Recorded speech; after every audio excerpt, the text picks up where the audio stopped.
I'll check that later. Right, this is downline. Get the I'm live here. I had to get something to eat, so that's why I'm a bit late. But hey, we out here. Sup, everybody? My name is Crytek and Bomb, and welcome back to some more Genshin Impact. We are now officially in patch 4.6. And this week it can be jam-packed. Got daily streams for this week. I wonder how I'm gonna do it. But I need to make sure this mic is being registered, because I didn't realize how far a mic doesn't like to register, and I can't tell.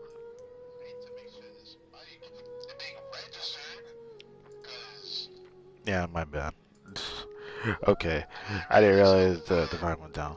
But seriously, I had to check it because it's so annoying that when I did the clip, this not. Oh my god. Well, I got time anyways. Do this. Boom. Here.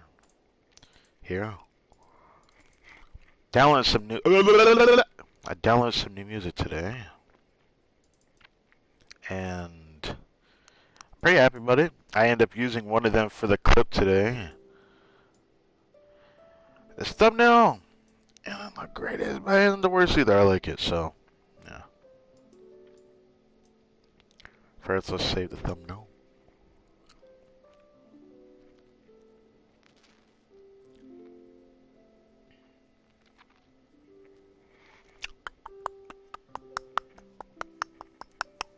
Come on, I know you can load faster than that. I didn't even do that much. There we go.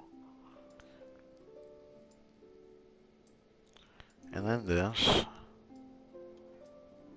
And then this. God, I didn't know how important this was, but it is important. And then we're done with that. It might be up to a reset. I don't know how long this story quest is going to be. Honestly, I'm expecting so much lore behind Arlecchino. I'm so interested in her character, so pretty excited for that.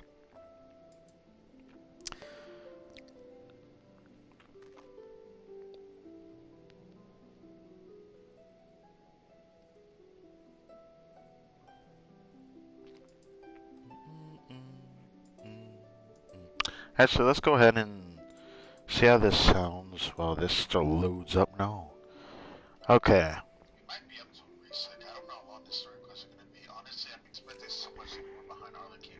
God damn.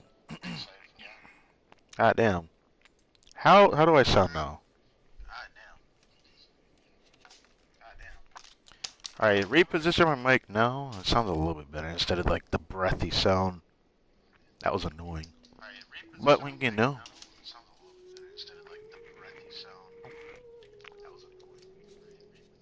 I mean, the breathy sound's still there, but what can you do? If I don't do this, my voice doesn't pick up very well, so what can I do? Let go.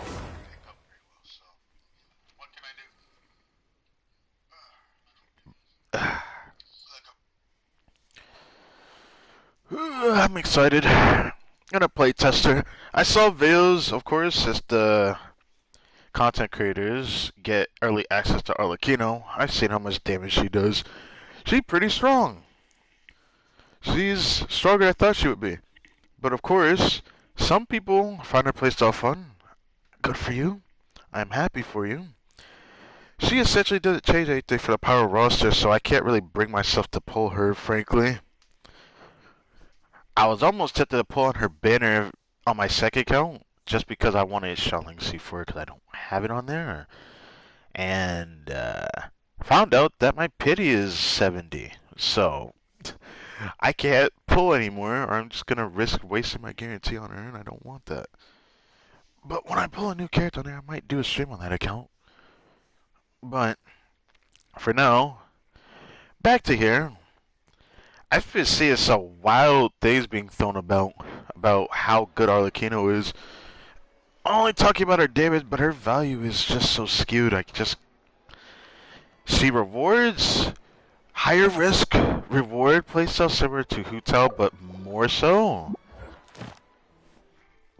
And I just, oh wow, the checks here was not a thing before. I know they did a lot of other things, but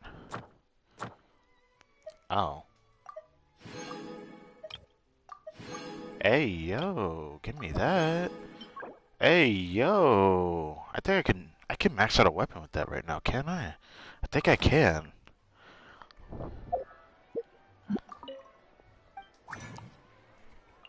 I think. Also this. But man, I'm gonna hate doing a Lenny test run. I don't like his play, so I'll be honest. Why not? Give me a double. Oh, alright.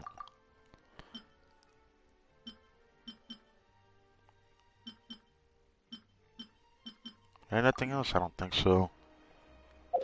All fives take the same thing. And now I can...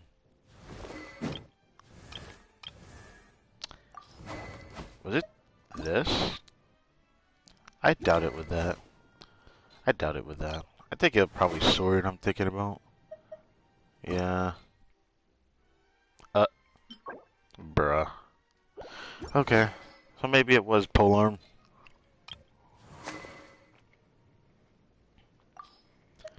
Okay, I know I don't need to raise another fav bow just yet. Even though they take the same resource. I don't feel like upgrading the other fav right now, so I guess I'll wait on that. Anyways, let's get through all these things real quick. Once there was a glorious... I should probably listen to that again. But I'm good.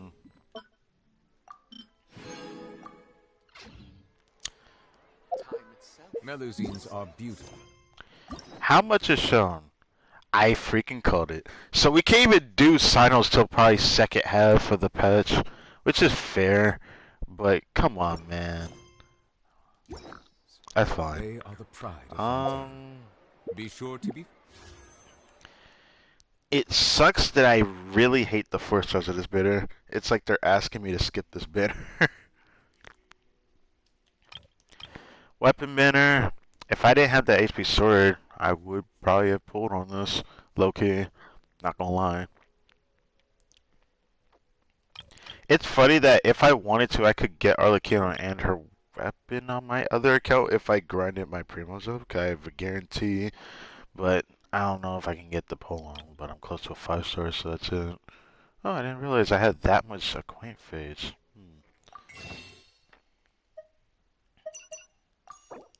So 81. We're going to have a lot more pull this pass, given that the Ditto on the map is now available. But how does it look right now? It doesn't look like much of a Ditto anymore. Oh, so now there's no land that spreads this. That's cool. It makes me... This is new. This is Sumeru? This is Sumeru. Ooh. That was not shown. There's another area in Sumeru available.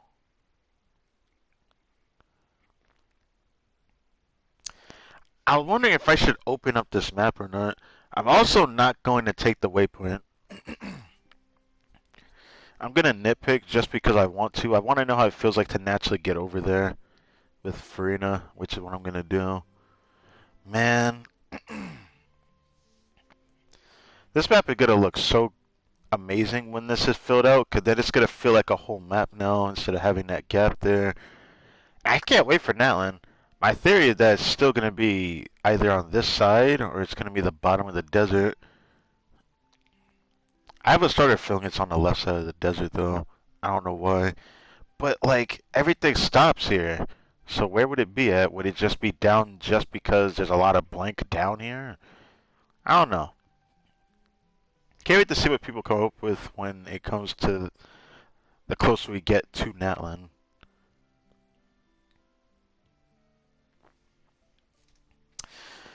But anyways, Anyways, I had that much stuff close to 100. Oh right, Fountain of Lucine! Right! Hold on, we gotta go over there. Hold on. I forgot about that. How much... How many Hydroculus are gonna be able to get this version? That's something I'm curious about.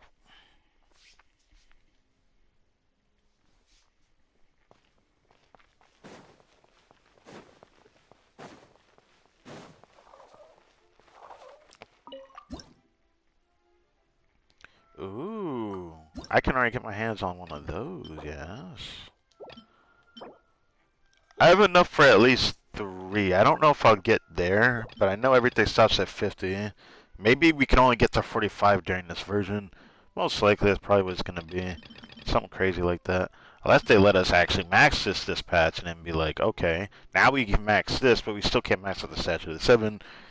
I'm still going to hold it to the voice actors in the 4.7 or 4.6 live stream where they mentioned that there was going to be future versions for the new area of this patch. That was what I heard them say.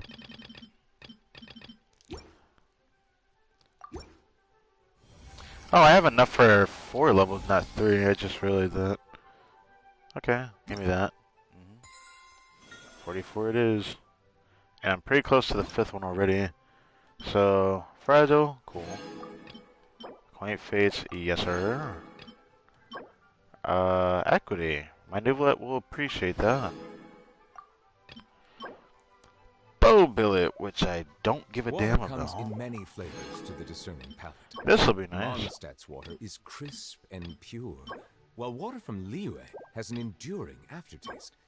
Pretty sure the last one is gonna be, a depth of flavor unlike any other. Shut up. God damn it.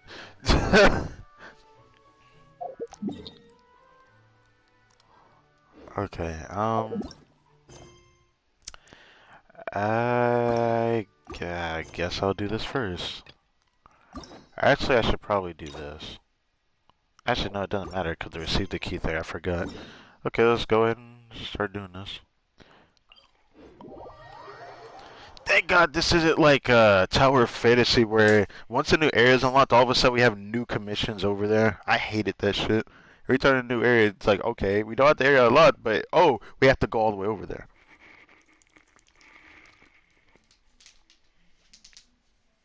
Just to do stuff, and then you find out, oh, you can't go over there right away. You have to do the story to go over there.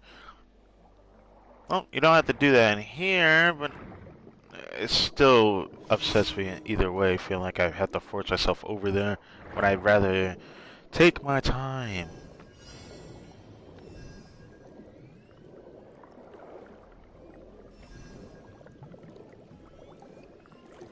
There, buddy.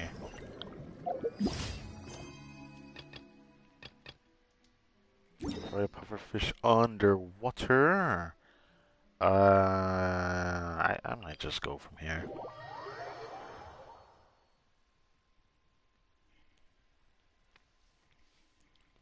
It's crazy to think that we still haven't gotten a Dainsley quest. I still keep thinking about that. But also, we didn't get a Frina rerun.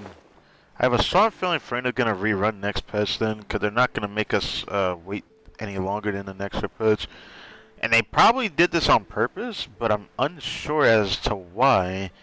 They wanted to introduce Sethos, though. It's weird to have a patch where we're finally going back to Sumeru, but in such a strange fashion. I don't know how to feel about it. Either way, I am a little interested as to what makes us go back to Sumeru, though.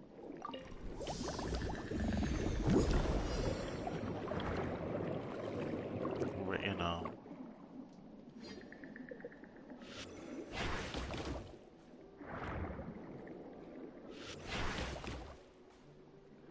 Oh.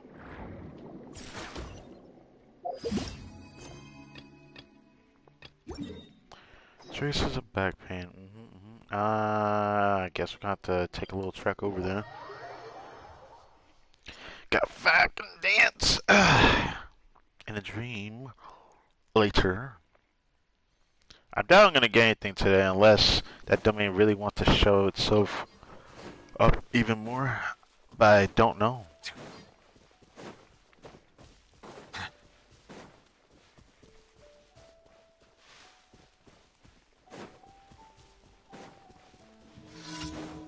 Ah, yes. Silence! The tides beckon.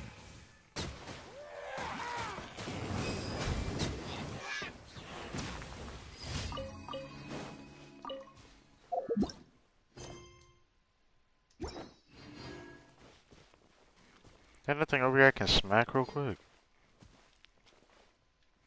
I don't know if this guy moves, but I'm gonna do it. Yes, he does.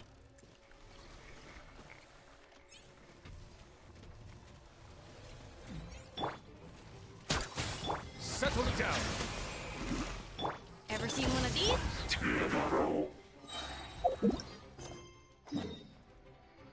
And we'll go over here. I don't know which one's faster. I usually go from up here.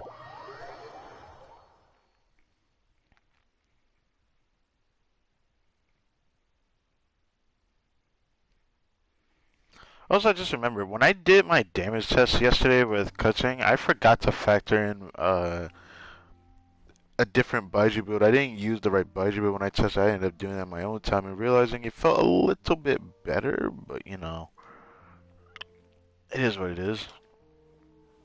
I don't think Baiju's on that build anymore. I remember changing it, but is that a chest? That is a chest. Huh. Do I unlock it when I beat them? I didn't realize there was a chest here. Oh.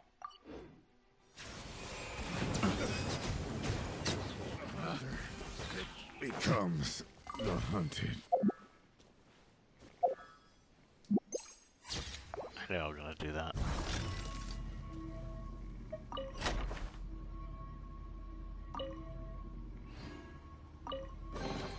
Let the record show that I verbally consent to relinquishing these items into your possession.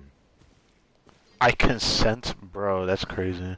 Saying I consent like that is kind of crazy.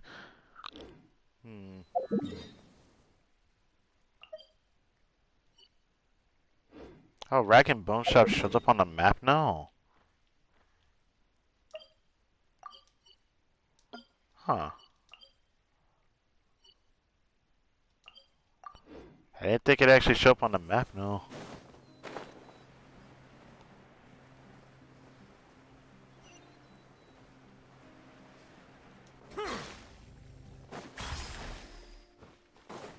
Ah, yes, it's the same woman. Is she gonna tell me to clean her stuff again?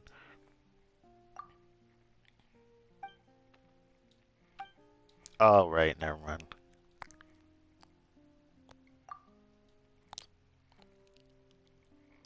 I hurt my lower back before, I just need to rest a bit. Nah, that's crazy. I wouldn't even go that far.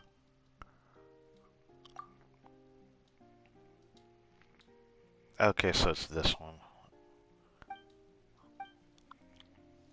It's funny that they tell you to do a specific one, but there's an option to bring both, which I find very interesting. It's like, why do they tell us to do it? Why do they tell us to do it if you can bring both?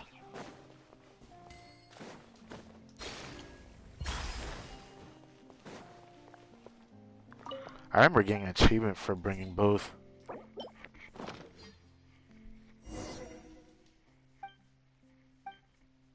What happened if I gave her the wrong one? I never actually tried to do that. Might do that next time.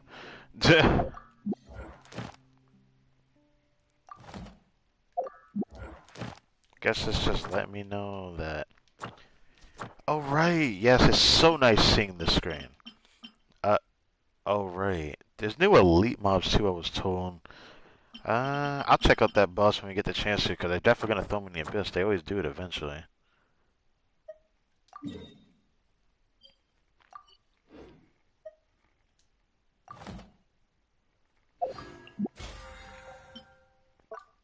Eight. I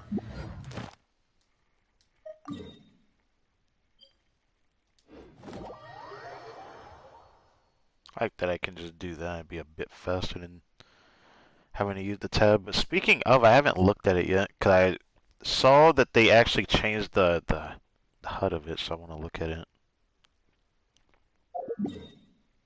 Cause this is like a big deal. Yes. Hell yeah. Oh, I love that. 'Cause I don't have to scroll down anymore. I can just so much faster. So much faster doing that. Even this is much faster. What the heck? I love that. I like how they left an extra square there. Most likely Natlan's going to be right next to Fontaine, or maybe Fontaine's going to get pushed to the right side and the other bug's going to be at the... That Fontaine is not probably going to be Natlan. Might be. Maybe. I mean... Don't know, I guess. Add Astra applesauce. How's everything going to be looking for this week? So, half at level 9, half at level 8. You should max out this week. Yeah, you should max out this week. And you might hit level 9 this week as well. Yeah, they should. Nuva's going to probably be level 9 before this week even ends, because I'm going to use him everywhere where I don't end up using this team, so...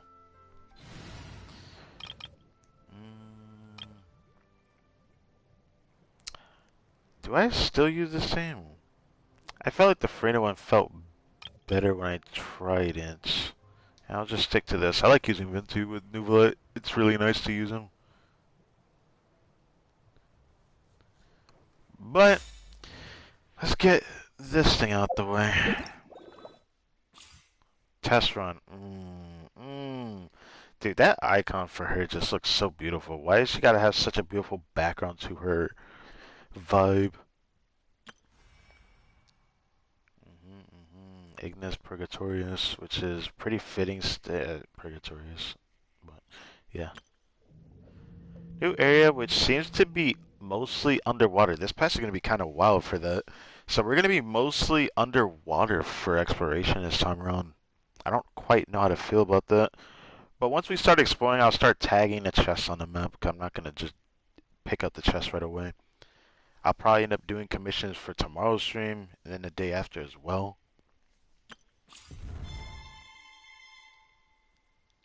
What? Hey, yo. I know he plays an instrument, but... That's crazy. Where'd I rip this off of? I really like his design, man. Minotaur is so cool. Love that. Or Centaur, actually. I mean, not Minotaur. Centaur. There's no... Wow, that's freaking BS. They don't even give one for Lynette. That's crazy. I don't really need all the other ones. Like, I mean, I guess I could use the books. Sure, whatever. Let's do one. I could use the books. Usually, sometimes I don't do the 4-star ones. Speaking of which, I actually haven't... Did I pick up the Primogems already from my mail? I don't remember if I did. I was so focused on so many things in the beginning, and I'm still disappointed in Arlecchino's kid, but I'm so happy to see how strong she is. She's a lot... Okay, Stick Drift. She's a lot stronger than I thought she was gonna be. To be honest, I'm pretty happy about that, to be honest. No, my Yeah, so to be honest, ways, yes. Let the show begin. Get in here! Frost is coming!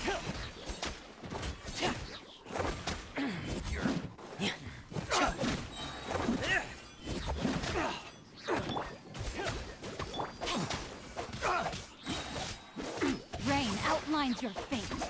Witness the power of Gugwa. Leave the wounded to me! Dead reckoning! Get in gear! Hair! Get in gear! You're open! Frost is coming! Get in gear! Hair! Now's our chance! Engaging! Let me read I'll be honest, this feels really underwhelming. Commencing cleanup! Frost is coming! Honestly, that felt pretty. I don't know, man. It was okay. It was okay. Lenny's is gonna feel kind of. I don't like his plays though, but I have to recognize his strengths. He is a strong character, but I feel like people love to skew the perception of him because of some of the things that he does. He's very nuanced as a character in his potential, damage output. He's very front loaded if played correctly, but if he isn't played correctly, then he's gonna feel very underwhelming. I don't like his playstyle for that reason. I feel like if a character requires more hoops to jump through for their damage to feel good, then something's wrong. But even without doing his rotation correctly, he does good damage. But if you do it correctly, you can see that his damage is great instead of good, which is cool. Every character seems to have this kind of caveat that if you do a bit more, they can do more damage. But some characters, if there's more hoops you have to jump through to do it, then it's not really worth going with playing those type of characters. That could just be my opinion on that. That's just how I feel about it though. I couldn't be bothered to try harder for characters unless I frankly find that playstyle fun, which any playstyle objectively is fun. If you find it fun, it's mostly because you find his playstyle unique. Even I didn't play the playstyle right, but don't mind that.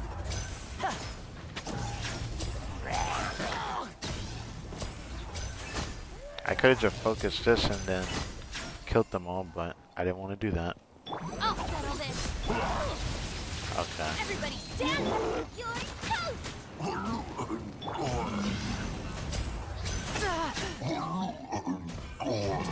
Here comes the finale.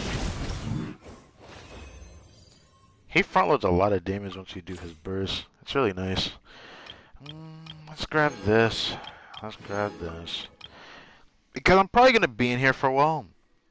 Both to see how much I can probably enjoy her, but I really do think people are blinded by her for some reason. Either way, I'm really happy with her damage though. She's really cool, and she deserves to be a vibe, bro. She deserves it. She has one of the best trailers I ever seen. The beat drop was sexy as hell, and her character is interesting. I find her to be one of the more interesting characters in the game, lore-wise, or I'm hoping lore-wise when we get to see some things going on. I've already seen a lot of things about her kid already. She looks really cool. Her design's very... how do I put this? I don't know. It's definitely not gonna be everyone's cup of tea. People like it for various different reasons. Every time I see her sit in this chair in the trailer, when I first saw her in this chair, I swear she just looks like Sukuna from what was it? Jujutsu Kaisen. There you go. With the domain expansion and everything, every time I saw this scene, when I saw the trailer, I always thought that it's so cool. I don't know how long she sits in a chair for, but it's so freaking cool.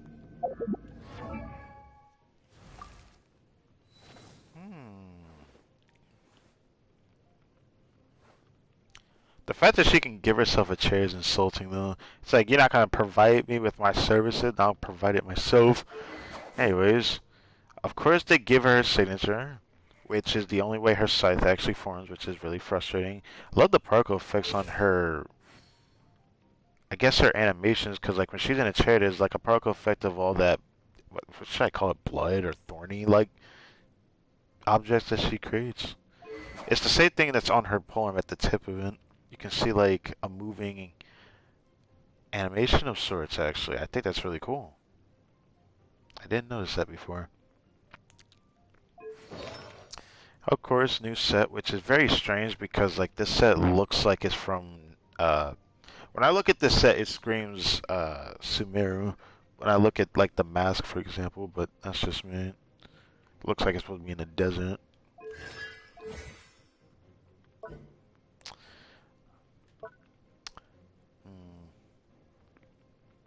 High speed movement cost.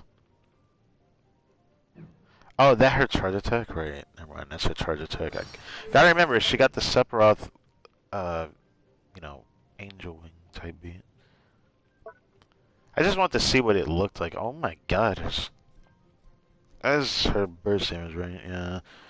Burst class being 60 is actually clean. I'm sure I'm gonna still continue to see other people's point of views of like seeing how strong she is. But I'm gonna be honest, I like how strong she is, but she just takes more hoops for the damage that she has to do. I will say for people that are gonna get her, if you're getting more constellations of her, she's definitely going to feel very powerful because her kit front loads the shit out of her damage. See what makes her more easier to play. Because I honestly don't think she's easy to play. I think that her teams make her hard to play. But people don't really see it the way that I do. And people have to see it for themselves. Which I guess is fine, but some people just are blinded by that for some reason. Her C2 is really good, in my opinion. But I don't know. It just makes her easier to play. Roll attack makes her very strong. This is cool. This is ridiculous. It makes her front load so much that it's like she probably has one of the strongest C6s in the game too. It's definitely one of the strongest. I don't know how strong it is because I don't see his characters obviously, but I know it's definitely one of the strongest. It's probably still not stronger than Nick Phillip, but that's just the way that he does damage. Her on the other hand, you could probably sell the Abyss if you're good at dodging most Abyss cycles, because she will just front load so much damage at C6. It's actually stupid. So again, it still sucks that, like, I'm not a big content creator or anything like that, but I still really like her design. I love her voice in English. Her eyes are cool, but, you know, I really like her design. Love her weapon. Even though she makes every weapon a scythe in a certain combo if you don't have this, but it looks ugly. And with her signature, it keeps looking like a scythe the entire way through her normal texturing, which is really cool. Her weapon is bait. Her weapon is bait. I don't care what anyone says. If you're getting it for aesthetics, I can't blame you because it is beautiful when it turns into a scythe. But when it looks like this, I honestly do not like the design of this polearm. I like it on the other end of it, 'cause I like all the particle-y look to it. But I hate the point at the end here. Not the very point, but like the X and everything. That area at the end of the polearm, to me, just doesn't look that good. I don't like it. I wish it just looked like a scythe outright, but then people are like, well, if it looked like a scythe all the way through, then it probably wouldn't look right. But, like, I've seen this!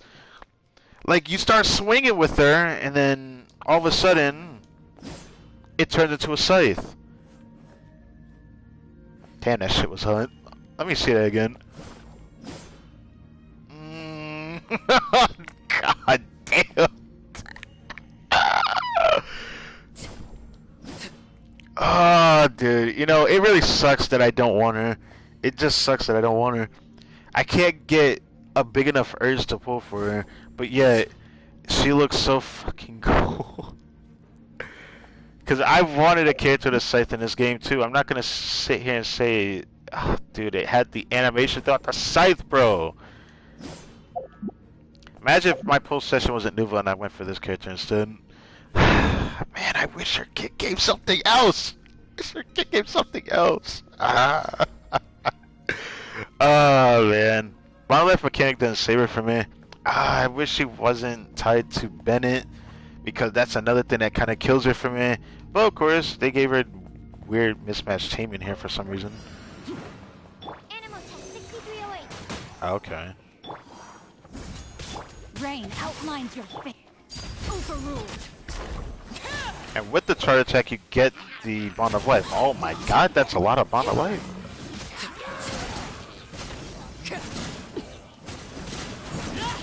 This is where you fall.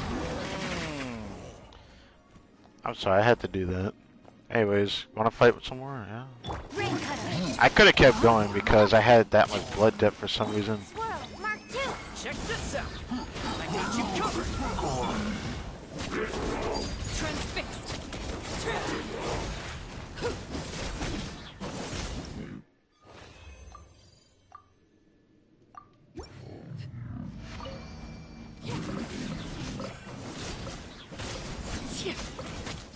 Alright, so it's back to normal. Power of Gugwa.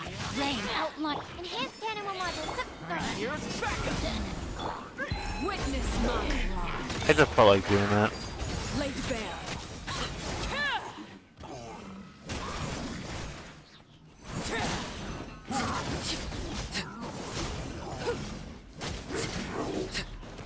It sucks that I don't know, man. It does suck that I wish she did more. It still makes me sad. Transfixed. Supporting fire. Rain cutter. I do like that you can switch between her to do another rotation and still have her elemental infusion. That does make her very strong. Laid bare.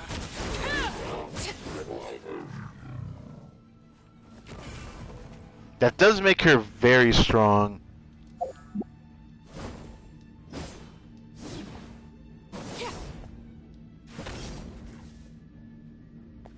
Damn, she throws it really fast.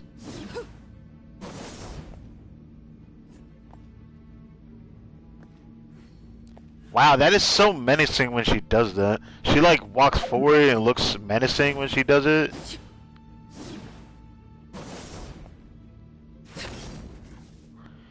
She does that so fast.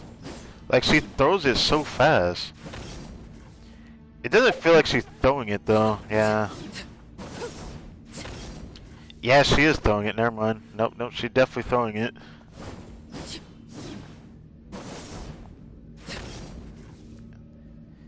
The fact that it's like that fast is so cool though. Dude. The scythe is so cool. The scythe is so cool. If I were pulling a character based off design, she definitely would be one of those Something characters. you wish to report? Go on. You have my undivided attention. Swirl. Mark 2. Overruled. Everlasting as the I'm just gonna moon. do that because F no.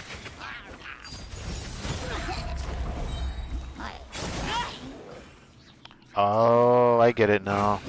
I was also told that if you wait a while, Witness the power of Gugwa. Huh? Animal it hypostasis. can be good.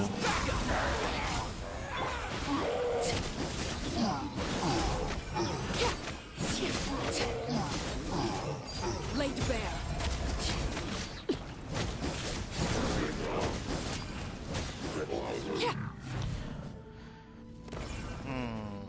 I still don't know how to feel about it.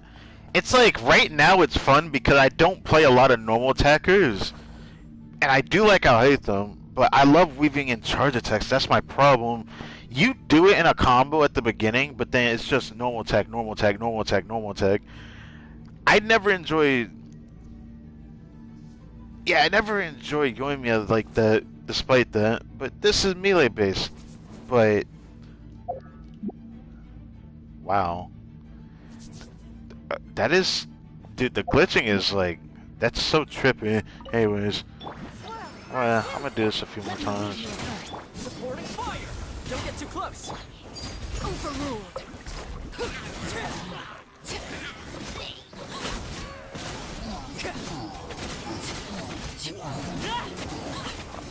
It still sucks that...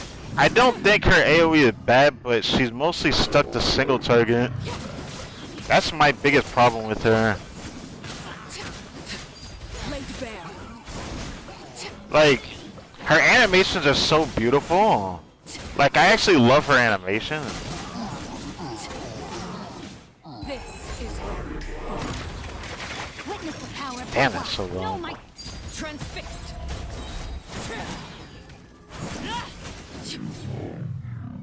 She doesn't vape every hit, which also sucks, but... I do like that she has some AoE, but you don't want to spam her charge attack. Witness my wrath. And you don't want to spam her burst either. I just felt like doing that. Hypostasis and Rain Cutter. Absorption test. Here's backup. This is I felt like doing that. I didn't like it. laid bare.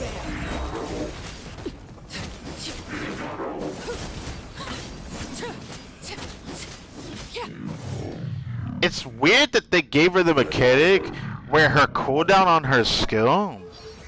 I still find it weird. Like, her cooldown on her skill is 30 seconds. But once you account for her passive. Oh, not her passive. I thought it was in her passive. Or is it just in her skill? I don't even realize it. Good, yeah, that's every 5 seconds it will heal. Okay. Does it not show it somewhere? I thought it would show it somewhere. Okay, you can lower the cooldown of her skill by doing normal attacks during her skill window. So instead of it being 30 seconds, it could be just like, what, somewhere around 10-15 seconds? Because it lowers. I thought it would mention it somewhere. I don't see it. Or is it? Oh, no, it's here. Okay, yeah.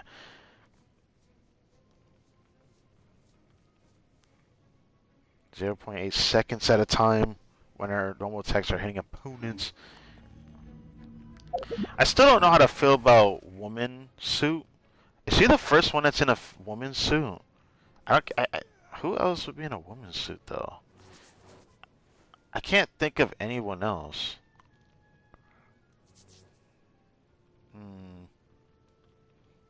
Yeah, I don't know. I do really like her design though. I can't even help that. But she does look good while also in a woman's suit instead of like a male suit design. And I actually do like it.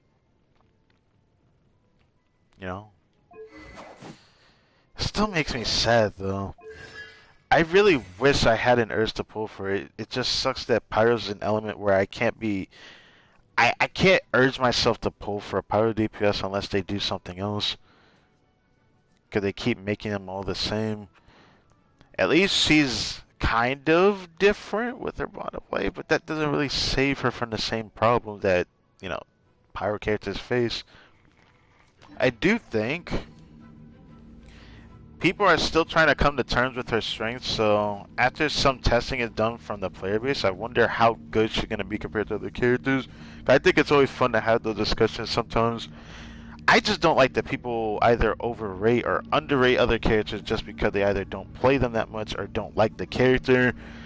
When it comes to the character that they start comparing their supposed favorite being this character so far to other characters, which is a concern of mine. I don't like it. I don't like it at all. People comparing her to Hu most of the time makes sense. But people are saying that she's stronger than Hytham, and that's just misinformation at this point. Because I feel like we have to define what makes a character better than another. If we're just talking raw damage, obviously it skews perception depending on the investment involved. And then we end up talking about constellations. If constellations are involved, then there's not really much room for discussion there. Because, yeah, she's definitely better than other characters. For sure with C6. It's just, once we come to terms with her downsides of reliably needing a shielder, she reliably needs it, her kit needs it. She can't heal while the Bond of Life are there. Even with that sliver I have on her health right now, she would not be able to heal. But technically she'd be able to heal while not in combat. But when she's in combat, which is most of the time, she won't be able to heal, which is majority of the time that you want healing is during combat. So it's like, she is very high risk, high reward playstyle. Man. All in all, I think she's really strong.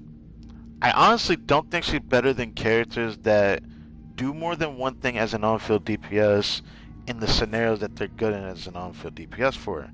What I mean by that is that it's nice that she has some AoE in her normal attacks, because that would have been a more major downside.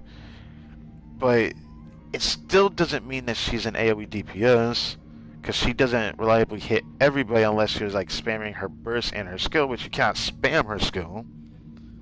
So it's like, What could the children be up to? I don't know.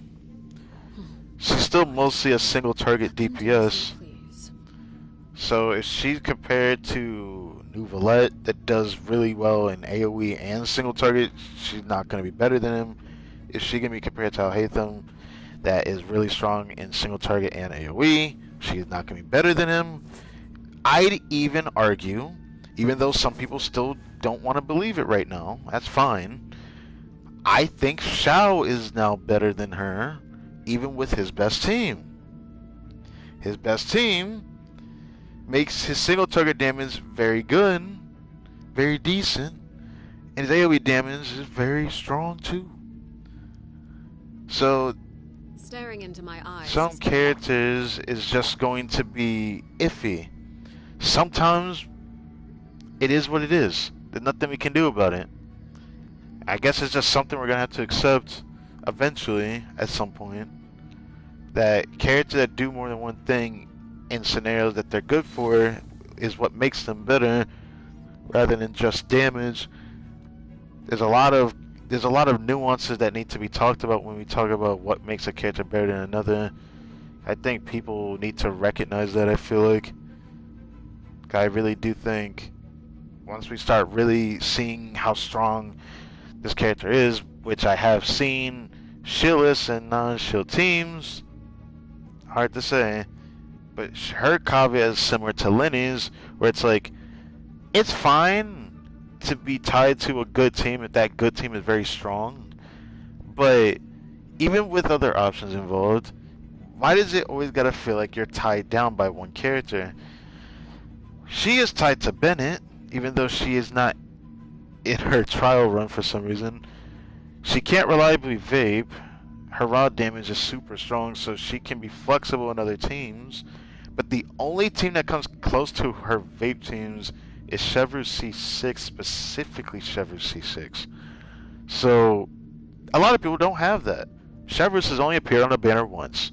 There's a good chance you're going to appear on Cloran's banner, given that Cloran is an officer of Fontaine, so why wouldn't Chevreuse appear on that banner, right? That's my assumption anyways. But I'm going to go slap some enemies up one more time. Then we're going to move on with this. It still makes me sad because, again, I really do like her, but I can't bring myself to pull her. Alright, give me all the blood dent. Look at this. Now they gave me max blood dent.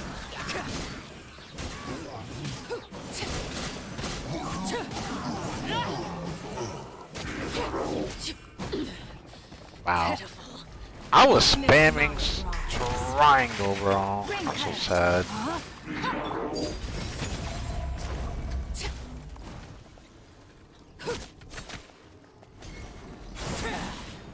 Oh. Well, that sucked. Well, either way. This is where you fall. That's awesome. That is awesome. That ultimate is awesome, dude. Definitely one of my favorite ultimate animations. I'll give her that much. She has like one of the best visually looking ultimates I ever seen. Like, it's such an appealing looking ultimate. Snap of the fingers, you just see like a really strange looking eclipse moon in the background. I don't even know what that signifies, but we're pretty sure that's the source of her power. Whatever it may be. It's funny that she does pyro damage, but it makes sense that her damage is pyro, but her effects and everything doesn't look like pyro, which is really cool as well. That isn't really talked about. Pretty sure I saw a short earlier, of someone talking about that though. But I digress. Either way, she is very good. Just not my cup of tea. But I feel like it sucks that the power roster has become preference-based rather than trying to be its own identity. I don't really like that. I mean, you can say however you want to what an element should signify, but there's one thing that people need to realize, is that what makes an element, something that starts being compared to others, it's how much they try to better the kits that they design, the developers, and Pyro is relatively stayed the same.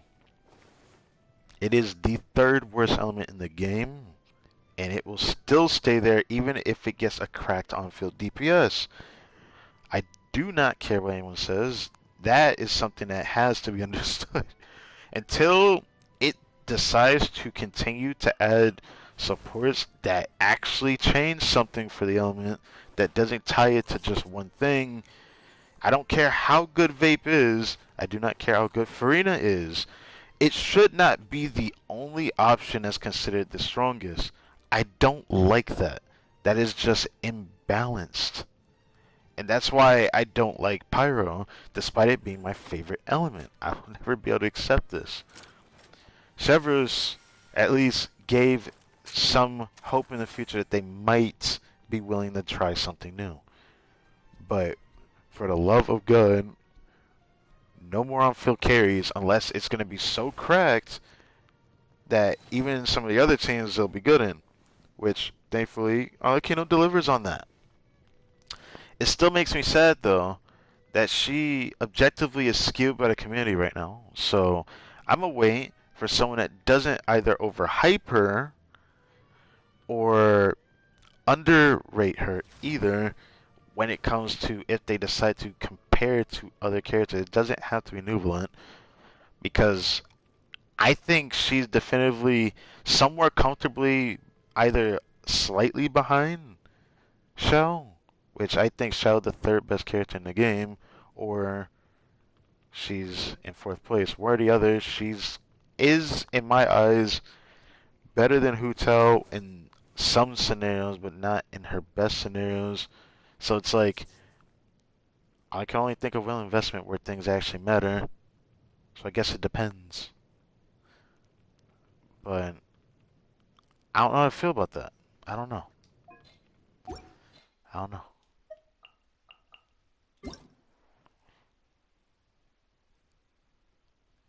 So we got this.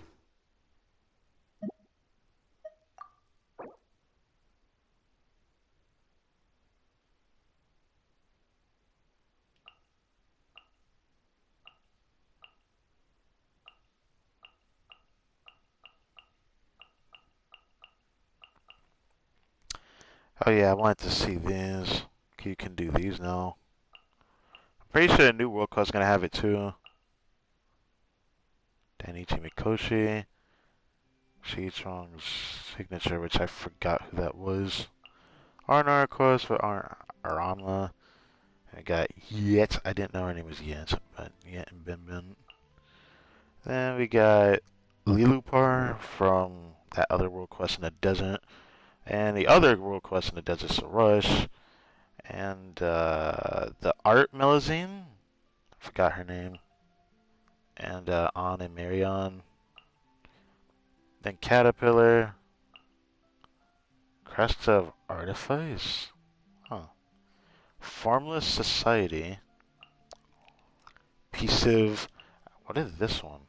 The heck is that? Ah, yes. I forgot her name. Damn it. And then, I'm assuming this... damn, I know someone's going to use that. The cat has two different eyes. That's a cat that's going to be for a new World Quest going on, so... I wonder which one I would use. I might use a new one instead of the Diluc one, but I don't know. All of them are like, okay, you gotta do the World Quest to do them. But... the only one I like is this one. Every other one I don't really care about. Like, I could do this one.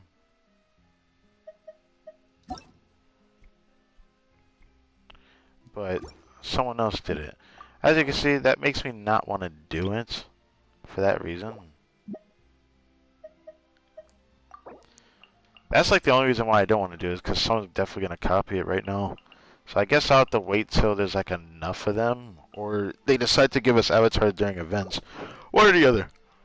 But, yeah. I wish I could like show this stuff on stream, but this stuff goes into a browser screen, which is sad. So, yeah, I hate that. I really wish I could show it. But anyways, let's get on to the next part of this stream, which is Mondstadt. We'll be comfortably farming this right now. Because after we farm this, even though we're close to 30 resin, it's funny that I'm going to have to start farming 3 weekly bosses again. Because I got to farm the Arlecchino boss after we do the story quest. As the devs are very adamant about spoiling. Oh yeah, by the way, you got a new weekly boss.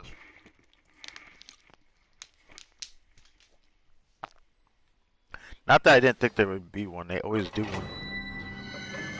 They always do a new one toward the end of Fontaine, and then there's always one, or not toward the end of Fontaine. They do it toward the end of the Archon quest for the region, and then they do one for point 6, usually for the Archon's second story quest. But I know for not the Archon, but damn, why the fuck did Sino get a second story quest? Well, oh, am I in the right one? Yeah, it'll always be beyond me. I don't know why.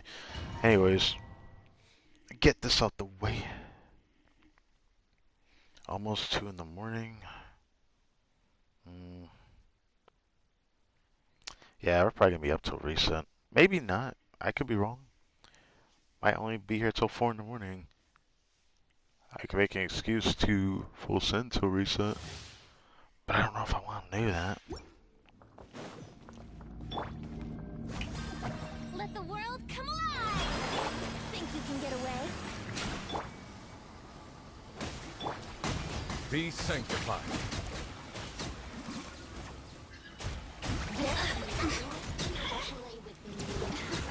Look at me. Just...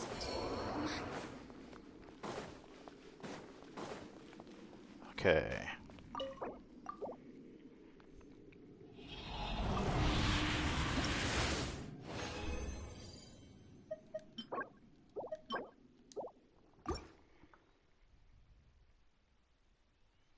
I hope that I can get an upgrade for the flower and feather. That's the only thing I'm looking for in this domain right now. Unless they want to give me a correct onset electro goblet, but I think I'm overdue for that.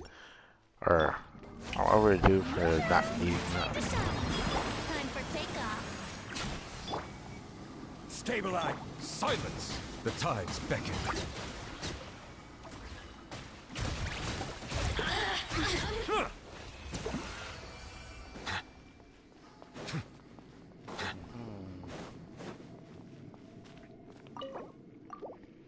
Maybe I don't need to pull a show line.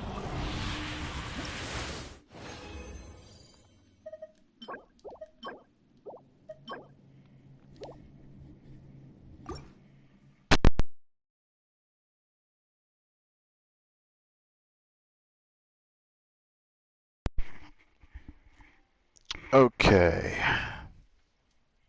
I don't know how close this is. This might be too close, but eh. Let the world come alive! Think you can get away? Settle down. Let the mighty be humbled. Are you? Look at this. Shine. Still end up being 31 seconds anyways.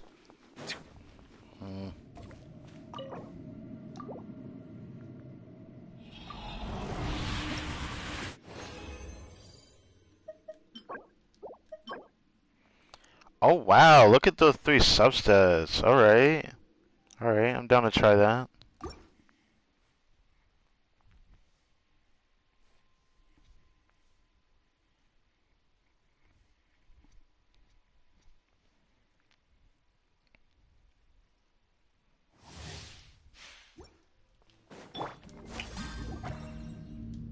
Time for takeoff.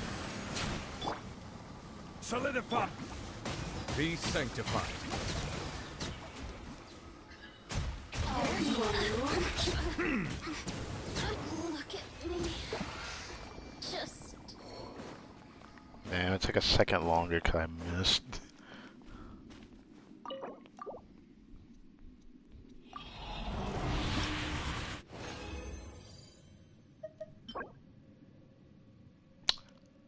Wow, I'm tempted to try that. I doubt it's gonna roll, but I have to try that. It'd be wrong for me not to.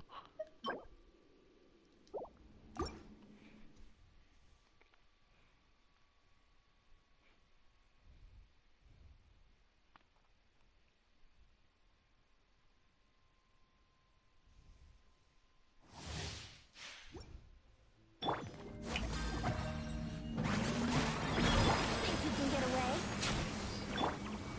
Gather! The tides beckon. They're here to play with. Shine. Alright, last run of the day. We might only get like 4 runs per average per stream that I do end up streaming. But I'll worry about talking about that after we finish the story quest and everything.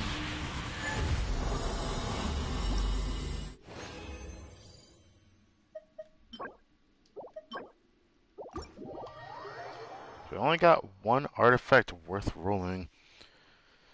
Wonder if I should treat Thundersoother the same way with VV, where I just get rid of it for the other set to make things interesting. I feel like that shit's so random and weird, but I feel like doing that. I don't know why.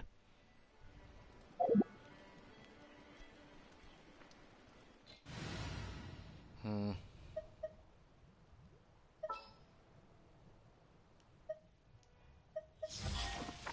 I'm scared to use this team against All right, let's head off. against Arlecchino. I'm wondering if she's gonna end up hitting me through the shield, because I know that you can get Bond of Life applied to you through the shield. So it's like I don't know. I don't know how it's gonna affect me when we end up fighting her. I still want to use Nouvelle because it's gonna be the quickest for me to deal with her. I see the value.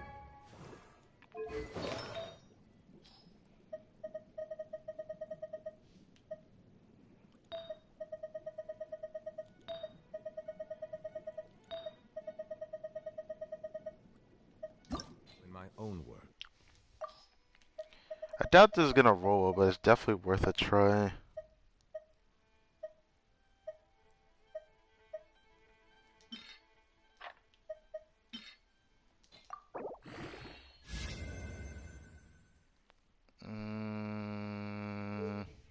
If it didn't go into EM, I would have kept it. It really largely depends.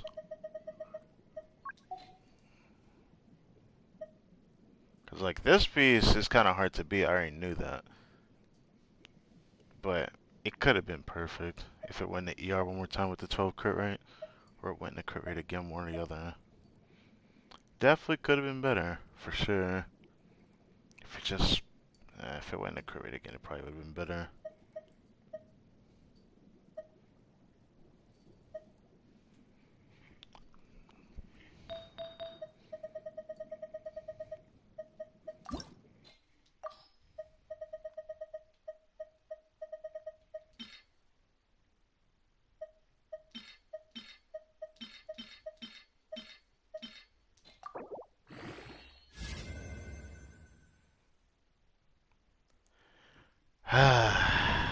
God dang it.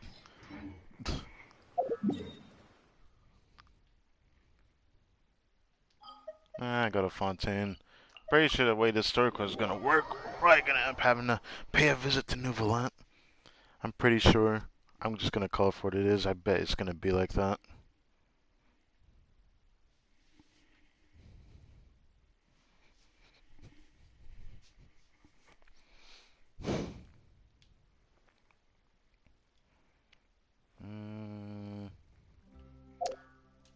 Alright, I'm gonna do this.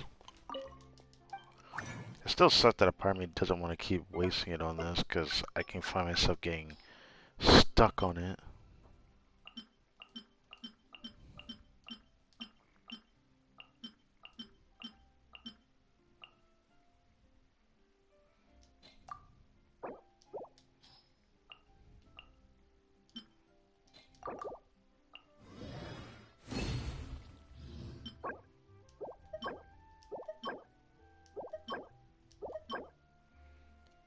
I do not need an ER sans from this set.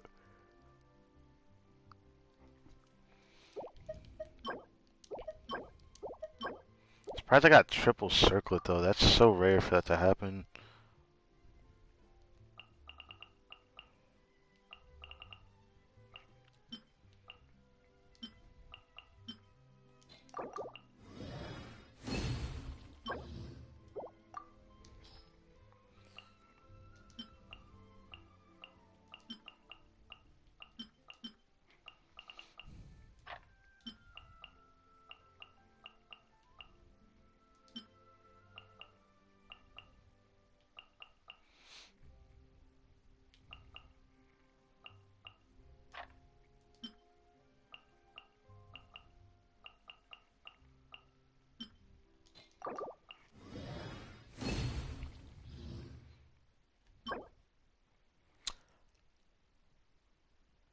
Four line, double crit, EM. I don't know how this is gonna roll.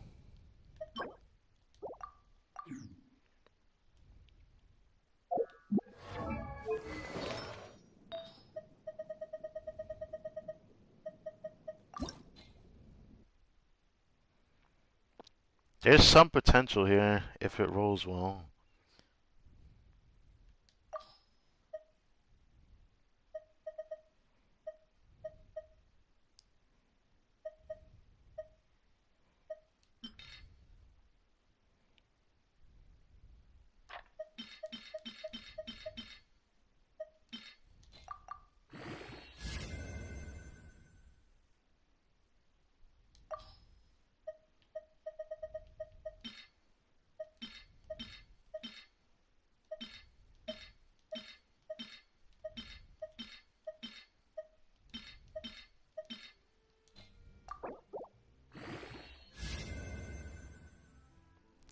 Damn it.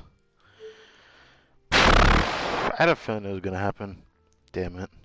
It ended up rolling the exact same way the flower did. Are you serious? Wait, did I still have the flower? Or did I already get rid of it? Nope, I got rid of it. So it rolled the exact same way the flower did. That's a little too insulting.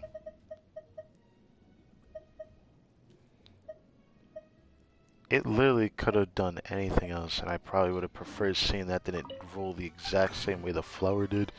Now I want to do this again. Okay, I can't accept that.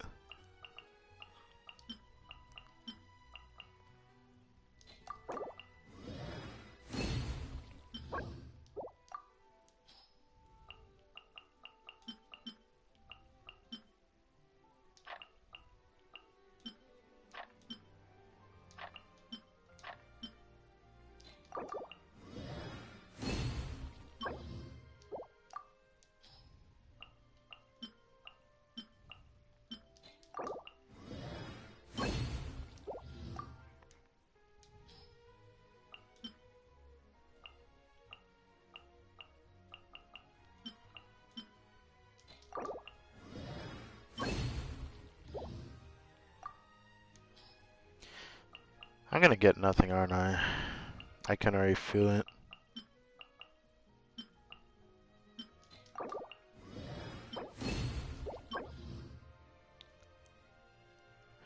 Okay, there's a lot of potential in this, but you know, I have lost a lot of hope on the flowers from this set, because this is like my fourth one, right?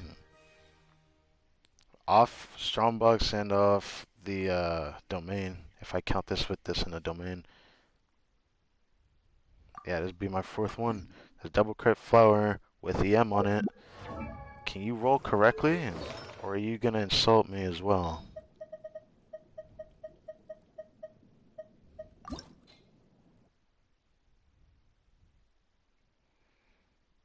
I can already imagine that's gonna go all into whatever the fourth stat is.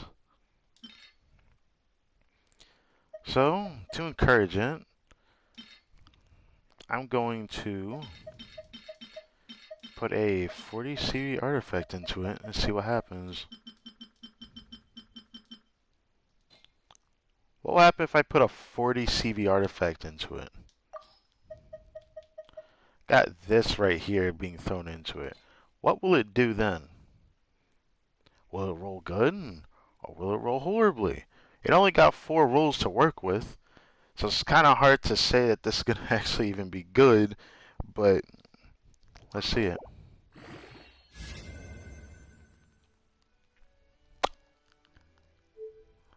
Ugh, that hurts. It did the exact same thing as this one, but just a bit worse. If it wasn't a crit, I unironically would have probably tried to use it over this one. I can't even say what would have been good. Man, why the flower so dog shit? Like, it doesn't have to be, like, crazy. I had a feeling it probably wasn't gonna roll well either. I just didn't think I would keep consistently lose like that. It's actually kind of crazy.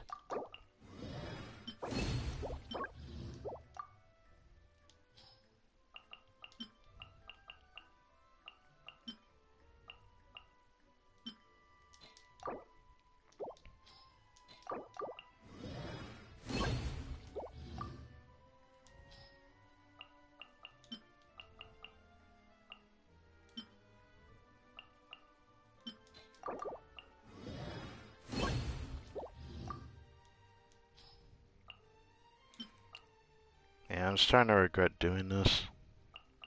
I'm just not getting anything.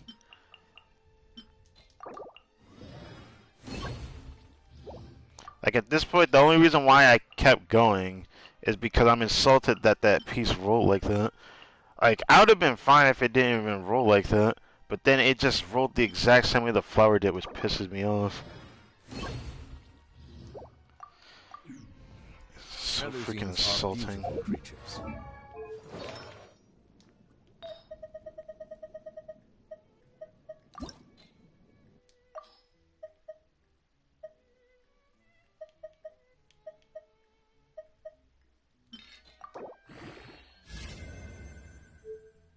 Yay. They are the pride of Fontaine. Be sure to... Oh, I'm doing this. I don't care anymore. I can't accept it. Piss me off.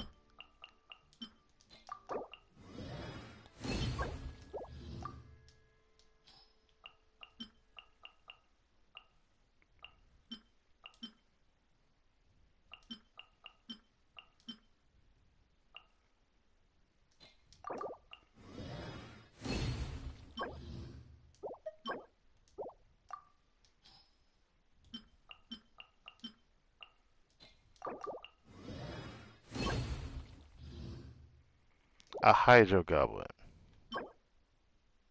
Cool. Befriend them and cause them no harm.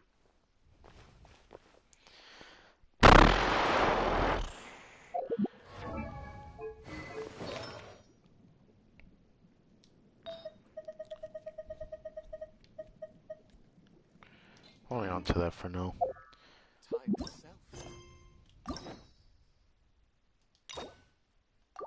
We're gonna start this now. When the hearth flame goes out. Alright.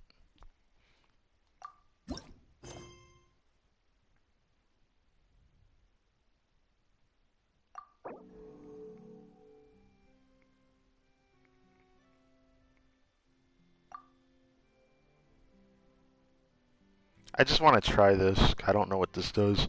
So I'm just gonna try it. Focus experience. Oh. It's been a while since we visited Poisson. Maybe we should head over and have a look around. I didn't think that'd be the first thing we do is go straight over here. Alright, let's go. Now I gotta start from scratch with artifacts again. I really gotta stop doing strongbox for a while. Because it keeps enabling my mindset sometimes.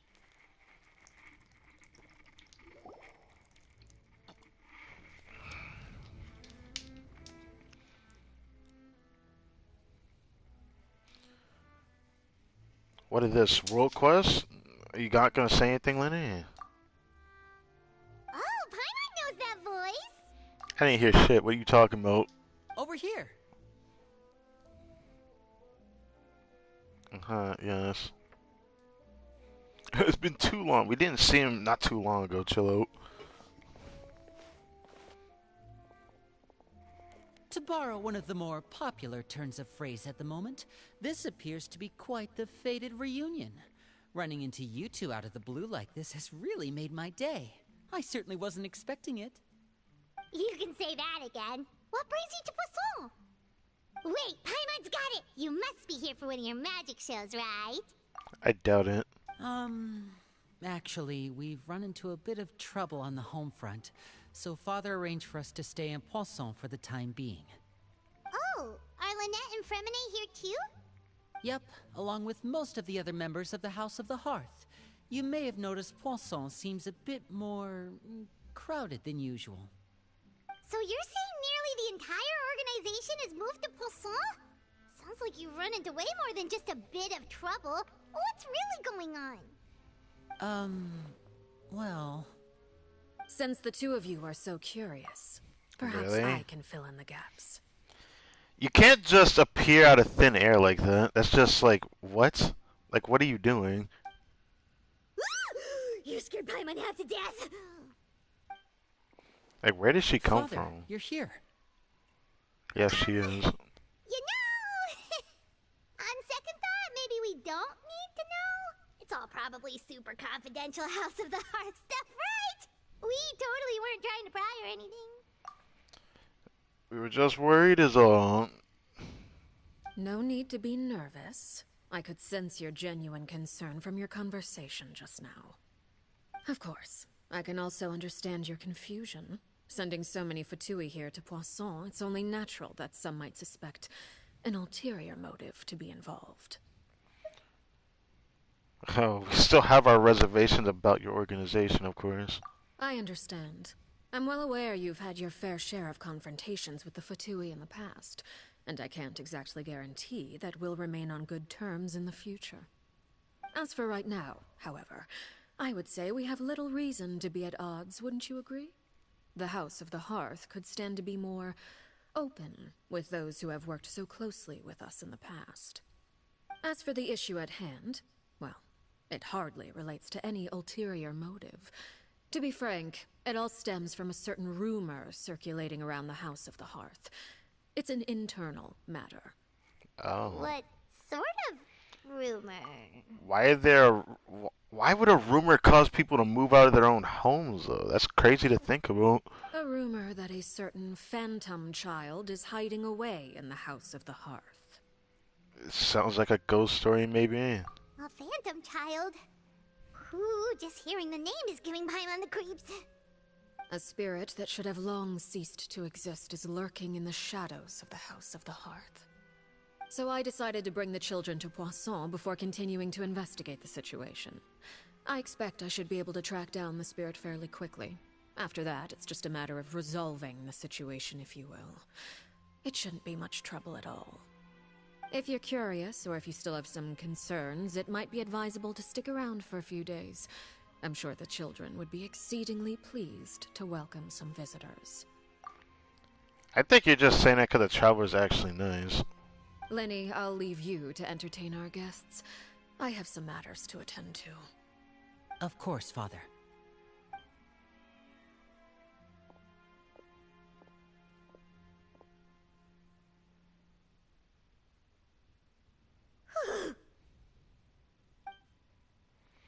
Couldn't help but feel intimidated during our conversation with the Knave.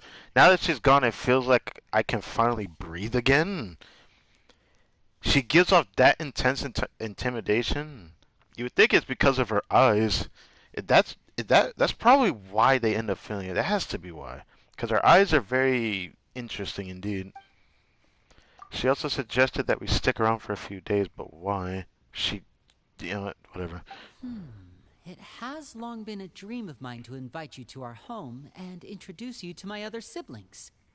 You're quite well known in the organization already. A lot of people have been talking about you, especially after everything with the prophecy. You're talking about the whole Archon story of Fontaine, right? If you're willing, why don't you stay a while and have a little chat with us? Alright. We don't have anything else to do right now anyway. But let's What? be clear, we're just gonna be there as guests, okay? Don't get any funny... Oh, wait a second. For your guests, that probably means we'll be treated to lots of yummy food, right? Of course you say that. Honestly, I thought we were coming here to see Navia, and then I thought it'd be like possibly Navia and Arlecchino were having a conversation or something, but I guess not. Of course. During our stay in Poisson, we've been helping out the locals with some fishing. We bring in quite the bounty every day. In fact, today's the perfect chance for me to show you what I can do in the kitchen. Let's go. I'll take you to where we're staying.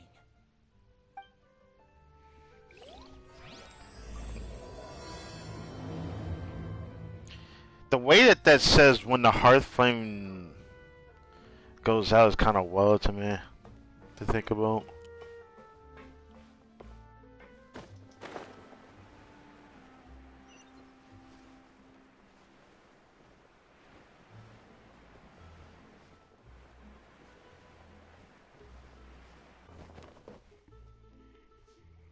We rented this house from one of the locals to use as a temporary base.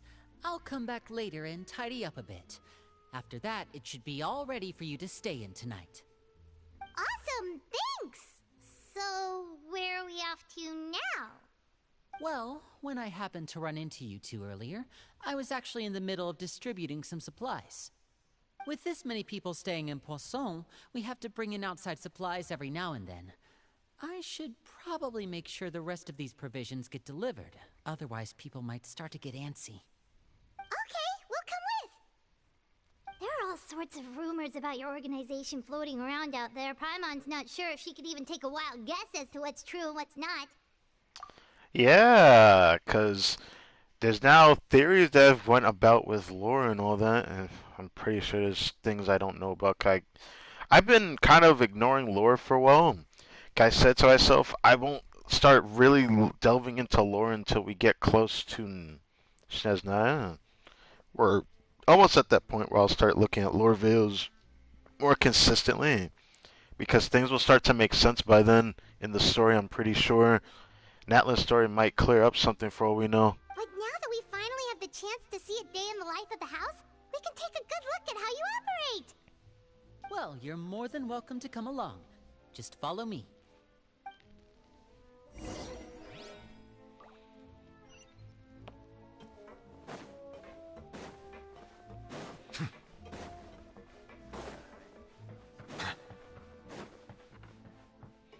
Children, let me stop.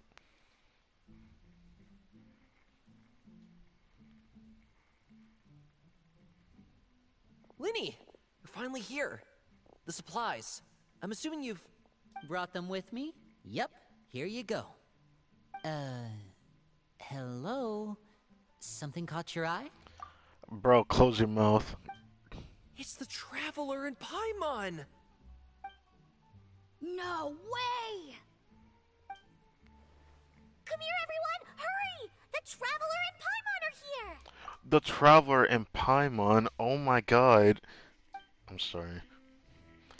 Hearing the word Traveler being used as like a superhero is kind of funny. Don't crowd around them all at once. We don't want to scare off our guests now, do we? Oh, it's alright! Gotta say, Paimon didn't realize we were this famous. Paimon, you gotta stop saying that. That's like, what, your 5th time saying that now? Come on. Of course! Father and Linny have told us so much about you. Father told us about how you helped Linny. According to her, you're a trustworthy friend. And as far as she's concerned, that's pretty much the highest compliment we've ever heard her give. As you can imagine, everyone's been very curious about you. I heard the Traveler is so strong that he can move a mountain with his bare hands. Nah, he ain't Goku. Let's not say that. I heard Paimon eats so much that she can clean out the entire pantry at Hotel Tabor in just 3 days.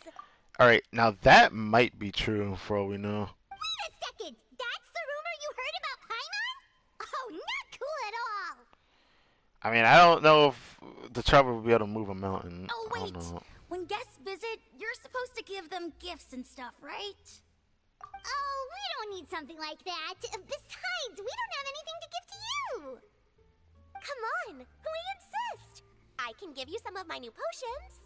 Just pick your poison. Nope, I don't want poison. Medicine or actual poison. I've got both. Why would you give me poison? Lady, why do you even have poison, miss? Like, what? Or maybe Shaplo can teach you guys about Oh, stealth. that's how you say his He's name. super good at it. He's never been caught. Shaplo. Ah, now that's not a bad idea. I know you usually prefer to fight head-on, but it never hurts to expand your bag of tricks, right? When it comes to eliminating your enemies, staying quiet can go a long way. Trust me, I would know. Well, it wouldn't really help us in direct confrontation, so there's probably pros and cons to this, of course. I was poisoned not too long ago, and I'm still dealing with the after effects. So I'm not quite as good as I was before, but I can still give you some pointers. You want to explain me how you got poisoned, my boy? Wait, when you said gifts, I didn't think you meant poison and stealth tactics. Why poison? But those are the best things we can give you. You don't like them? Bruh, why do you have poison? Bro. Ooh, how about this? Tell me the name of someone who really annoys you, and we'll teach him a lesson for you. I'm good. The data suggests to keep covering one after another, you start being overwhelmed. I think that's enough suggestions for now. Oh, When it comes Lord. to being a good host, it's the thought that counts. Sure. You don't need a physical gift to make our guests happy. In fact, pestering them with suggestion after suggestion might make them more annoyed than anything. I would say your enthusiasm has certainly gotten across. Really? Really? Awesome! It's been so long since we have had guests to play with. If there's anything you need, just let us know. Yeah, especially if it's poison or something. I've got all sorts of potions for that. Who the fuck told you to make poison? I still don't understand that. Hearing her say that is like almost akin to unhinged behavior. Well, we'll talk to you all later. We've still got supplies to distribute. Alright, see you later. So they're part of the House of the Hearth, I assume. Bye! Crowd. It's only 5 people. It's nothing too crazy. Lenny, about all that poison and stealth tactics talk just now. Scared you, did it? That kind of talk comes with being part of the House of the Hearth. Poison. Bro, I can understand like tactics, but can someone explain to me the poison? For what reason? For what reason poison? Like, you gotta give me a reason. Why are kids talking about poison? When Foltz was really young, he strangled all of his family pets. Uh- Just out of curiosity. He was labeled a dangerous problem child and was abandoned by his family. So instead of obscuring the child when he was a child, being able to put him on a better, lane, they decided to just abandon him because they thought, nah, he's too far gone. Now that's a sign of bad parenting right there. Elwar has an unnatural obsession with potions. Okay. Father has forbidden her from trying all the different concoctions she comes up with, but she still tries to test them in secret. You really have to keep an eye on that one. Chaplot is around my age. While I'm mainly responsible for collecting intelligence, he handles surveillance. He's very passionate about his work and has no reservations about taking on some very difficult missions. Man, why did the House of the Hearth have to look like this, though? Am I wrong for that? Like, the kids look at least somewhat different, but why do the males that look like adolescents have to look the same? Like, there's so many NPCs that look the same, man. Like, the guy that's sitting right next to Chaplot, the man in that, like, I guess, coat type beat or suit design, the red one. He looks very similar to someone else that wears the exact same outfit with the same hairstyle and glasses. There is another NPC that looks just like him.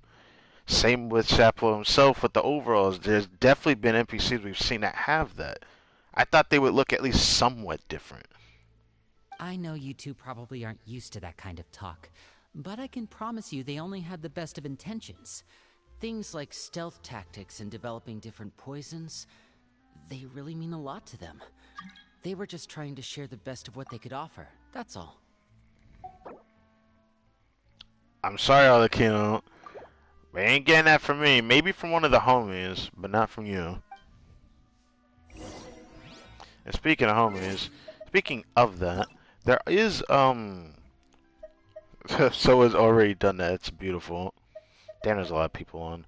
You can see actually who actually profiled Arlecchino and who didn't. You know, seeing the profile picture. They're probably working on her. I really do hope people enjoy playing her. Because I honestly think she's strong. It just sucks I don't like her playstyle. At least you got it. At least it's decent. That's a bit yikes. That's good. And of course, very nice.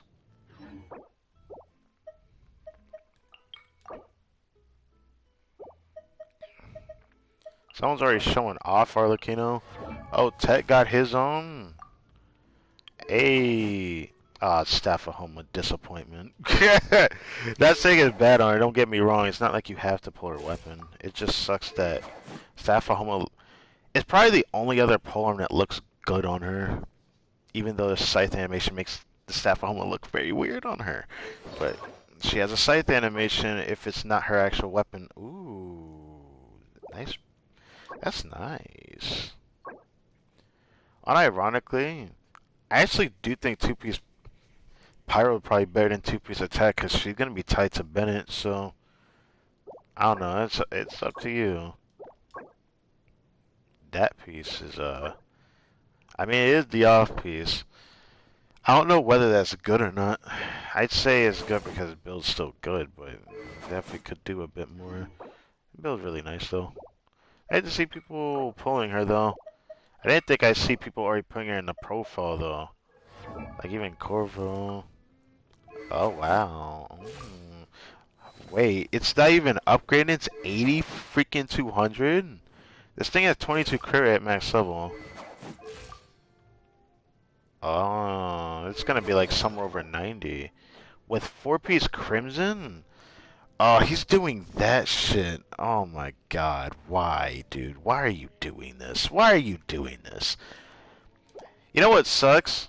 4-piece Pyro is probably one of her worst sets to put on. Because she'll only get one stack. So she isn't getting that Pyro damage bonus that you think she's getting. And she only gets it for like, what, 10 seconds?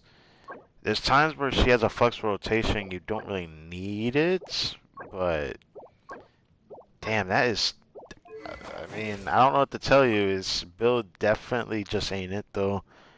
She'd be better off doing 2-piece Marshal, say 2-piece Pyro at that point, because it probably will do more damage.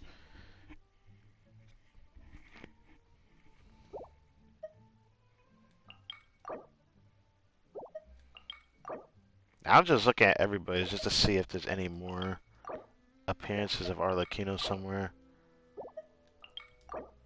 I don't see it. Oh, Yura got it. Oh, it's not there.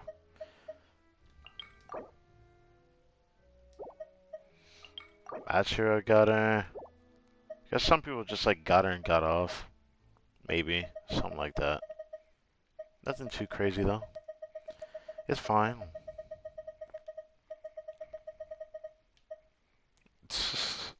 Fatal chase to that one, that's cute. Peacive. Alright, anyways. Back to this.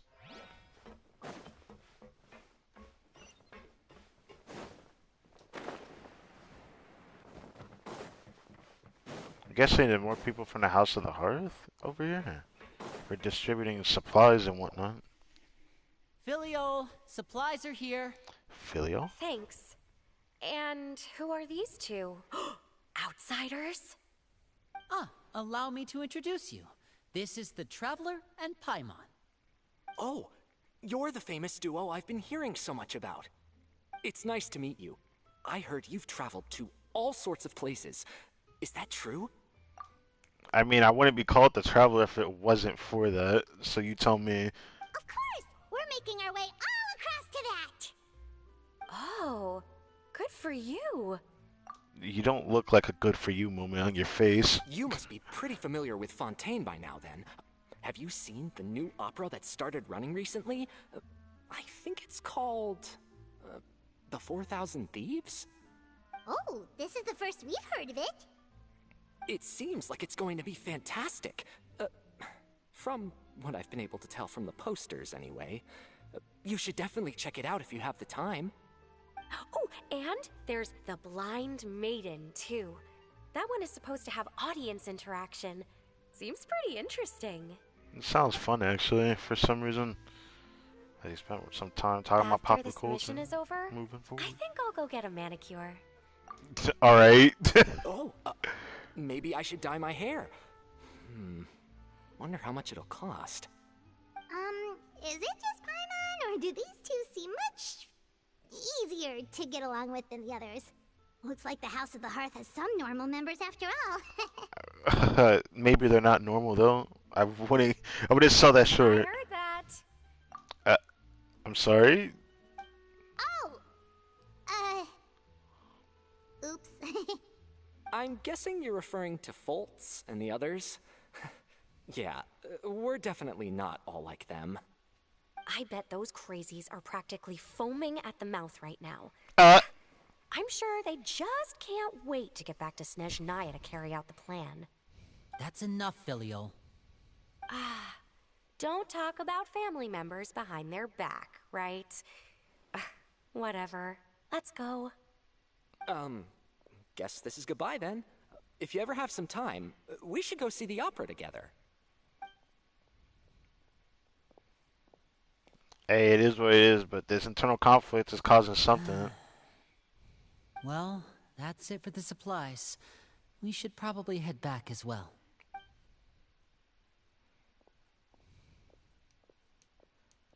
Well, they didn't seem too happy with each other. Seems like there could be something more going on here. We should just observe for now. We don't have to do anything. Right. We're only here as guests after all. I'd rather not do too much. Lenny's getting super far ahead. Come on, let's catch up.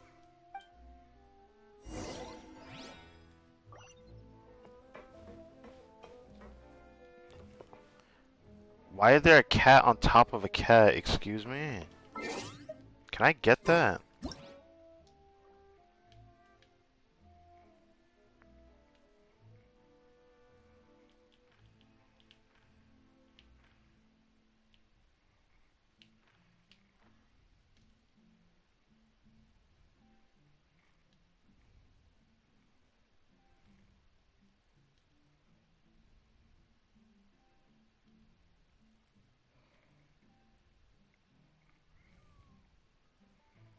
Bruh.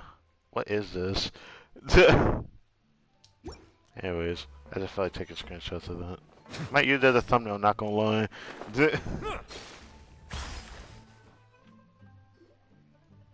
So, what do you think of the members you've met so far? They've got a lot of personality. Well, Father is always encouraging us to be strong-willed and independent. So if there's one thing we've got, it's people who aren't afraid to speak their mind. Well, I should probably get cooking. Wanna join? Gotta get cooking, I see. Of course! Then let's head out and... Uh-huh? Fremine, what are you doing here? What's this boy doing? Well, Hey, nice to see you again! Oh, you too. I heard you're here as guests of House of the Hearth. Welcome. We were just going to make some food. Why don't you come along?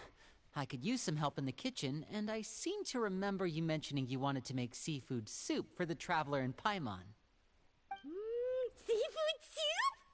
Oh, Paimon's drooling already. Oh, Were you God. looking for something just now, Fremine? Maybe I can help. It's nothing. I just wanted to see if there were any extra supplies. Yeah, we've got some left over. What do you need? Some food and water. And some clean cloth, if possible. No problem. Give me a second here.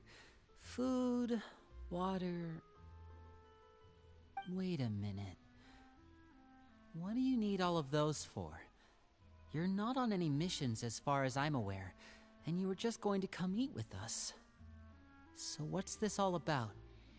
I see how you just threw that into his face like that, but even I knew that was going to be the case. I thought I'd grab an extra portion because I get hungry at night. Could be because I'm growing, you know? That's not a good lie, bro. Not a good lie. Come on, man. Fremine, you remember what I told you? You're not like me. Your lying skills still need some work. Tell me what's going on. Is it really bad enough that you have to keep it from your own brother? Maybe it'll be better if we gave them some space.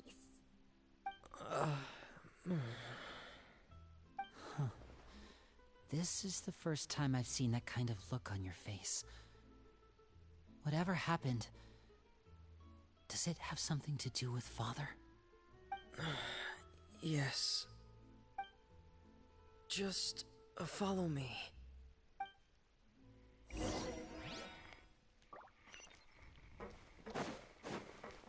Find out what Fremine is hiding. I have a bad feeling about this. Because I remember explicitly in the trailer that Fremine is a trigger for something, and I don't know what that means. You're back! Oh, and you've brought some friends with you this time. Hello, my name's Linny. I grew up in the House of the Hearth. And you are? Why does her voice sound familiar? Hi, Linny. I'm also a child of the House of the Hearth, just like you. Why does her voice sound familiar? Was it that girl that looks similar to this chick from the animated short for Arlecchino's past? Because she looks a lot like her, actually. There's no way that would be the same girl because Arlecchino's all grown up. And I'm pretty sure she died in the trailer. So who is this? You can call me Clairvy. Clairvy? It's nice to meet you. Does that name ring any bells, Linny? No, not at all. That's not a name we have on our roster, I'm sure of it. What I'm not sure of, though, is how she managed to sneak in. She must be the phantom child Father's been searching for. From the looks of it, I'm guessing you were the one that found her, Fremine. You, haven't told Father, have you? No, I haven't told anyone. I've just been keeping her hidden. Why? What is the benefit of hiding her? Why is it so bad that you hide her? For how long? That you have to? About half a month now. Oh, hell no. Fremine, what are you doing, bro? So ever since we got to Poisson, then, do you have any idea what you're doing? Yeah, you could be in a lot of trouble here. I know what I'm doing. You know what you're doing? Well, you know how much you're fucking up. Really? Because from where I'm standing, it looks like you're hiding the very person Father has been trying to find. If Father finds out about this, everyone involved is going to be punished. You know the rules of the house, Fremine. I know you do. Father doesn't tolerate any form of betrayal. So why are you doing this? I've thought it through. And I just can't hand her over like that. I mean, good for you. Linny, don't you remember last year? Chaplot nearly died after getting poisoned during that one mission. He wasn't able to get back before the poison started taking effect, and not a single person was there to help him. That night, while I was sleeping, I heard a voice telling me to go save him. I opened my eyes, but I couldn't find the source of the voice. I thought maybe I was just hearing things, but I went to look for him anyway. Luckily, I got there with enough time to save his life. That feeling of being haunted, of hearing voices, it's happened many times in the House of the Hearth. I'm sure you've noticed. So what you're saying is, that was her? She was the one who spoke to you that night? Unless there are other spirits roaming around the House of the Hearth, I don't think there's any other possibility.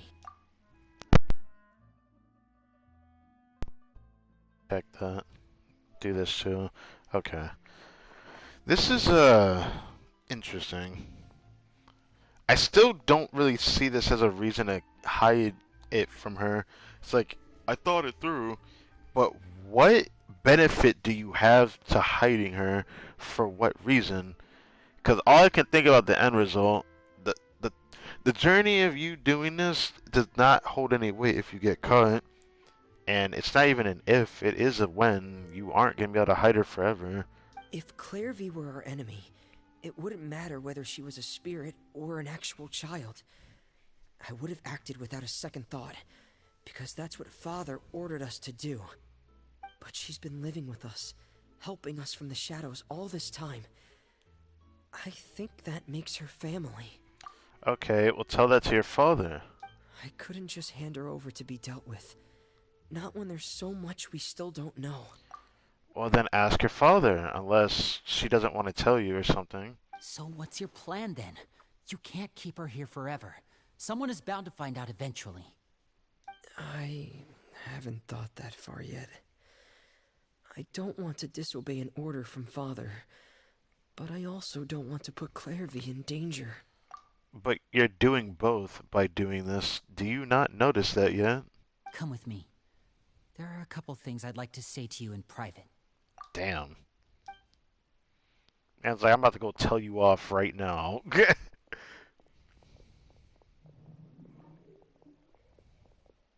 Oh, Claire, you're gonna most likely talk to us. Those two sure care a lot about each other. They sure do. Well, they got a funny way of showing it. From where Paimon was floating, it sure seemed like they were about to bite each other's heads off. Nah, Feminine ain't about that. No way. They have a really deep bond. I could tell right away, because I also have a friend like that. Think I so. just don't know how long that kind of bond can last. What do you mean by that? The darkness in the house runs deeper than you can imagine. No one can get out alive. I'm sorry, Linny. I really didn't mean to drag anyone else into this. Oh, really? You didn't mean to? 'Cause I, for one, wish you did. Huh? What do you mean? What do you mean? You know, when we were younger, you didn't call me Linny. You called me brother, just like Lynette. We grew up together, the three of us. We were all orphans, all rescued by Father.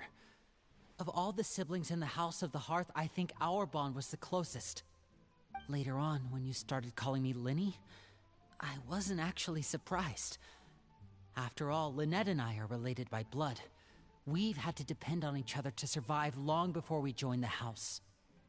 Linny, The darkest and most difficult moments of my life happened before you and I had ever met. I'm sure that's true for you as well. Even so, Fremine, we've stood by each other for all these years now, and to me, that means more than blood. You and Lynette are the most important people in my life. No one can replace you. So I won't let you face anything alone. Not if I can help it. Oh, looks like things are getting kind of heated between Linny and Fremine. Maybe we should go check on them. I think we're at the end of it, but okay. Oh, it's raining. I should put my clothes away. What are you talking about? Oh, she dipped. Alright. Oh, no, she's back. Perry? Huh. Looks like she's not here either. Well, that confirms that. This means this is the girl from the animated short. As a child? It's time to eat. I'm pretty sure she died in the trailer. And she died as an adolescent woman. By Arlecchino's hands. Because of that trailer. This is very creepy. It doesn't matter whether she's dealt with or not. If she truly is a Feta, which I'm assuming at this point this is concerning. I didn't realize her name was Clarivy though, but I knew that she looked just like her from the trailer. 'Cause I remember her hair. I don't remember her eyes very well because I forget things, alright? But I do remember that her hair looking just like this. Which is funny how I remember that much, but yeah, I'm a bit concerned about that. Clarivy talks about the past of the House of the Hearth. I don't know if the House of the Hearth now is the same as that past where everyone had to fight each other to the death. Oh, wait a minute, Fremine. You're not crying, are you? Is everything alright? Oh, shut up. Everything's fine. Thanks for asking. Well, we're all friends here, right? We've been through so much together, so if there's anything we can do to help, just say the word. It's just a small family dispute. It's not something our guests should trouble themselves with. In fact, it might be better if your stay ended here. You say that, but I feel like we're already kind of too deep in this. What are you getting at, Traveler? When guests are around, families are often on their best behavior. And any disputes are less likely to escalate. That's what you're trying to say, isn't it? Think it'll be better if we stick around. I just... Thank you. I was really hoping to keep you out of it. But even if I could think of some other reason to turn you away, I'm not sure I could convince you. I know things could turn dangerous, so I promise you this. From now on, I'll protect you like my life depends on it. Dude, that is kind of a wild claim to say. Gotta respect it. Me too. Well, back to the matter at hand then. If we don't plan on handing Clarivy over to Father, then our only other option is to solve the mystery of her identity before Father is able to track her down. That means finding out where she came from and what she's doing here. Then we can send her on her merry way and pretend like none of this ever happened. But is she considered a phantom child, or is she actually not human, so to speak? I've tried that already. Wait. And? And nothing. I tried taking her somewhere really far away, but after some time, she just reappeared. She even came with us all the way to Poisson. It seems like wherever the house is, she follows. I don't know much about spirits. Do you two have any ideas? Let's see here. Paimon remembers hearing something like, if you fulfill a spirit's last wish before they died, they'll let go of whatever's keeping them here and return to the ley lines. We're calling them the ley lines instead of the earth. Alright.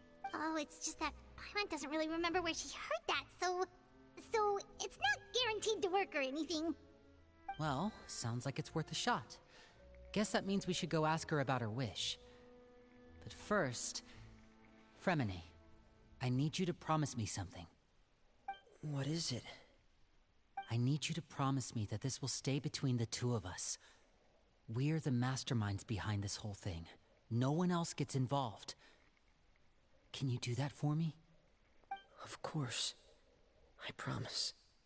All right. Then let's seal the promise just like when we were kids. Fist bump on 3. Ready? 1, 2, 3. I swear. Where did Lynette come from? Where did she come from? Whoa! Wait, even the traveler didn't see her. Bro, are you a phantom child? Let me sub. But what a surprise! What brings you here, dear sister? It seems like she knew for a while. Maybe she was just waiting for her time to come out. And, when exactly did you get here?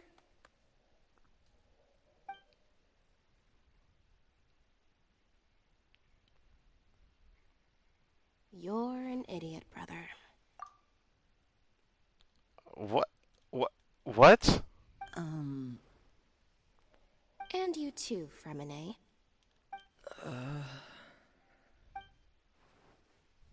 You 3, Traveler. And you 4, Paimon. What do you expect me to do? Why are you calling me an idiot? What do you expect me to do? Tell them off? For me not telling them off makes me an idiot? I'm just existing here observing this. Wait, what did we do? I've seen Clairvy around the House of the Hearth before. I hadn't seen her in Poisson, so I figured she must not have come with us. But it turns out you were just hiding her. I heard you talking about your plan. Rather than steering clear of the situation, I'd rather fully join in.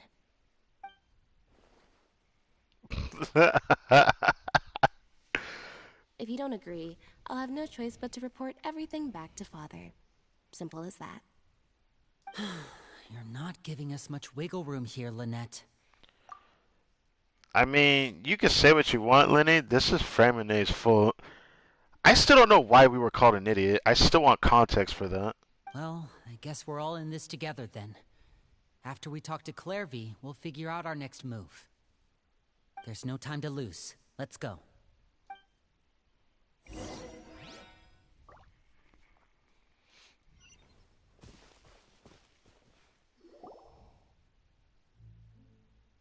She's still eating that lasagna thing. I'm full. Thank you for bringing me this food, you guys. I see you didn't touch the damn food. What are you talking about? She said she's full, but the food doesn't look like it's even been touched. Well, she is a spirit. Yeah, that confirms that. That's right. Based on what I've been able to observe, it doesn't seem like Clairvy can interact with the physical world at all. But how can we perceive her like this much to manifest that she can just walk around and everything? Still, when she's presented with food, she'll always linger around it for a good little while. Maybe, in her mind, she really is eating those things. Does she know that she has already passed away? You know what sucks about this? Can we say that this is a person that passed away or not? I just don't know how to feel about this. After watching the animated short for Arlecchino's past, it would have made sense if she died as a child, but she died as a woman. She dies an adolescent woman. So, how does she perceive herself? Does she see herself as an adult or a child in the form of a spirit? Is my question at this point. I've tried to ask her, but she didn't answer. My guess is that she's just as confused as we are. Or maybe she couldn't understand the question at all. She probably doesn't Claire, understand it. If you've got some time, I'd like to ask you a few questions. Sure. Oh, another new friend. Hi, I'm Clairvy. Hello. Clairvy, how did you join the House of the Hearth? Huh? Isn't it the same for everybody? The Knave brings you here and then you can't leave. It's just that your name, it's not on the roster. And I've never seen you before. The roster? Oh, I get it now. I think there might be some things you don't know about this place. She just doesn't realize it yet.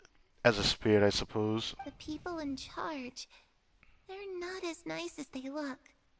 They say they keep a roster, but it's not complete. There are a lot of people who aren't on it, and never will be. What do you mean by that? In this house, some people are family, and other people are just test subjects. Those kinds of people aren't ever going to get a place on the roster, unless it's the roster of people who've been executed. Wait, does that mean the Knave... Is there anyone that can vouch for you?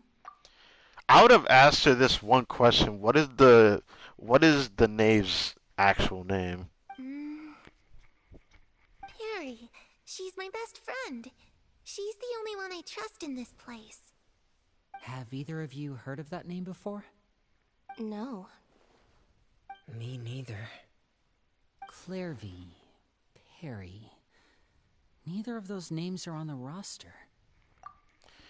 What's funny about the Perry thing is that I'm pretty sure that was what Arlecchino's name was before Arlecchino, but what made her name change to Arlecchino is now my question.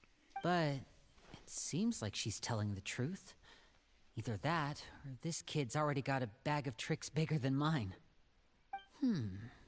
Maybe we should try a different approach. Clairvy, do you have a wish? A wish? It can be anything you want. Just imagine. It's your birthday, you're blowing out the candles, and your wish is...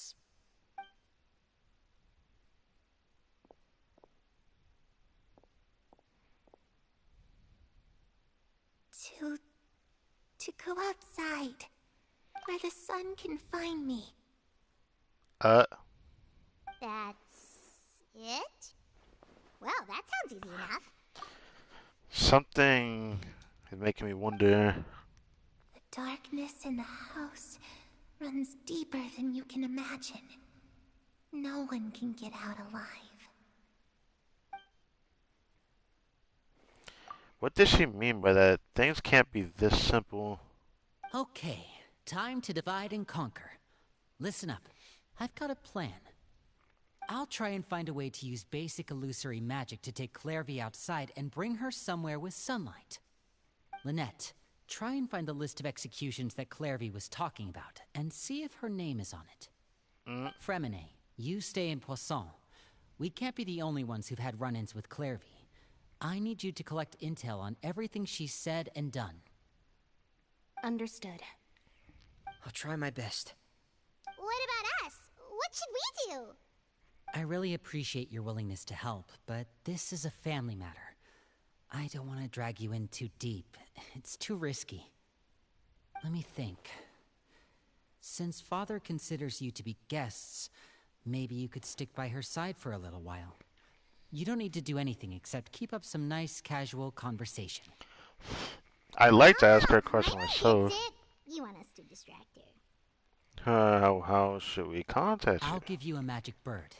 If Father suspects something, all you need to do is release it when she's not looking, and it'll alert me that something's wrong. What? Of course, that's only as a last resort. If Father doesn't seem to notice us, there's no need to make contact. How do you know We can whether be she here tonight notices after you all or said not? and done. If the worst case scenario happens and we're discovered, just tell Father everything. We're not going to let our guests get punished for our own actions. That's where we draw the line. Alright. You too.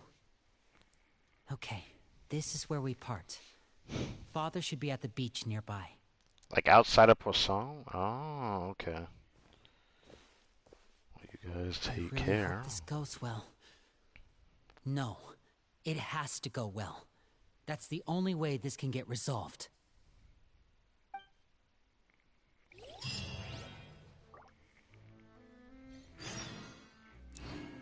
Go outside and look for the Knave? Okay. Clairvy, I'd like to take you somewhere. Is that okay with you? Sure. Where are we going?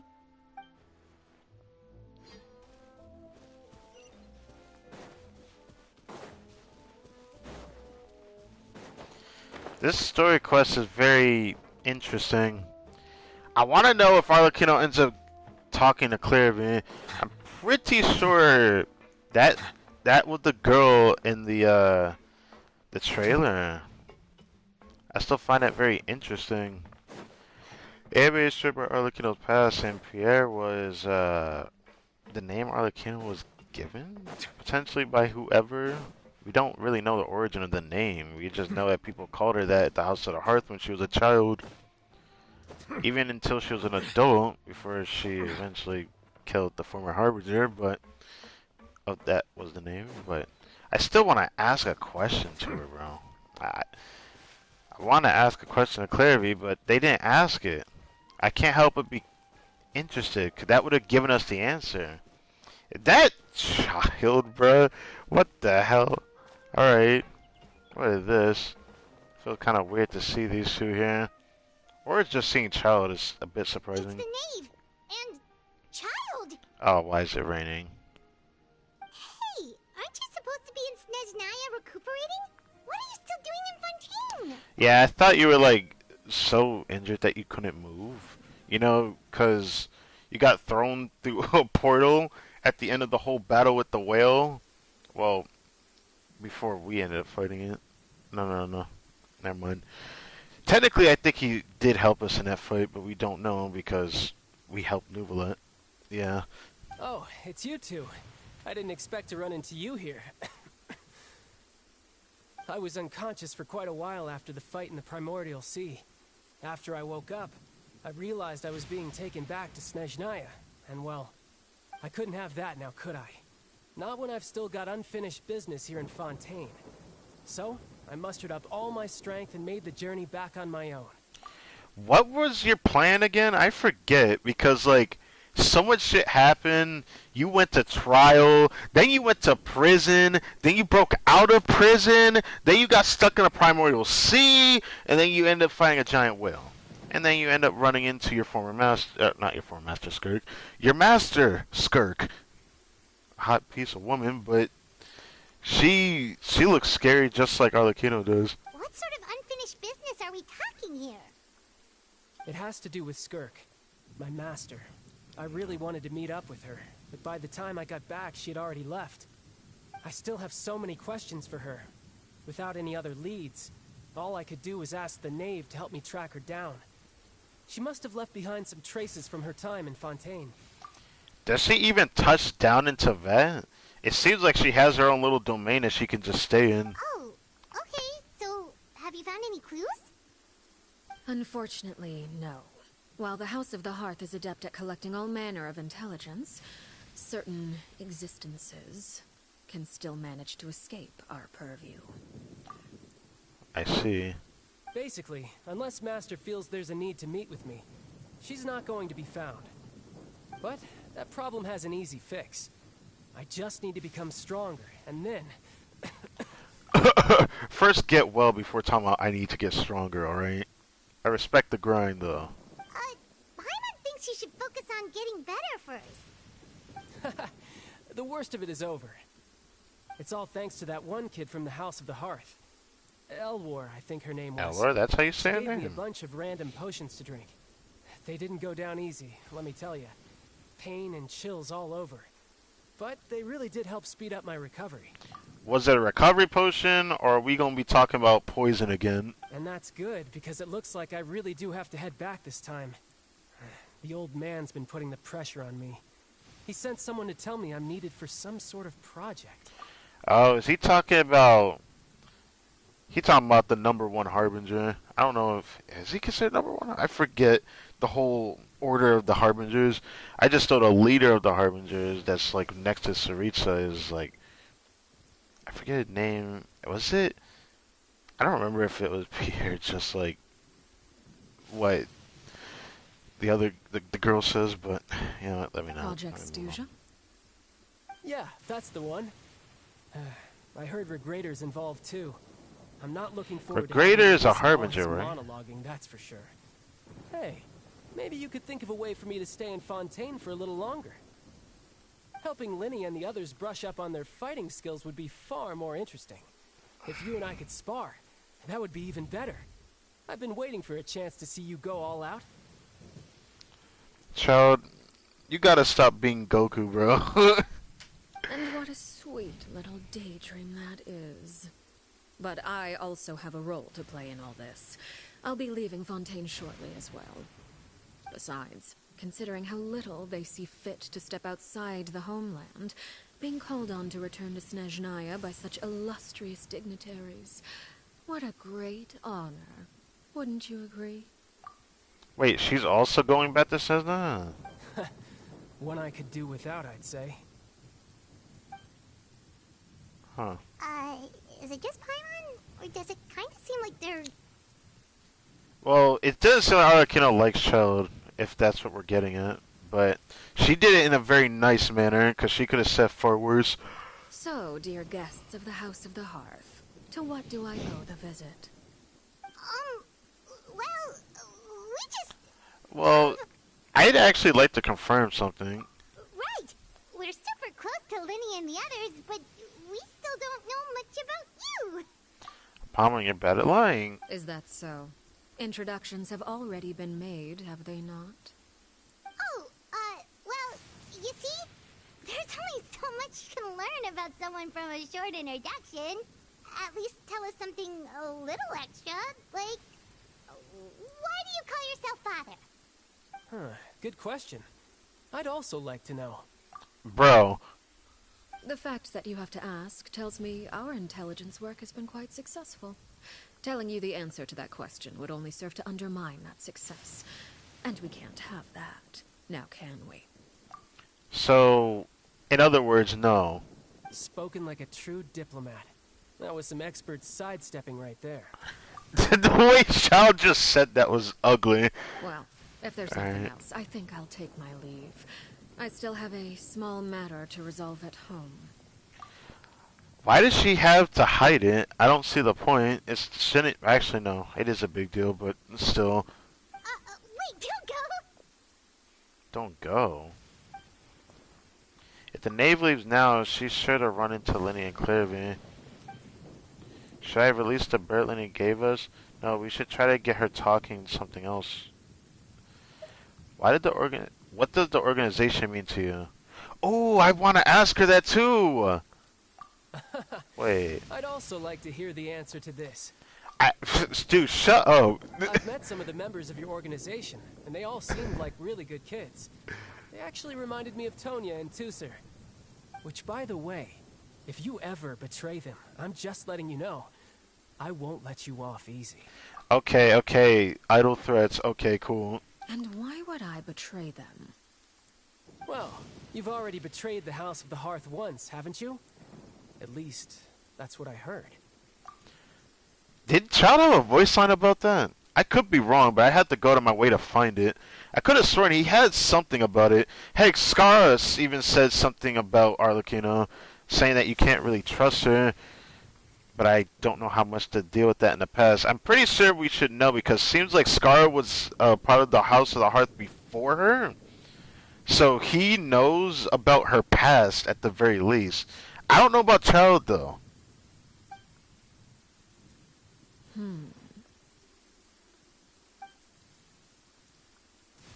Okay, I admit. That's just what the old man told me. The rooster, I mean. Oh, this whole time, Mr. Snows is the person you were talking about? Okay. The guy that had the Igor... Should I say Igor nose from Persona? Yeah, the Igor from Persona, because name Igor, the man got a snooze. Him and Rooster definitely have the same snooze. Knave betrayed the House of the Hearth. Did that mean what Clairvy said was true? Does the Knave really treat her children like test subjects? Man, if they did not create the animated short before her character demo, or even before this patch even started, I wouldn't be throwing words out like, oh, this pass with this pass with that. We learned something there that we're probably not going to get in this story quest, are we? I don't know. It depends on what she wants to tell us. Wait, did you really do something bad to those kids? Never mind what I've done. I'm more curious as to what the mighty Rooster had to say. Care to enlighten me? Well, nothing much. Just some stuff about you taking out many other members of the House of the Hearth, and even going so far to attack your own family. Oh, yeah, that's about her past. I see.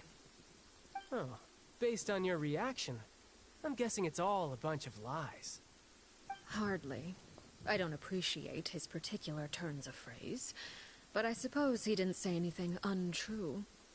Although, it would be more accurate to say that there is a certain level of prejudice involved, but I don't intend to clear that up just yet.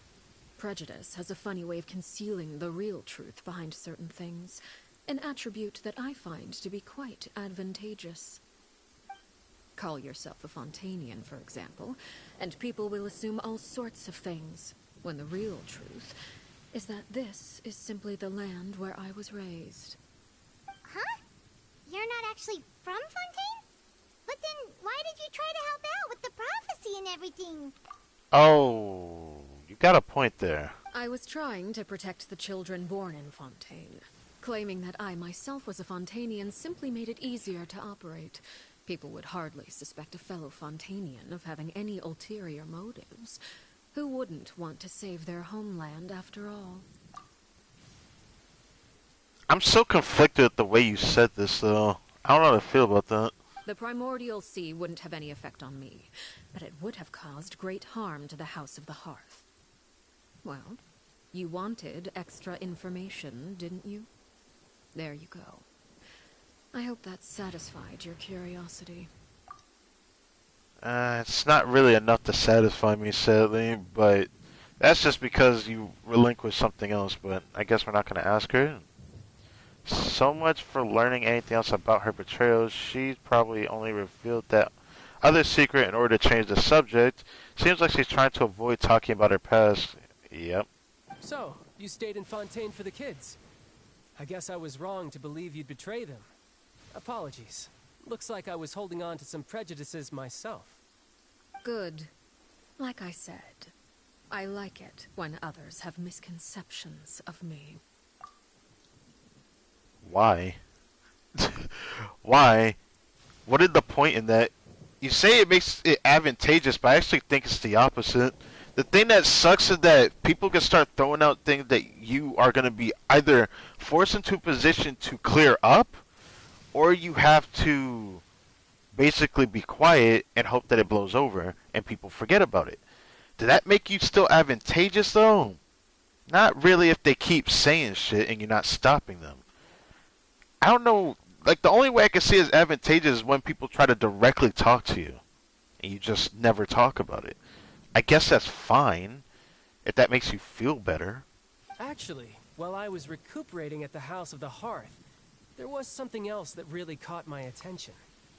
I heard that members always resolve disputes and arguments with a friendly spar, and the loser has to back down. Seems pretty cool if you ask me. Would also give them plenty of opportunities to hone their skills. Well, that's only a recent development. In the past, such spars weren't nearly so friendly. The losing party would lose everything, including their life. They were that high stakes? Whew, at least that's not a thing anymore. Like the Hunger Games, looking at? Well, the current atmosphere's not half bad. I'm a bit jealous, actually. You've got so many family members around you, and you even get to live with them. Having a lot of family around means dealing with a considerable amount of bickering and scheming. Once Tonya and Tusser enter their rebellious phase, I'm sure you'll understand. Just imagine. Tusser becomes obsessed with plucking out strands from the rooster's mustache, or Tonya decides to dye her hair 42 different colors. Oh, I'm assuming she's talking about the other two from earlier. Like, one of them wanted to dye their hair, but I don't know about the girl. Okay. I get the picture. The conversation shifts from topic of Tonya and Tusser to moves on. Type of conversation usually leave you falling asleep. Well, would you look at the time? I should probably get going. At least it stopped raining. Paimon, I'm not sure where our paths will cross next, but the next time we run into each other, we should definitely try and find some time to spar. Bro, you really gotta shut up, bro. You've been using your delusion too much, and you, like, really keep pushing yourself with it, too. You're lucky it doesn't accelerate your life. Since you're a Harbinger, your standing is a lot more, I guess, constitution-wise stronger, but I don't know. I wish you wouldn't rely on it. Again, maybe this is a conversation we can have when you look less like you're gonna keel over. All right. Well, thanks for everything, Arlecchino. No thanks necessary. You also played a part in obtaining the Gnosis. I would say we can call ourselves even. Even though you say that, it seems like Neuvillette planned to give it to you regardless of the reasons, so we'll just leave it at that. I like the sound of that. Well, I'm off. See you all some other time. We should probably get going too. Do you want to head back with us? Paimon? Oh? You want me to leave so soon? Why would you say it like that? Oh, well, you see... Well, you see, come on, man. I'm rather enjoying the evening breeze. If you don't mind, I think I'll stick around for a bit. I have some things to think about. Apologies for not attending to you like a proper host. Please forgive this slight. I do hope you'll have a pleasant stay. We managed to keep her distracted until nightfall. Good thing Child was there to keep the conversation going. You don't think she suspected anything, do you? Yes. Oh, Yes, she I wonder did. if Lenny ran into any issues. Let's hurry back and see how everything went.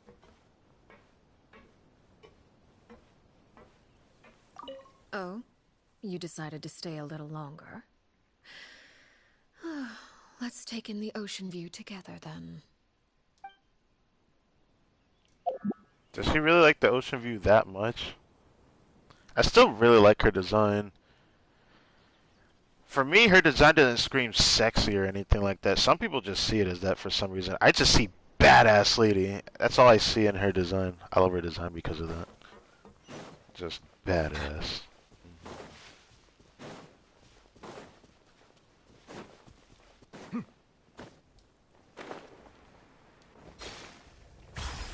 I still can't wait to see what happens after this weekend, though.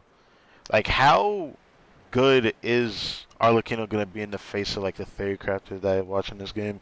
Even though I don't always go for characters based off of meta, at this point I have not really a lot of reason to keep pulling characters. I don't want to pull characters just because I like them, because I will burn myself out of the fun in this game if I do that. It's the opposite for other people that like to pull characters, you know, just simply because they like them, because that's how I feel like you're supposed to play a gacha game. But my criteria is so strict that I can only do that but for so long. So after a while, I will feel like I'm burning myself out if I just get a character just because I'm like, oh, this character's cool. Oh, everyone's getting this new shiny thing. Oh, I really want to actually play this character. It looks kind of fun. And I find out after a while, I end up not enjoying them for very long. Arlecchino is a character I can see myself playing for a long while, but I don't know if I play her forever, though. Then again, the same can be said for Neuvillette, but I honestly have a few uses for him, whereas Arlecchino, she's just another DPS. You're probably going to be like, well, Neuvillette's another DPS. I don't have a Hydro on-field DPS. That's why I got Neuvillette. I want Clarin because I want another Electro DPS. But maybe because I'm hoping that she ends up being a strong one. I don't know. And then Navi I want to get because I don't have an on-field Geo DPS, because I want an excuse to use my goblets. I want on-field Animal DPS. Since I got Shao on my other account, I want to get Wander on my main account. And Wander's on a banner I did not expect him to appear on. I should have known that this could happen. He was a former Harbinger. I don't know what's going to happen. A part of me wants to pull during the second, but now that Clarin been drip marketed, I really freaking want her. I don't know what to do. Oh, I really freaking want her. She's the only character left in Fontaine I visually wanted to get outside of the Archon. Neuvillette just ended up being extra baggage I didn't expect to go for, because I didn't think he was going to be a freaking Hydro Dragon, which now feels like something I need to look forward to in Natlin. Because apparently there's a Pyro Dragon. Lenny, how did everything go? Well, long story short, we ran into a small issue. Clairvy can't go into the sunlight. What? Let me guess, she just disappears? Everything was fine at first. She followed me up to the surface just like I told her. But as I led her out of the shadows and into the sunlight, she vanished. I turned around and there she was, standing at the edge of the shadows, silently watching me. Huh. Maybe she's afraid of sunlight, or... No, it wouldn't be her wish if that were the case. At that point, even though she can't even explain it, we would have to understand what her death signified. Well, we could always try pushing her into it. We can't push a ghost. I don't know how you do that. I mean, there's anime out there that have proven that there's things that can affect such creatures, but not in this world. Oh, true. I've pretty much tried it all already. Nothing worked. Eventually, the sun went down, so all I could do was bring her back here. How did it go with you, Lynette? Good. I've got the list. It's right here. Really? There's a list of people that got executed. Let's take a look.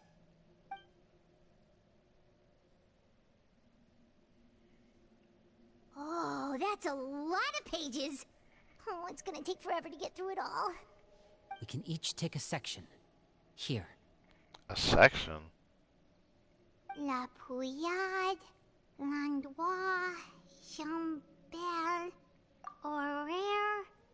Are you saying his name right? If that's how you're supposed to say it, that's well. They're making us look at it. Alright. Oh, yes. Executions. That Horaire guy has a huge scar on his face. He's kind of giving Paimon the creeps. Ah, I've met him before. The scar is from an injury he received during a mission. I still remember him joking with me about it. He said any future lover would take one look at him and then lose all interest. Did he say anything else? Well, I asked if there was someone he was interested in. He said no, and that's where our conversation ended. Oh, great. So it was awkward. It was only later that I learned he really did have someone he liked. He risked everything to escape so he could be with her, but it didn't work. One day, Father asked to see him, and, well, I never saw him again after that. So, execution. Damn, that's wild to kill someone for that reason, though. Wait, so that means the Knave, she... It may seem cruel, but it's just one of the rules of the house. If this is true, that means Arlecchino's not that much different than the former Knave, Harbinger. Maybe it's fine that they're not fighting to the death amongst all family members. Like this is like the Hunger Games or something. But for it to be like this, I don't know how to feel about that. Like the fact that she's willing to still do these cruel things. I can understand that there's missions of assassination, crazy stuff like that you're making your children do or something crazy like that. But she's still doing some of these really fucked up concepts that the house does for internally amongst their members. I don't know how to feel about that. And nothing about that feels right. Betrayal is not to be taken lightly. We know too many secrets to come and go as we please. So, if you do try to leave, you pay with your life. That's disappointing. I can't even say sad. It's just disappointing. It's like, bro, you know too much, so I have to kill you. I don't even care if you don't say anything for the rest of your life. Which, I'm a pretty trustworthy person on that because I don't have a reason to tell people things. But I guess some people just don't trust people so much that they don't even want the chance. They're like, nah, I don't care if there's a chance. I don't care if that chance is low. I'm still going to off you. That's crazy. Solemn atmosphere descends over the group. Her name's not here, huh? Well, that's not too surprising. It doesn't seem like this list is complete. It only contains records dating back around 5 years. Let's shift our attention then. Fremine, were you able to find anything out? Fremine. Sorry. I was thinking about something. I managed to talk to quite a few people, but I couldn't help but notice that the atmosphere in the house was a little... strange. I hate that they keep calling it the house. Like, bro, we're not inside of a house right now, but I know what they're talking about. Strange. Yeah, I mean, I know there have been arguments in the past, Times when people haven't gotten along. Chaplot and Filial are a good example of that. Oh, those are two of the people that we met while delivering supplies. Paimon can see how they might not get along. They had very different vibes, and their, interests seem to be pretty different as well. That's to be expected, actually. Father brought us all here, shared her knowledge with us, taught us how to fight. That's one thing we all share. But that's also where the similarities end. Not all of us feel the same desire to stay here. As members of the House of the Hearth, we're also considered part of the Fatui. And to a lot of people, that's an identity they never asked for. Yeah. Certain members get older and realize they want something else for themselves. But considering the rules of the house, most people would never say that out loud. That just sounds disappointing. I can't even say sad. I still find that disappointing. This whole time I thought Arlecchino calling herself father has a deeper meaning. But now I'm not even so sure about that. Maybe she's taking her own version of the role differently. So she's still technically the quote-unquote king, but I can't even call this king in this worship because it seems like her being a knave is really has a different meaning to her. I wonder what it is, though. People like Chaplot and Foltz are loyal to Father and her vision. They're proud to be part of the Fatui. Filial and Nantoy, on the other hand, well, they aren't quite as enthusiastic. These kinds of conflicts have always been there. It's not like Father is in the dark about any of this. Well, that's true. But it just feels like things have gotten worse lately. Filial and the others, it seemed like they were meeting in secret to talk about something. I can't say for sure, but I think they've met Clairvy. You think she's been inciting them to act out? No, not exactly. But I wouldn't be surprised if she said something to them about the darkness in the house and how deep it runs.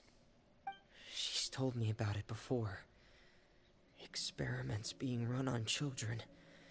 People being used as pawns on the battlefield without so much as the strength to survive. And they just believed all that? Without any evidence? Clairvy's words probably gave them the excuse they were looking for. Whether they actually believe them to be true is secondary. This is all because of Project Stuja, isn't it? Again with that word. What is that? What is Project Stuja? Whoa. Hold on a second. What's this Project Stuja all about, huh? This is the second time it's come up now. Sorry, but I'm not sure of the details either. So, only child knows about it. Well, Arlecchino said to know about it too, because Harbinger talked, but... I only know what Father has told us, which is that it's something the Rooster and Regrader have been working on together. Apparently, it has to do with the Fatui's strategic plan for the future. That's probably for Natlin, for all we know. Because the House of the Hearth was so successful in obtaining the Gnosis, we now have the honor of playing a key role in Project Stuja. Wait, but isn't that a good thing? Key role is just another way of saying dangerous role. To us, the whole thing is an inconvenience. Oh. Father thinks so too, but she's in no position to refuse. Their plan isn't exactly unreasonable, and they've been funneling the house a lot of funding. It's just that we'll lose a lot of members in the process. Participating in the plan, it's an honor in name only. What they're really trying to do is subdue us. The existence of an intelligence organization outside their control makes them feel uneasy. Looks like the Fatui is plotting something big, but given how Lenny and the others seem to know about it, I probably won't be able to learn much. Of course, but the fact that we're being told this through a story quest makes me a bit concerned. Should keep a sharp eye out during any future dealings with the Fatui and see what I can learn. Okay, super complicated top secret Fatui business aside, what does all of this have to do with the conflicts you were talking about earlier? Paimon doesn't get the connection. External pressure has a way of exacerbating internal strife.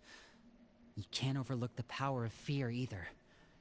People are afraid of dying, and that fear is often the impetus for a lot of stupid decisions. Sure. I thought resolving the Clairvy situation would make everything go back to normal. But it looks like things are more complicated than I thought. If we leave Filiol and the others to their own devices, sooner or later, Father will be forced to take action. Yeah, I see why he said that. We can only focus on one situation at a time, brother. But what Lenny just said holds a lot of weight.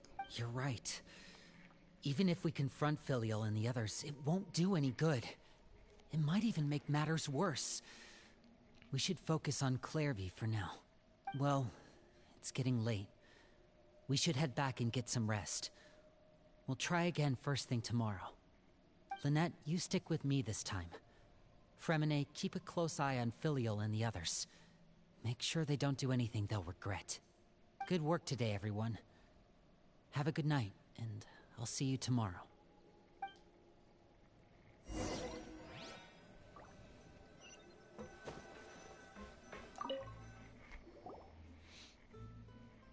My race with all sorts of thoughts. Oh, I'm always looking forward to an early night, but she can't sleep at all. Hey, you don't think the Knave will be too angry with Lenny and everyone if she finds out about all this, do you? Great for asking an obvious answer to your question. In your question, yes. She's even scary when she smiles. If she were to actually get angry... Ooh, you have to protect Paimon if that happens, okay, Traveler? I'm also afraid of her. You could just hide behind me. Okay. Saying that I'm afraid of her is kind of interesting. She does feel like an anomaly in this game, though. I still stand by it, too. Her way of doing things as a character seems to defy logic. But the thing that also sucks, that never gets mentioned, this intelligence agency is all well and good. But I got a call. I could just go see Nahida and Sumeru and be like, yeah, can I just see the Irminsul tree real quick? Let me see that information real quick. Everything that happens in the world is through that tree. And as long as that tree stands and Nahida's around as well, I could get information about anything without having to ask people something. If I really wanted to. But the Traveler doesn't think about it like that. I know it's a lot of power that Nahida holds in that, but if we disregard all ramifications, a lot of things would be more interesting if we actually had the option to go see Nahida and Irminsul. Trust is effort, Traveler. That Clairvy? Look over there. It's a baby running. Quick, let's catch up with her before anyone sees.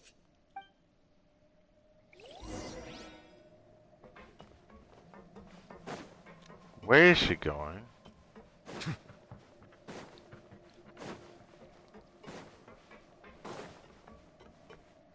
Over there. Oh, so it's like that. Is it because it's nighttime that she'll go outside? Oh, where is she going? Oh, if someone sees her, we're toast.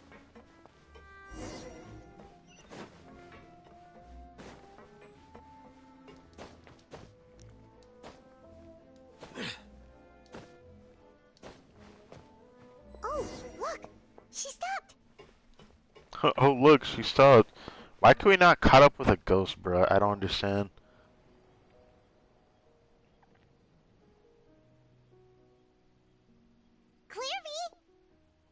Clairvy? Shh.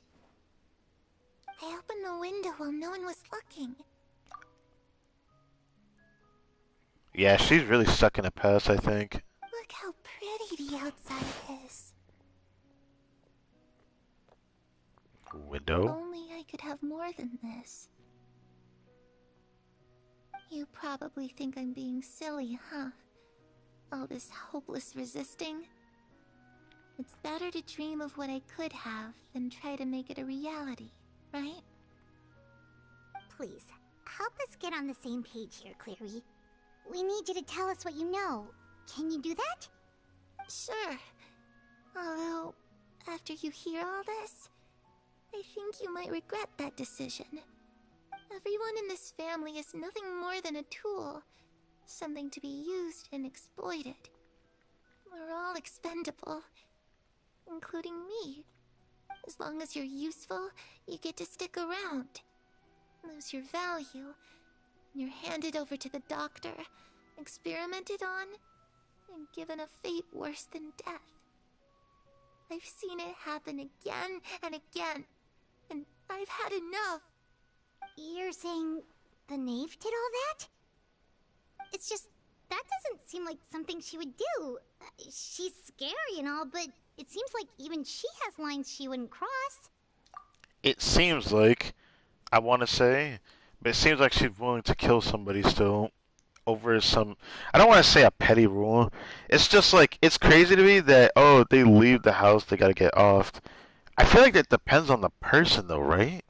Like, do they look like someone who would just blab off about something? But Mans wanted to marry a woman. He was gonna go out of his way to get her, and you killed him just because he wanted to be with a woman is something crazy to me. I'm sorry. I knew you wouldn't believe me. Everyone thinks she's a good person. They all think of her like a real mother. Aha. Mother? But she doesn't deserve that title. She's disgraced it and tarnished it. And if I had things my way, I'd never see her again. If only Perry were here, she'd understand. Perry? There's that name again. Also, Paimon's getting a strange feeling. It almost feels like she's not really here with us.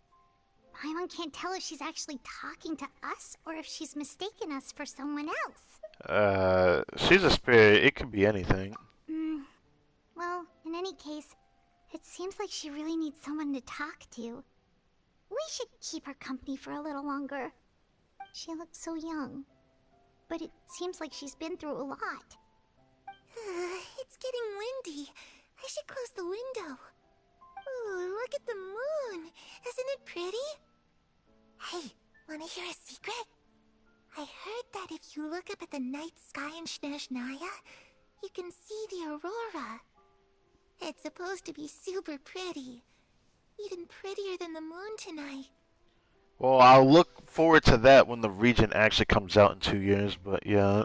Perry and I promised each other that once we're older, we're gonna go see it together. Oh, yeah. I remember you said that, and then everyone, and I swear to God, when I saw people's reaction to the animated short, everybody, I didn't think about it myself until it happened, but people were saying, yeah, she's dying. Is the craziest shit to me. But I can't find her. I'm worried she's also been... No, that wouldn't happen to her. She's special. Mother likes her a lot. Huh, she's a special problem. I should really go talk to Mother, but we just fought. She doesn't want to see me, and I'm too scared to face her. What should I do?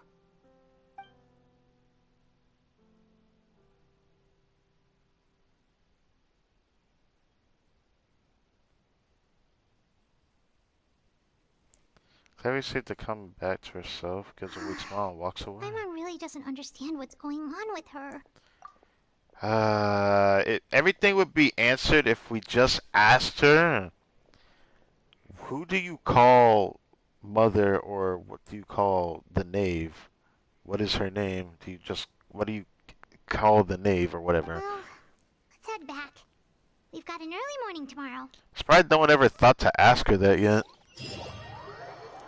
Thought the night passes.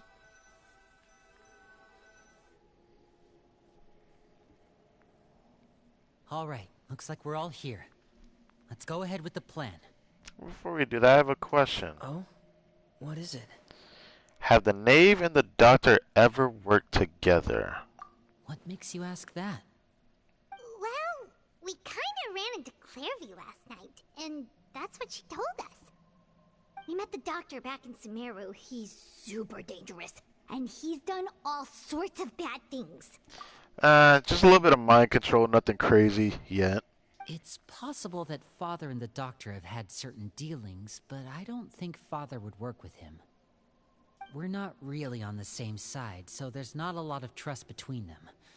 That doesn't exactly set the stage for a successful partnership. I did hear, though, that when Father first became a Harbinger, the Doctor offered to work with the House of the Hearth. Father rejected most of his proposals, except for one. It had to do with some sort of secret experiment. Secret experiment? Could that be what Clairvy was talking about? I'm very unsure of that. But again, now that we heard the address of Mother, I really want to ask Lenny about it too, because no one's ever talking about these obvious things. I don't think so.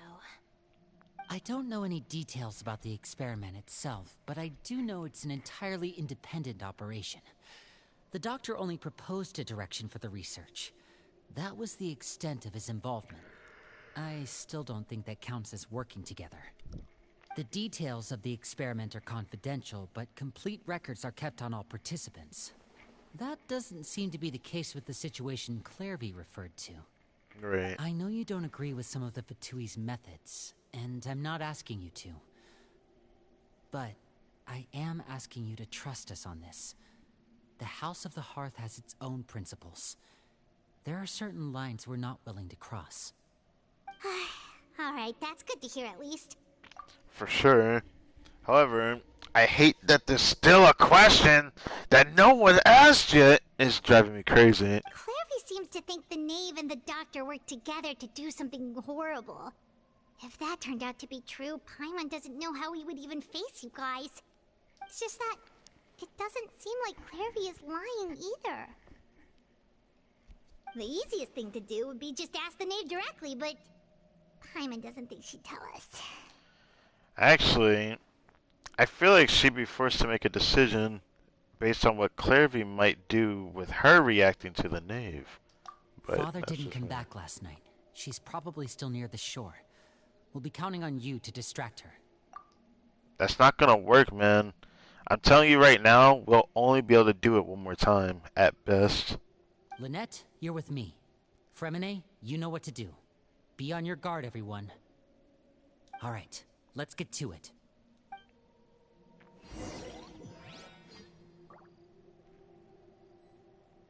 Where the fuck did Fremine go? Where are we going today? Let's try somewhere further away this time.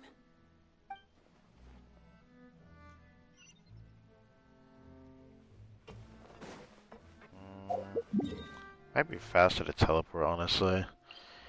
I have a bad feeling that us getting involved the way that we are, obviously, is what leads to us end up tussling with this woman, but I'm more curious as to the why. I can understand why she would relinquish her past, because her past is really messed up. Even though there's one problem, what benefit does she get from hiding her past? Is it just because she doesn't want to be that close to anybody? That's like the only natural reaction I can think of. Or does she really think everyone's just that untrustworthy? I'm pretty unsure of that. But why is she out here still? I can't help but I can't help but wonder. Ah, it's you two again. I must say, you look a bit pale. Did you have trouble sleeping last night? A little. Perhaps if you had less on your mind, you'd be able to absolve yourself of such troubles. So what are you planning to do now? Catch up on some sleep? Or should I give you some time to rack your brain for a topic to discuss before I ask any questions? I know she's gonna ask something, I knew it. Although I must profess to being curious. Without child here, how do you plan on distracting me? Well, I'm not surprised she said that. Us? Distract you? A good one. But no, we were just here for a chat. Paimon. Please shut the fuck up. Looks like you could have used some extra time to think. No matter. If you don't have any other plans, why don't you accompany me somewhere? Don't worry. I'll be sure to steer clear of any scheming children. It seems like she already knows what's going on, but doesn't actually know the details just yet. She's just letting them do their thing for a little bit. The ocean breeze is sure nice today. So I'm assuming you know something then? Children always think they can hide things from the grown-ups. But nothing gets past me. Least of all a little scheming. I think I'll let them have at it for a little longer. I can be very patient. Well, I'll leave you to think things over. If you're so inclined, meet me outside the Palais Mermonia. Good things come to children who do as they're told. So I do hope you decide to tag along. If only for your friends' sakes. What should we do?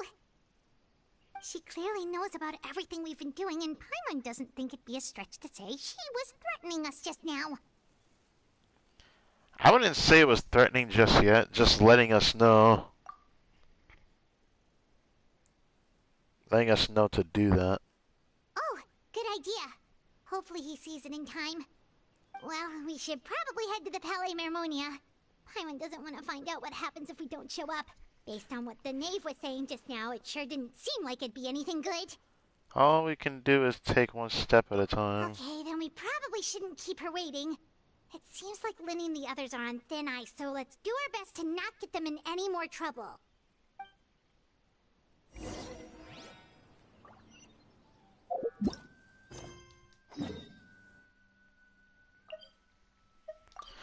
So, Palais Mermonia, the only reason to go over here is to see Nuvolet. I do remember hearing his voice in the trailer.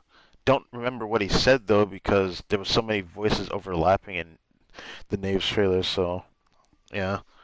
There's that. Seeing as we still have some time before my meeting, we might as well enjoy some pleasant conversation while we wait. I'm glad to see you get along with my children. Being surrounded by good companions is necessary for a child's development. You're not planning on doing anything to them, are you? I assume you're referring to Lenny, Lynette, and Fremine. Although, there's that situation with Filial and Nentoy as well. It appears quite a few people have been acting out lately. No matter. I'm not one to discriminate. All those who betray the house meet the same fate. There are no exceptions. Does that mean you're going to kill them? Calm yourself. Oh, are you here to beg for their lives? I'm sorry to disappoint, but the rules of the house change for no one. In my organization, everyone is responsible for their own actions.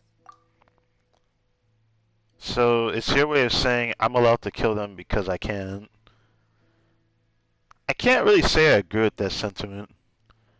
All I can say is that I still can't believe, I'm just phrase it for what it is. Given her past, all I can say is I'm disappointed in you. That's all I can say. I don't have much I can really say, because it sounds really fucked up to say it like this, because it's like, how would you know? No. Her animated short showed enough. So just because you did a little here and there things means that all of a sudden it's fine, right? But then you're showing these signs of things that you do and the way you carry yourself. Maybe it's fine to you, but even outsiders won't see this as a good sign. But hey, it's your organization, right? Well, I can't really say it's a good thing to even say this to her face.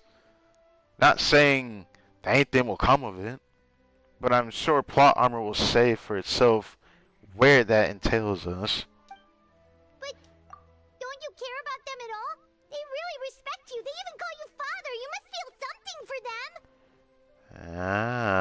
Right. It wouldn't just be a title that you use because you want to be a little different from your mother. Any organization in which feelings come before principles is one destined for ruin. The House of the Hearth is hardly an exception. You could say our principles are more stringent than most. Or strict. I wouldn't use the word stringent, even though it's not too far off the whole, if you know what I'm saying. Perhaps I can offer you this consolation at least. As our guests, you two will not be held accountable along with them. Is there really no other way to solve the issue other than, oh, I'm just gonna kill everybody. I'm gonna kill everybody because they're all lashing out doing their own thing. You make it sound like they killed someone important to you. You make it sound like they did something so absolutely wrong that no other correction is acquired. There's no spanking, there's no taking away their things, there's no this or that or those kind of punishments. Just, oh, okay, I'm just done with you. I'm just going to execute you. To me, that's not family. That's not even an organization. That sounds like a form of prison. It sounds like a form of, like, contempt. I don't know how to feel about that. I still can't help but say this. I still can't believe, like, just because of her animated short, you're gonna tell me you do all this? Then what's the point of calling yourself father? I would imagine Linny, Lynette, and Fremine will be able to keep their lives. As for Filial, Nantoy, and the others, I'm afraid there's little I can do. They can try to escape, but once you know our secrets, there's no getting out alive. I'm so conflicted with that, bruh. But that's awful. Man, I didn't know a little scheming could get you killed, bruh. It's so stupid, bruh. Ah, you seem concerned. Out of consideration for my guests, I suppose I could turn a blind eye for a little longer. A little longer? You're just driving the hard bargain. If Linny and the others manage to dispose of Clairvy in the meantime, all evidence of their wrongdoing will be lost. In that case, I could hardly punish them for something I couldn't prove. If their efforts are unsuccessful, on the other hand, all will be held accountable. And the punishment will be severe. I see. Of course. Oh, and here, I believe this belongs to you. Do try and keep better track of it next time. So, the bird we let out to Linny did not reach Linny. I don't know how the fuck she did it, but alright. It takes a considerable amount of time to train a bird like this. It would be such a pity if you were to lose it. Permanently. Wait, where did you get that? Well, I'm afraid that's all the time we have to chat. Now, for the matter at hand. I asked you to meet me here because I have business at the Palais Mermonia. It has nothing to do with you, but I think it would be prudent for you to stick by my side for the time being. There will always be time later to run off and tell Linny what you've learned. Well, time to go. Looks like we wrapped things up just in time. I'm pretty sure I already could guess why, but let's go see Nuvolant, yeah. Because there would be no other reason to be here but Nuvolant.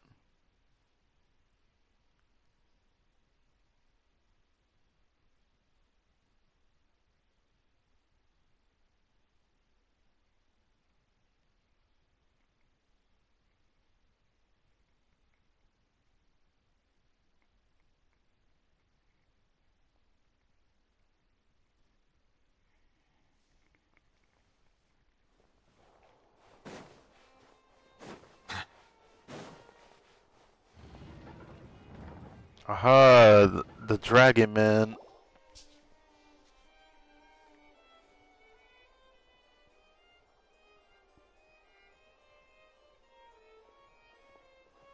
It's been a while, Monsieur Neuvillette.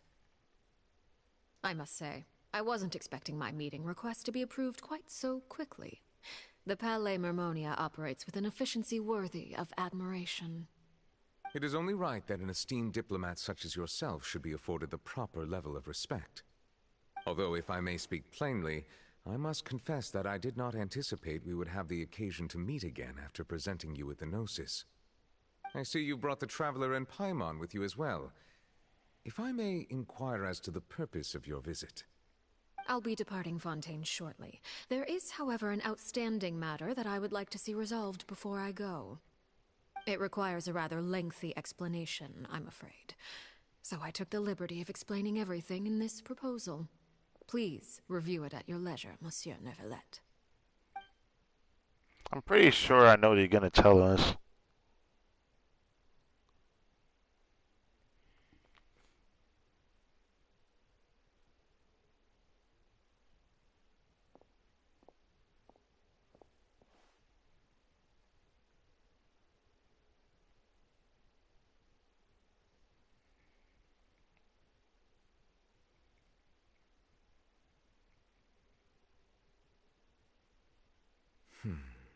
I understand your request. However, at the risk of causing offense, I must admit that I fail to see why you would wish for such a thing. I heard you have a certain fondness for water tasting, Monsieur Neuvillette, so allow me to use water as an analogy.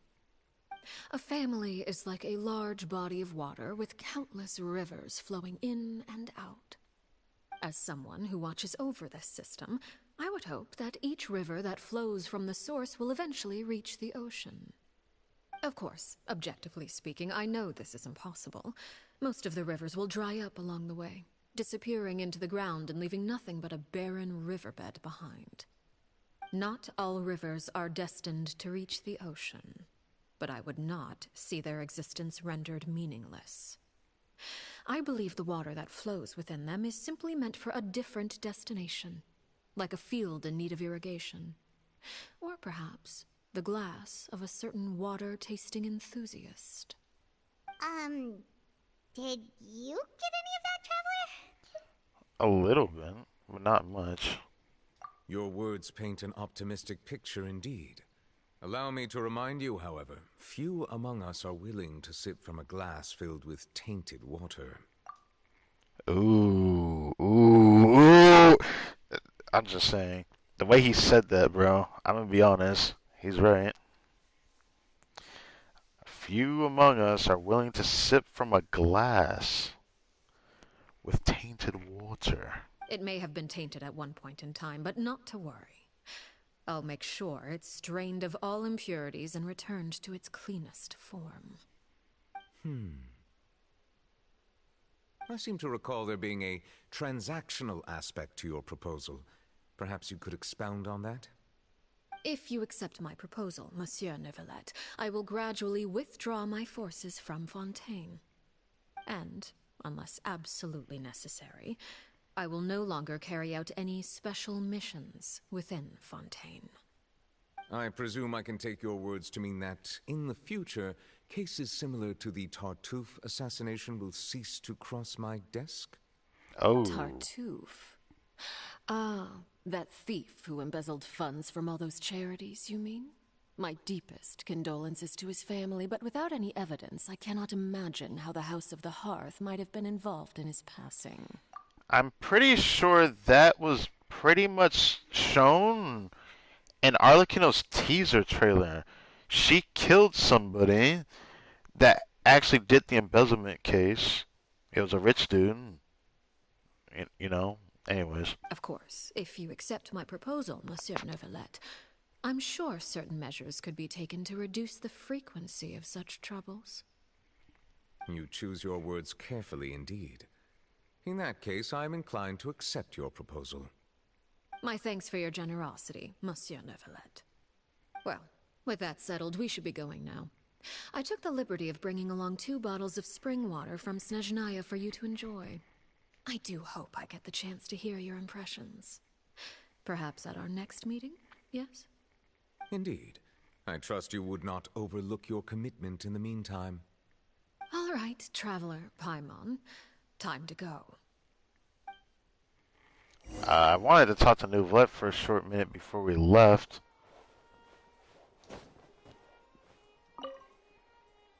I believe I've told you before that my emotions easily resonate with those of others. Yet in the few meetings I've had with that Harbinger, I haven't been able to sense any aspect of her emotional state. Her mind is like a still body of water. Who knows what darkness lies in its depths, and the lack of ripples on the surface gives nothing away. It's unclear whether this is her natural state of being, or whether it's an incredible strength of will that gives her the ability to master her emotions. Either scenario, however, suggests she is a very dangerous individual. I do not expect an explanation as to why you two are by her side. Whatever your reasoning, I would only advise you to take caution. Well, it was nice hearing you, Nubilant. Until next time, hopefully we can talk about other things instead of this unpleasant nonsense.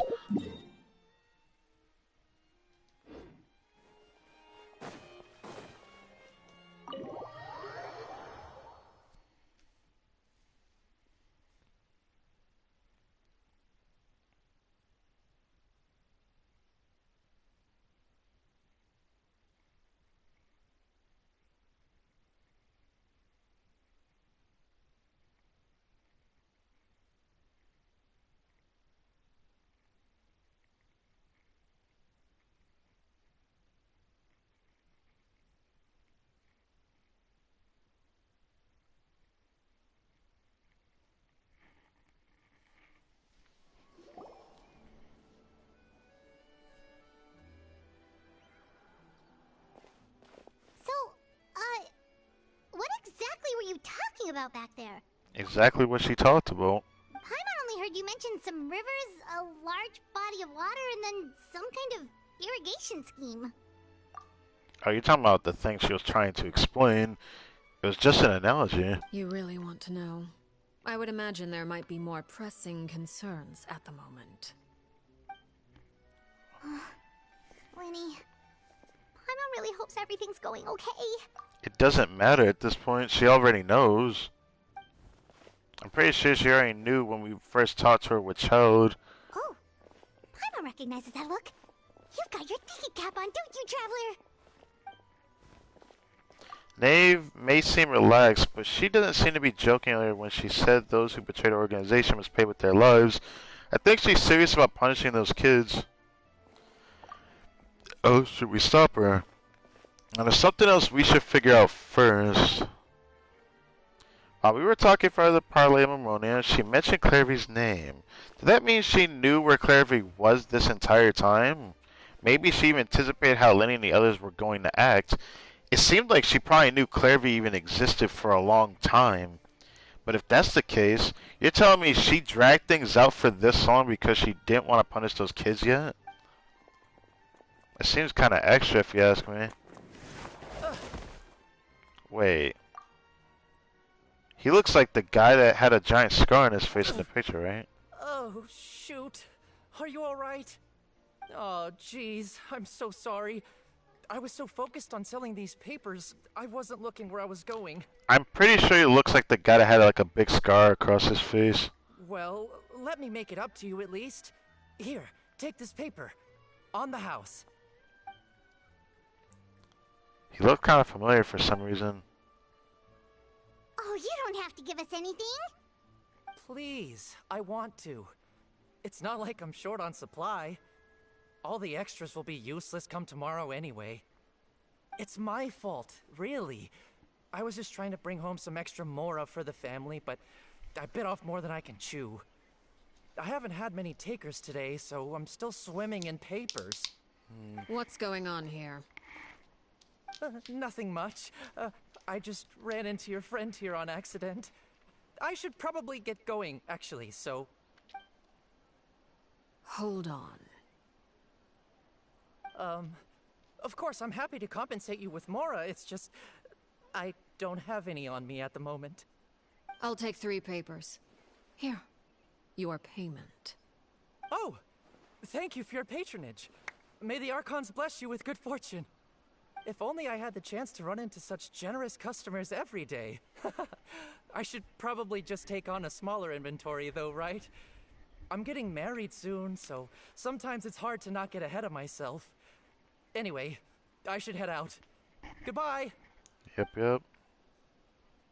Well, Now that my affairs are settled, we should take the boat back to Poisson. We've even acquired some light reading to enjoy along the way. Oh, that the papers do? Okay, so he was like just selling Actually, newspapers? why don't we stick around for a little longer? Why? Why are we even doing this now? I'd like to ask her something, but the Traveler and I are not exactly seeing eye to I eye. just realized how hungry she is. She can't head back to Poisson on an empty stomach. Oh, come on. Looks like Pa's trying to buy us more time. If we head back now, I doubt Lynn and the others will have made any progress. What should we do? It appears you two are under the impression that delaying our return will somehow alter the situation in your favor. I'm sorry to ruin your fantasy, but your efforts are meaningless. That being said, I could be persuaded to give Linny some extra time. I just have one condition. If you agree to my request, I'll even answer some of your questions. You're quite curious about Claire V, are you not? And my relationship to her. Wait, why are you being so generous all of a sudden? You're not gonna ask us to do something bad, are you? Oh no, I'm pretty sure she will. You overestimate yourself. You don't have the talent for bad things. That's not the point of why we said that, but okay. Then what can you possibly... The most important consideration in a negotiation is that both sides receive something they want. Demands and threats only get you so far. Condition. Let's hear it. Wonderful. Here it is. When the time comes, make the choice that you deem most appropriate in the situation, and lend your help to the House of the Hearth. Okay, sounds normal enough. But what do you mean, when the time comes? When is that supposed to be? That is for you to decide. Yeah, that's what I was saying. I was like, why would you say that? Then we have a deal. Follow me.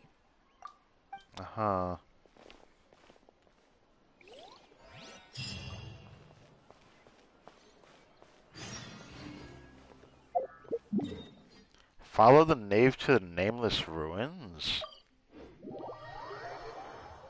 Let's go over here real quick.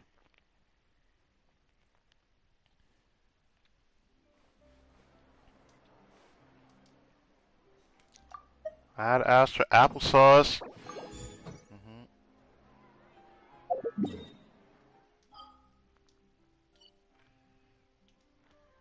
Oh god, I have to go out of my way for that.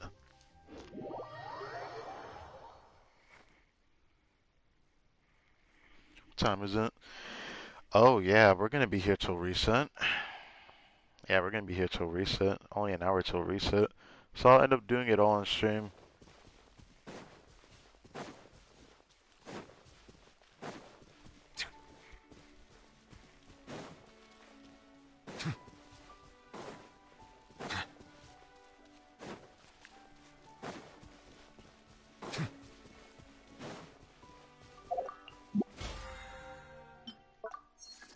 I'm still bugging how she wants to kill her kids though. I find it's just so stupid. There's nothing extravagantly okay about doing that, regardless if it's a rule or not. She doesn't see anything like compassion, but then why does she use the role father? That's my biggest question to her that I can't help but ask. Oh. Oh, this looks very familiar. The anime is short, if I'm not mistaken. This was the building where she killed the last Knave at. This is where House of the Hearth, I believe, first originated at. Yeah, I'm pretty sure. You know what's funny, though? I don't remember if this building was actually here when I went through here. I don't remember it. For some reason, I don't remember, like, this here.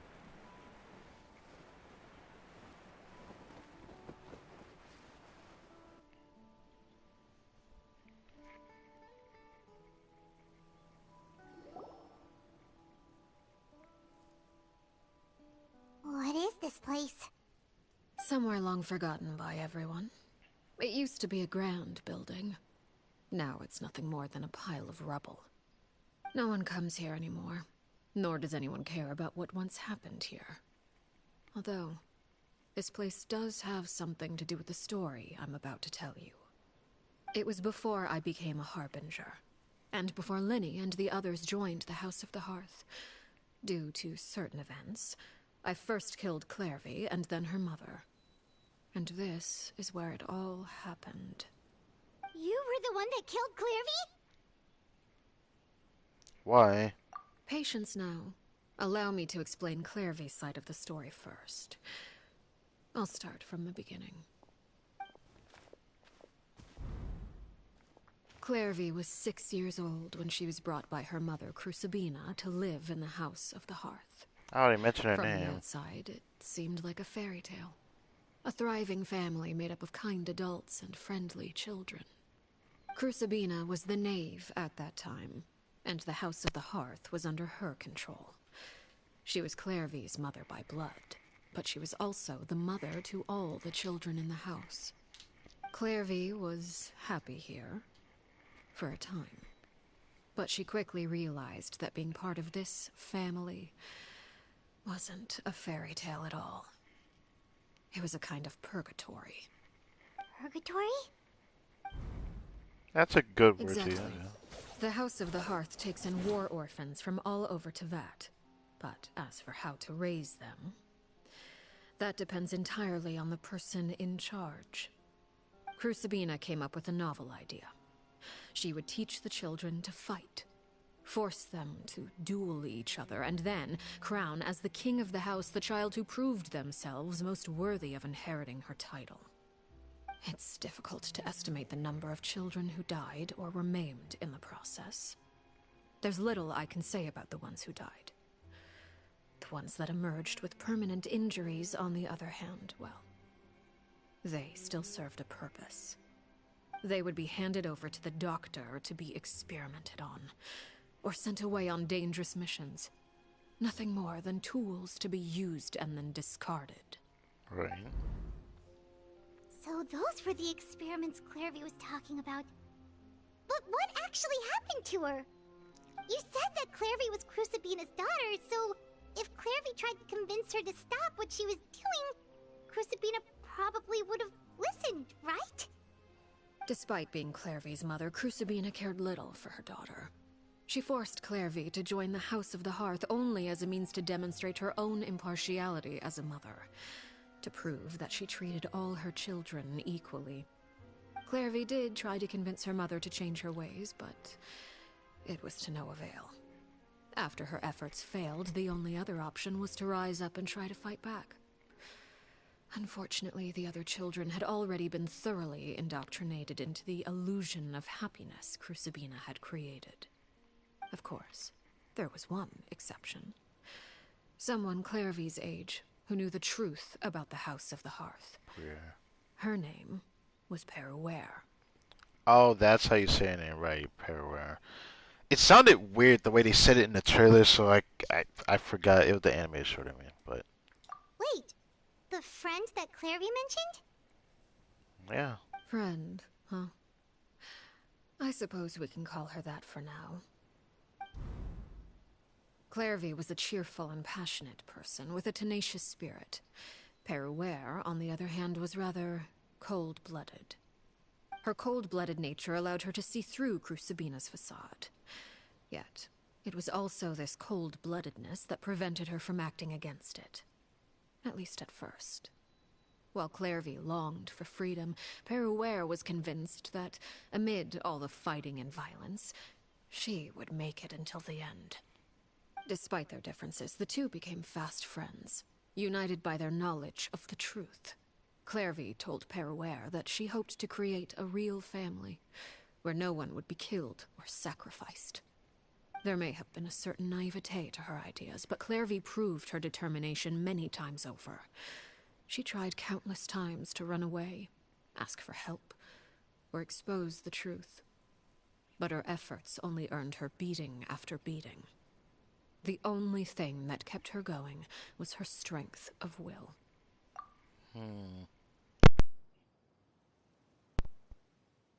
Might have to give me a second. But damn. Even with her body racked with pain, she would still stand on her tiptoes and open the window at night. She and Peruere would look out at the moon together, a fierce longing for freedom shining in her eyes. But one day that light simply vanished. Oh no. What happened? Her hopelessness resulted from a culmination of things. 10 years had passed. 10 years worth of failure after failure. She and Peruere weren't children anymore, but finding any chance to escape still seemed as hopeless as ever.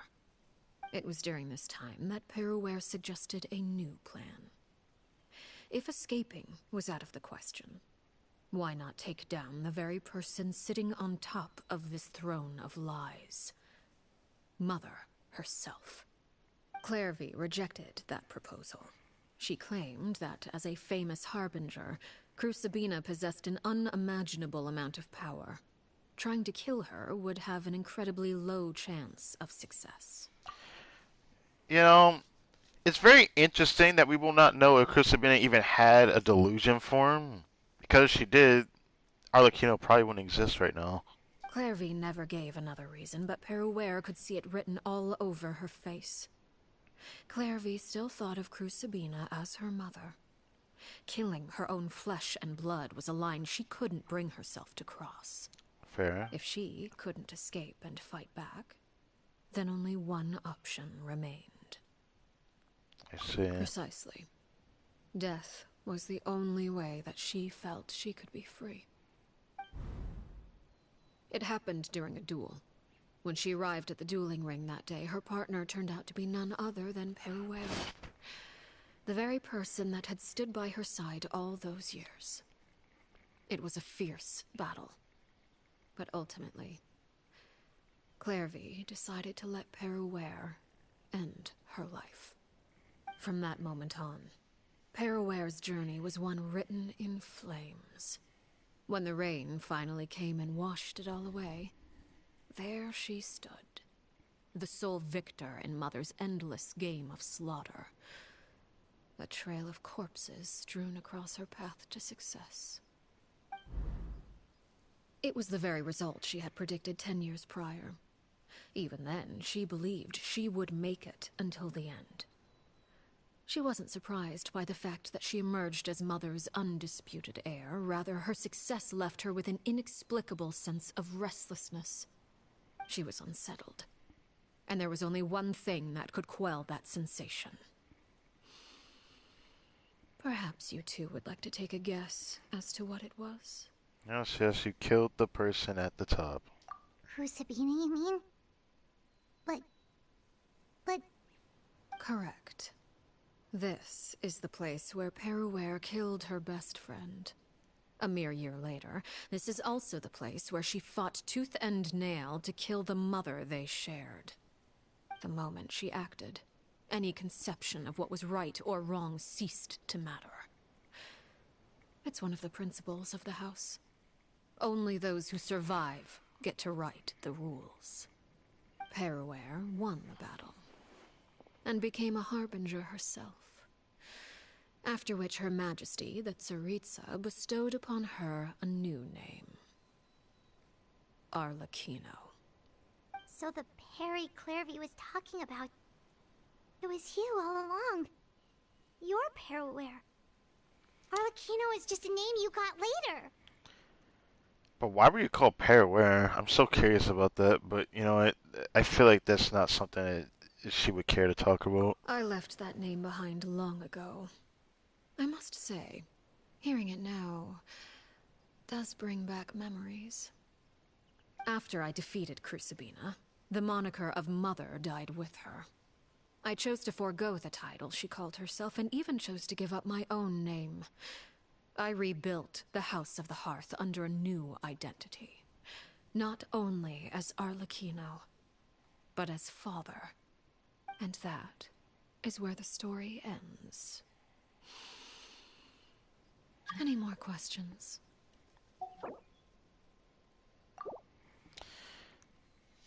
The Clairvy we met, though, who is she exactly? She's like a younger version of her.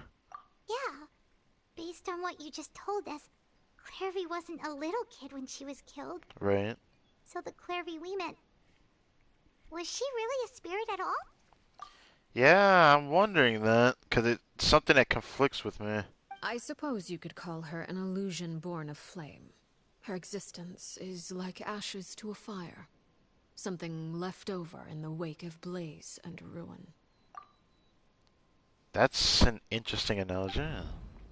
You see, a certain power runs through my veins. It's not unlike a curse. My flames leave behind shadows of anything they consume. Excuse me? Of course. The chances of those shadows morphing into a sentient entity are exceedingly slim. Clairvy is a very special case. Somehow I smell bullshit. Clairvy died when she was 16 years old. But what emerged from the flames was her 6-year-old self. Her appearance wasn't the only thing affected. Most of her memories were lost to the blaze as well. Memory is a mysterious thing indeed. Losing a portion of your memories will alter your sense of self. Lose 10 years' worth, however, and it would be like living in the past. Like returning to a version of yourself that never grew up. No wonder Paimon got such a weird feeling when we were talking to her. Perhaps I should put it this way. Clairvy is someone trapped in time. It may seem like she exists with us in the present, but she truly lives in the confines of her own past. So if all of that is true, then you must have known about Clairvy for a long time. Nah, shit. Indeed. She's a rather volatile and unstable entity. Sometimes she would look after the children. She's even saved some of their lives. By this definition of everything that you know, is it really worth punishing your children for this reason then? If you knew about her for so long, why? This also makes Fremine look more like a dumbass than I thought, though. I'm sorry to say it like that, but come on. Like, if she knows this much, that means she knew for a very long time before we even got involved then. It's like, I just smell bullshit. This is crazy. Alright. Other times, she would hide from me and become obsessed with revealing the truth about the house to anyone who will listen. So that's why she started meddling with the other people in the house. Then why haven't you forced yourself to confront her then? Everything doesn't make sense. Shadows don't have the capacity to learn or grow. Any new information they encounter is quickly forgotten over time. Your attempts to expose Clairvy to sunlight, they failed, yes? The reason is actually quite simple. In Clairvy's mind, the house is impossible to escape, and it is this very perception that traps her there. But no matter. All I have to do is kill her again, and all will be resolved. I don't anticipate so much as a single speck of ash will be left behind this time.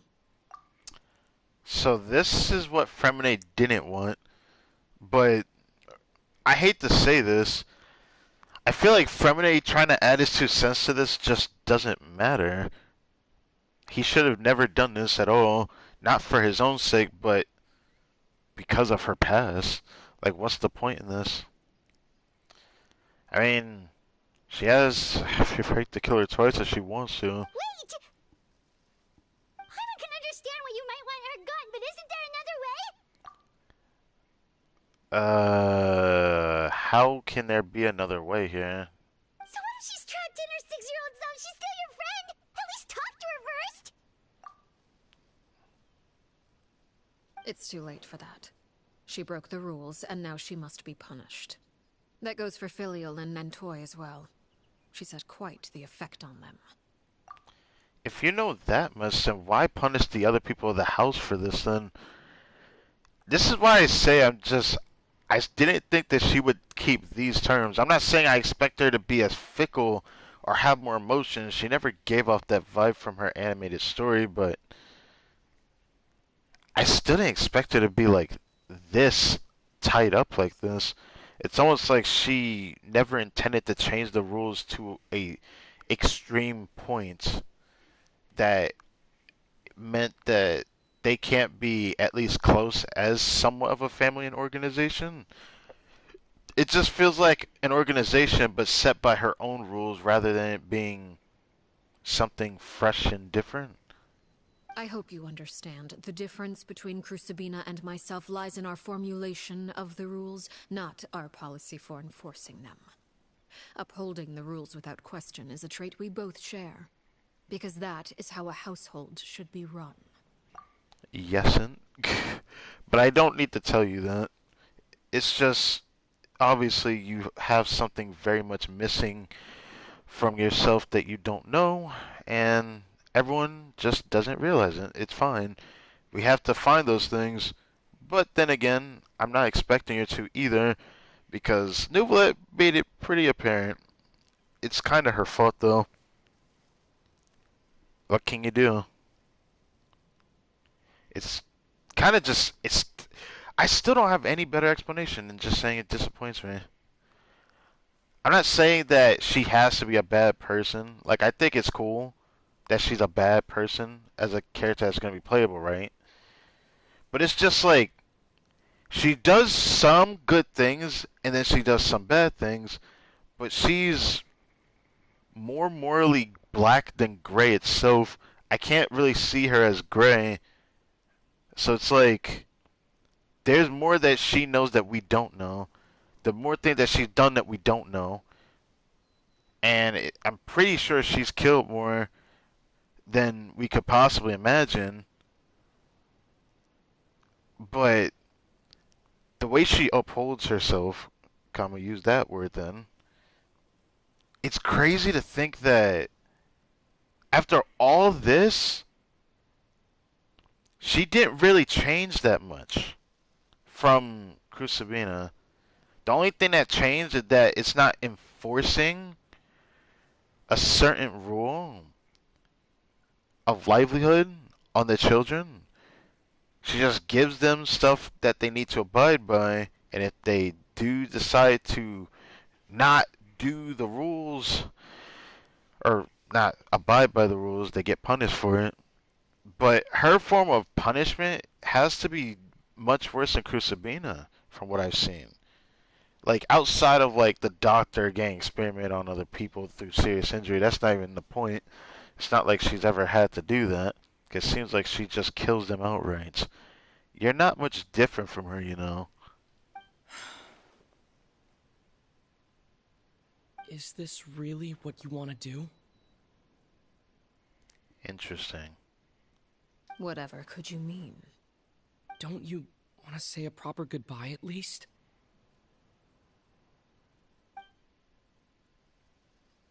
Whether as a killer or as a father, there are two things that must be avoided at all costs: anger and sorrow.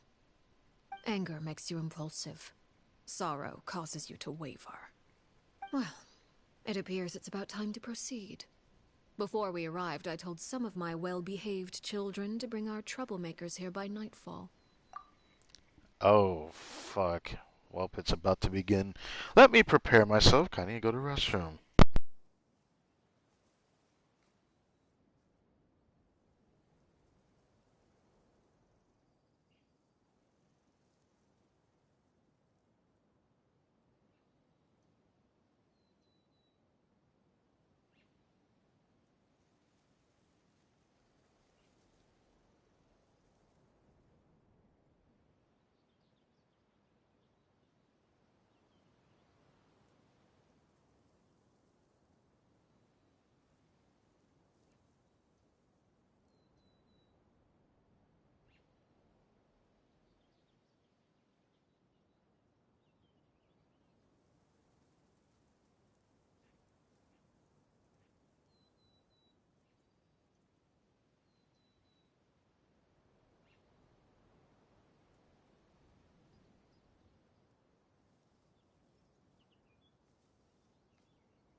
This is way too interesting.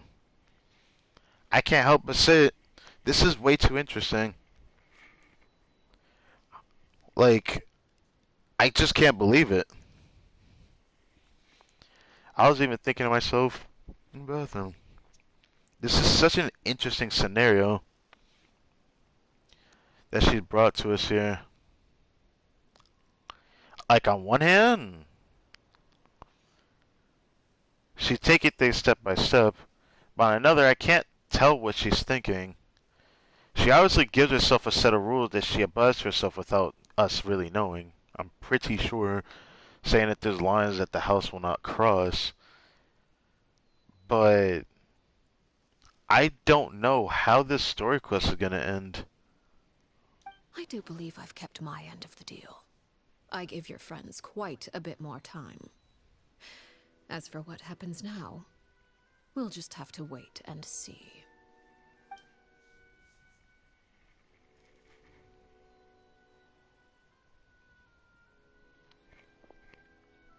Here they are, Father. You gonna execute him? Seeing something like that would actually be a first for me. Lenny! Clairvy. Yeah, she's right there, right next to the rug. I'm sorry. I heard about how you helped buy us more time. But I still failed. I couldn't find a way to fulfill her wish. Unfortunately, I already have newfound information to tell you, but... Huh? Are you... Perry? Indeed, it's been a while, Clairvy. Perry! I'm Perry by the... stop. Stay right there. I'm sorry to postpone our reunion, but first I believe certain scores need settling.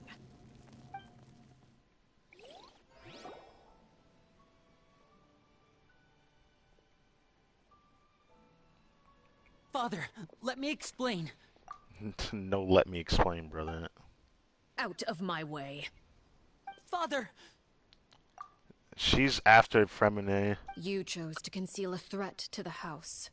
And for that, you must be punished.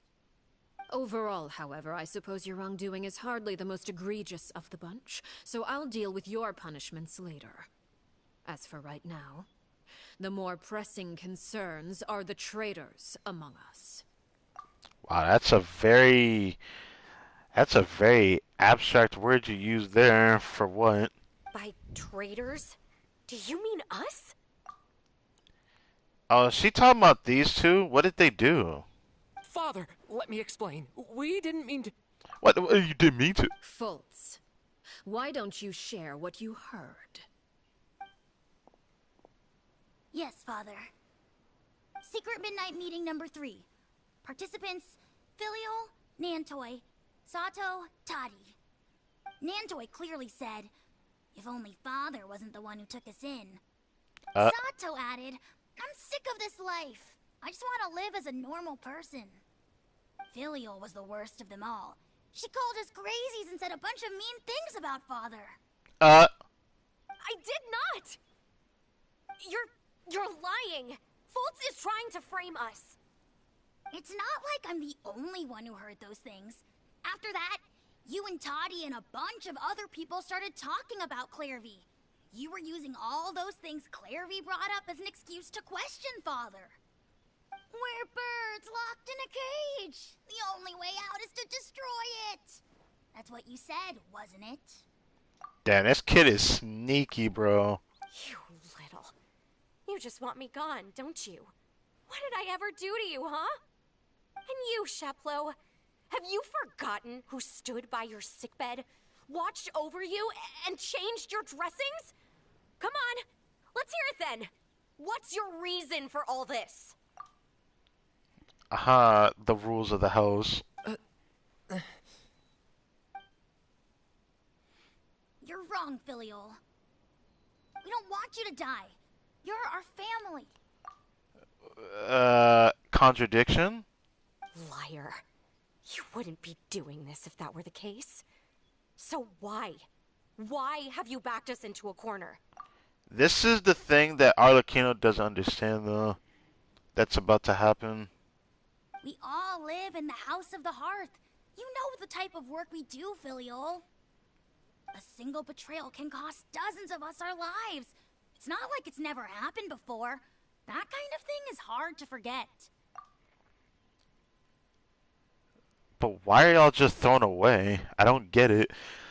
This is why I said Arlecchino didn't really change her perception of the house like I thought she did. I'm not saying I expect her to be like, oh, I want her to have a redemption arc. No. But I didn't expect her to be this disappointing to me as like a bad character. Like at this point, I'd rather her be downright evil, not even try to do dealings as a diplomat, or just do a lot of different things in the background because of her curse. I don't know. I just don't know how to feel about this. It's just like, I know it feels like I had too much expectations going into this, but I can't help but nitpick this because I just did not expect that. Because then it confuses me of what she wants to be as a character.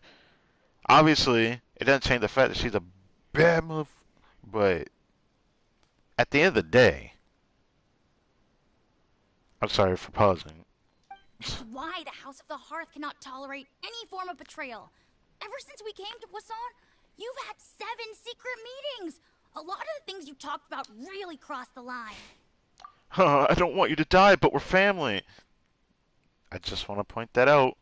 That's the hypocrisy that Arlecchino has uttered. I'm not saying that she actually uttered those words. I'm just saying her rules kind of like crosses the line of nonsense because that's not a family. You're just using it as a title. You've been spying on us for half a month? Wait a second. Now that I think about it, the move to Poisson was just a way to make it easier to spy on us, wasn't it? Because we were all in one place. You've had this planned all along. Filial, Nantoy, I'm sorry. Bro, just don't. I owe you both my life. I owe Clairvy too. If it weren't for all your help after I got poisoned, I wouldn't be standing here today. If this were any other situation, I would do anything to repay that kindness, even if it cost me my life. But rules are rules. I'm sorry. My hands are tied.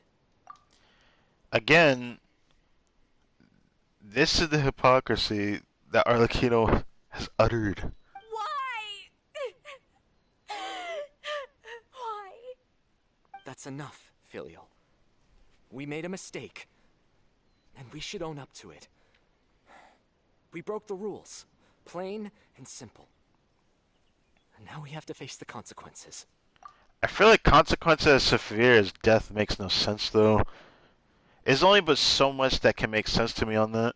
Because it's just like, it really does sound like some messed up stuff rather than it being something simple. It's like, if you had this stuff happen, you probably get locked in a cage for a week or something. I could see something like that absurdity, but like, just outright killing somebody?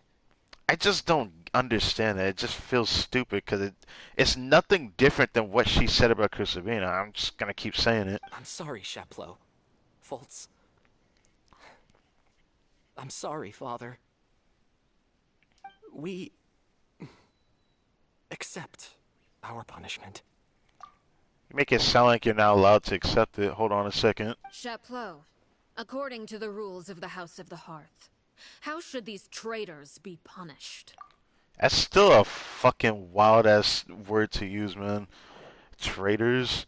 I gotta stay at Badmouth, but, like, she uses the term traitors is just wild to me. All those who betray the house pay with their lives.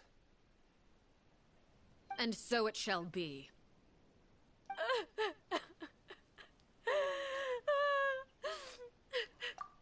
Oh my god, I said a few bad words, now I gotta die for it. I'm just saying, bro. That's wild to me. I don't care what her reasons for what she said. Whatever she said, obviously it was bad. But saying bad words means she has to die for it will never make sense to me. It's bullshit. That's wild. Father, please wait! Lenny, there's nothing you can say, man. Something you want to say, Linny? Please reconsider, Father. What Filial and the others did, does it really count as betrayal? Well, what the woman said, apparently she said some bad thing about Arlecchino. I don't know about her. But again, I still don't know how that makes any sense that they should die for it. Like, punishment, sure, but death? We all come from broken families. From the very first day we joined the House of the Hearth, we wanted nothing more than to make it a real home. But the truth is, none of us know what a real home should look like. I'm not saying I have all the answers. All I know is this. Killing Filial and the others may uphold the rules, but doing so will only bring us further away from being a real family than we've ever been. So please, Father, please, reconsider. I agree with Linny. Father, please. Linny, you...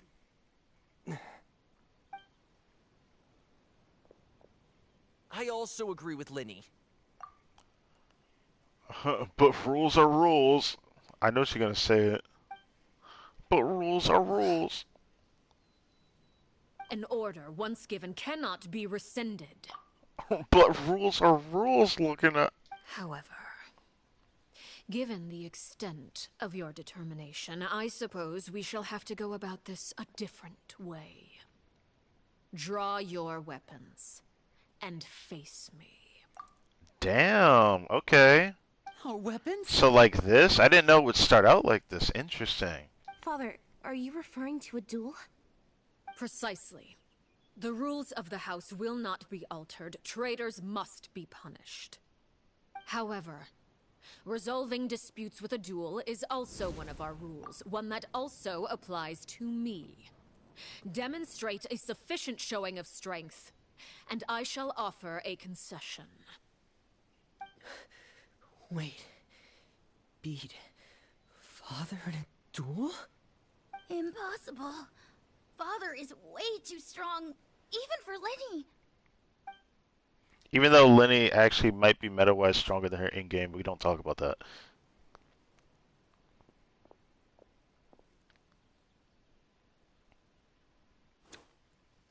They're probably going to force us to play as Lenny, Fremine, and Lynette during this battle.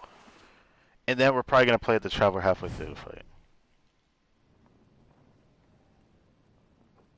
Did you hear that, Traveler? Why are you saying this? Lenny and the others have to duel the Knave. What should we do? Can they really win something like that? We are outsiders, Paimon. Why are you saying this to me? If they lose, those people from the house are really going to be executed. Hey, are you listening? Is executing them really what she wants? Don't you want to say a proper goodbye at least? Anger makes you impulsive. Sorrow causes you to waver. Back then, she never actually answered my question. Yeah, I already knew that. It means she must feel those emotions, but she tends to toss them away, maybe? That is something to think about. But that makes the answer pretty obvious, doesn't it? Yeah, without her answering it. Oh. Looking at that expression on her face, she seems really serious about this. Guess that means there's no chance she's throwing the duel on purpose, huh? There's no other way. The Knave will lose on purpose, although she's probably gonna, like, give them a bad time. I'm pretty sure. When guests are around, families are often on their best behavior. And any disputes are less likely to escalate. Maybe When the that's time why. comes, make the choice that you deem most appropriate in the situation, and lend your help to the House of the Hearth. Yeah, I figured she kind of planned this whole situation out. I already kind of figured that. That probably explains why we get involved in her in this fight.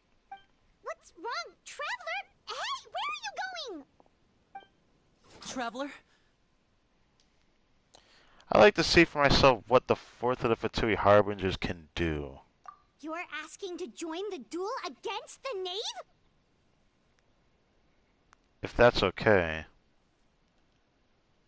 I'll allow it. We do have a ready-made dueling ring at our disposal, after all. All I would advise is this. Keep a firm grasp on your weapon, and give it your all. Any less, and you may just lose your life. Domain starts. Whew. I did not know it would start here. Pretty dope. Let's get it.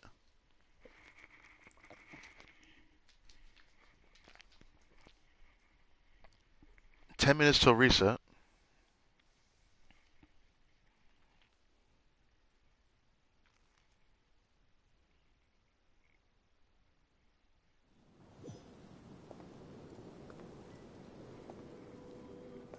Wow, she just sits there?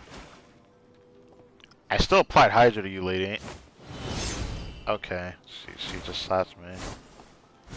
Closer now. Watch out for father's movements!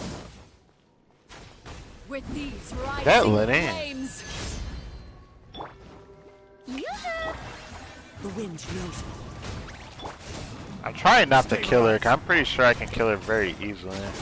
Is it my turn now? Father's even stronger than I expected.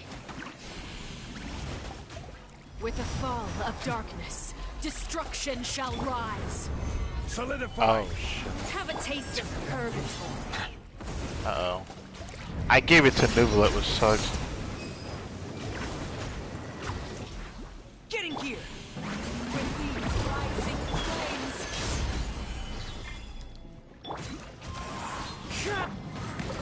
Is it my turn now?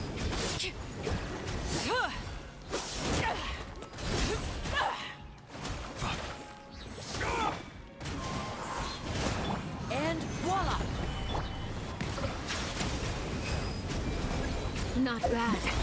You've proven to be a work. You know what? I'm just gonna do this because my dumbass really can't clear the bond of life with Jean-Lee. I'm sorry, I have to do that because like I could just do something else. Like a fly tangled in a web.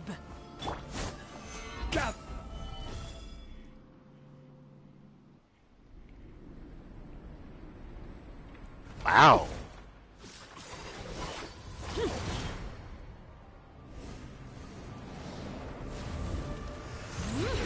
So just like that, she just transforms? Oh my god, the transformation does that much? Damn.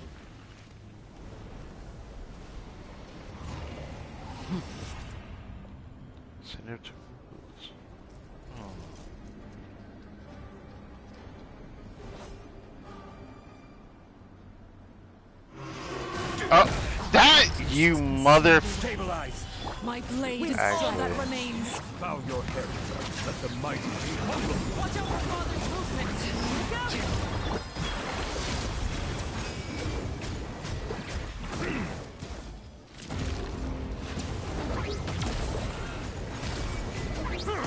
Silence.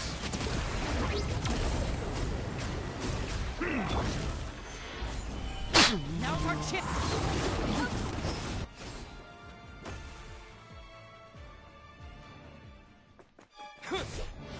Oh.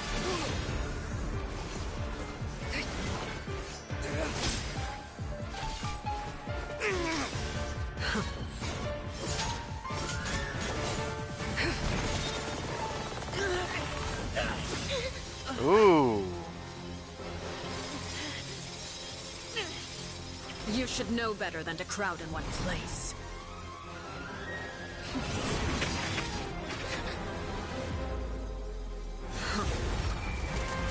What the? Bro!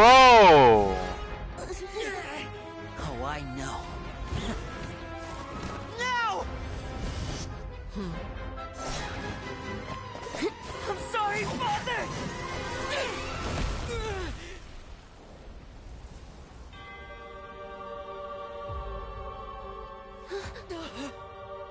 Huh? Sorry for what? This pitiful excuse for an attack.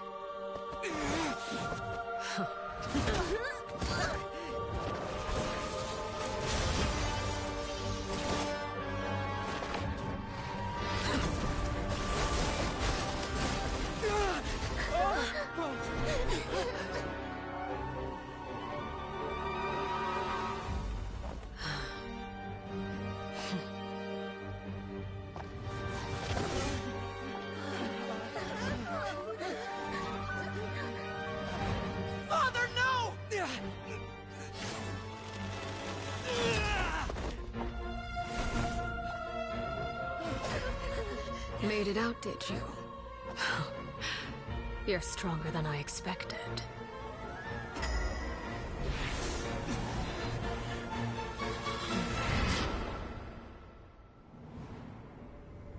What the? Oh, no! This is like domain expansion from Raiden Shogun. I can't move.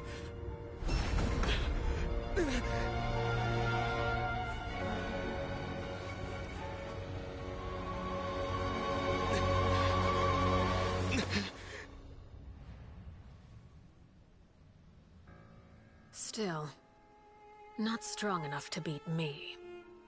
I see.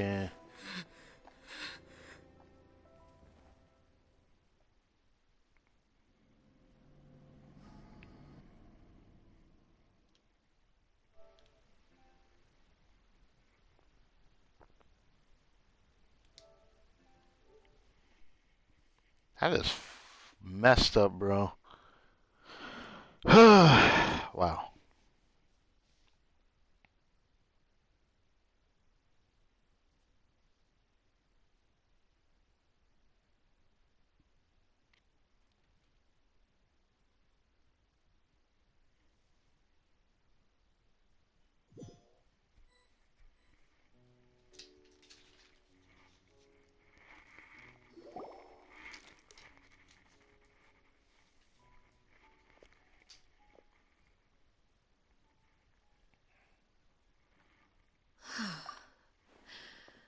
I believe we can end things here.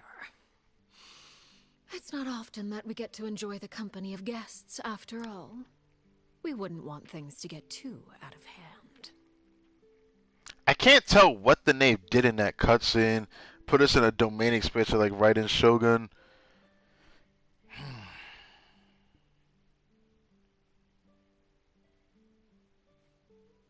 I wonder if Raiden were to fight Arlecchino, would Raiden be able to beat her? The only reason why I say that is because they're very similar, that they don't have very well shown acts of emotion on the way they act on things. I'm not saying that one's more morally bad than the other though, but this is very interesting because this is another showing of another character that can impose the Traveler very well. Does this mean that he'll be strong enough to fight any of the people in the future? I don't even know anymore. First, Traveler got his match met with the Raiden Shogun, and now it's the same for the Knave as well. But we were able to fight Child, which makes me conflicted here. It's like, how strong is the Traveler really? Or did Traveler even really try at his fullest, given that he can use multiple elements at once? You know, because we've seen in the cutscene way back in Leeway that he could possibly do more elements at once. We can't see a showing of that in a cutscene. We haven't seen one in a cutscene in a long time. It's just something I thought about. Brother, are you alright? Lenny. Given that I am the victor of this duel, as agreed, the punishment stands. Well, Traveler, you failed. No! I never thought things would end like this. However, everyone involved in the duel demonstrated a remarkable level of strength and determination. In light of this, I'm prepared to change the method of execution. Elwar, the bottled flames I gave you for safekeeping. Do you still have them? Yes? I wasn't sure what they were for, but I've kept them super safe. I didn't lose a single one. Wonderful. Then, in just a moment, I'll have you administer them. Bottled flames? Dude, how did that work? Indeed.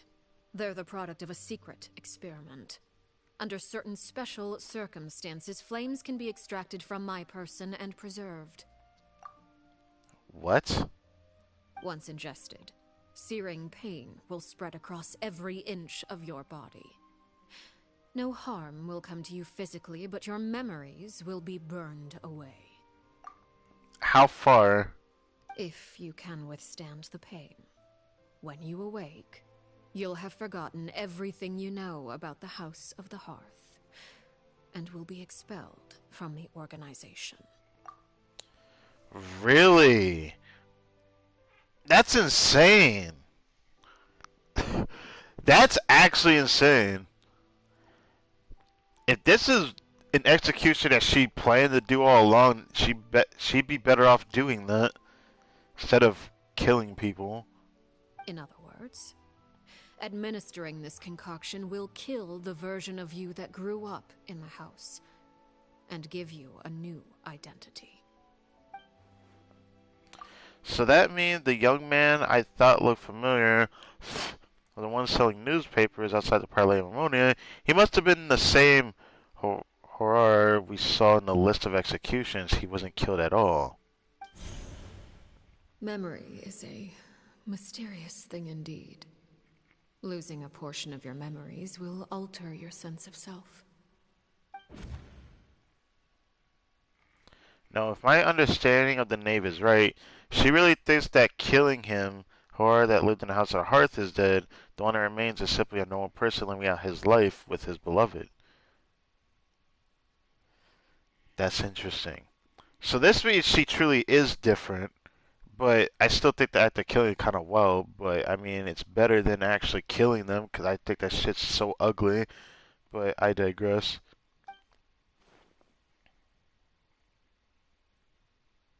So, you're just letting us go, Father? It doesn't matter about letting you go. You're not going to remember this. You misunderstand. Memories are extremely important. Once consumed by flame, the version of you standing before me will die, and our secrets will die with you. So no, I don't intend to just let you go, because the person who survives will be nothing but a stranger. Even so, I won't have to live in fear anymore. Sure. I'm sorry, Father. I'm sorry I let you down. But I really... Don't cry, Filial. You haven't left the house yet, so there are still rules to be followed, yes? Remember what I taught you. Anger makes you impulsive, sorrow causes you to waver.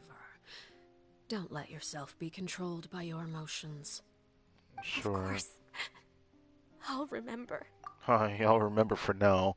Dry your tears, and go pursue the life you really want. Yes, Father. Chaplot, Foltz, Elwar. Take them back to Poisson. And bring Linny and the others as well. I prepared 3 extra vials of bottled flames. As for whether to take them, the choice is yours. Goodbye, children. The next time we meet, I will no longer be your father. Thank you for all you've done for the house. I hope you have bright futures ahead of you.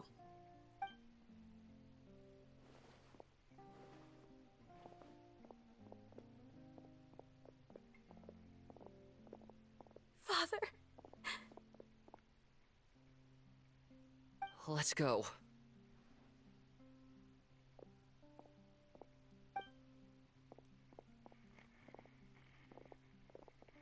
Here, grab my arm, Linny. I'll help you walk back. Thank you.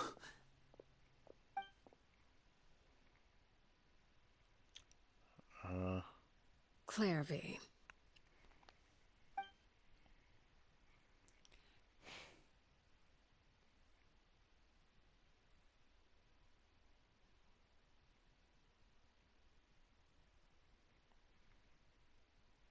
Can we talk now? I've been waiting for a super long time. You really are Perry, aren't you? I haven't seen you in so long. How come you're all grown up? Wait, did I somehow travel to the future on accident? Or am I dreaming? What a long dream. Neither. You died, Clairvy. That's what happened. You could have at least sugarcoated it a little. Look, she's done speechless. if this really is Clairvy's younger self, then I would say she probably had enough lies. Uh, oh. Okay then. Huh? That's it? You accepted it just like that?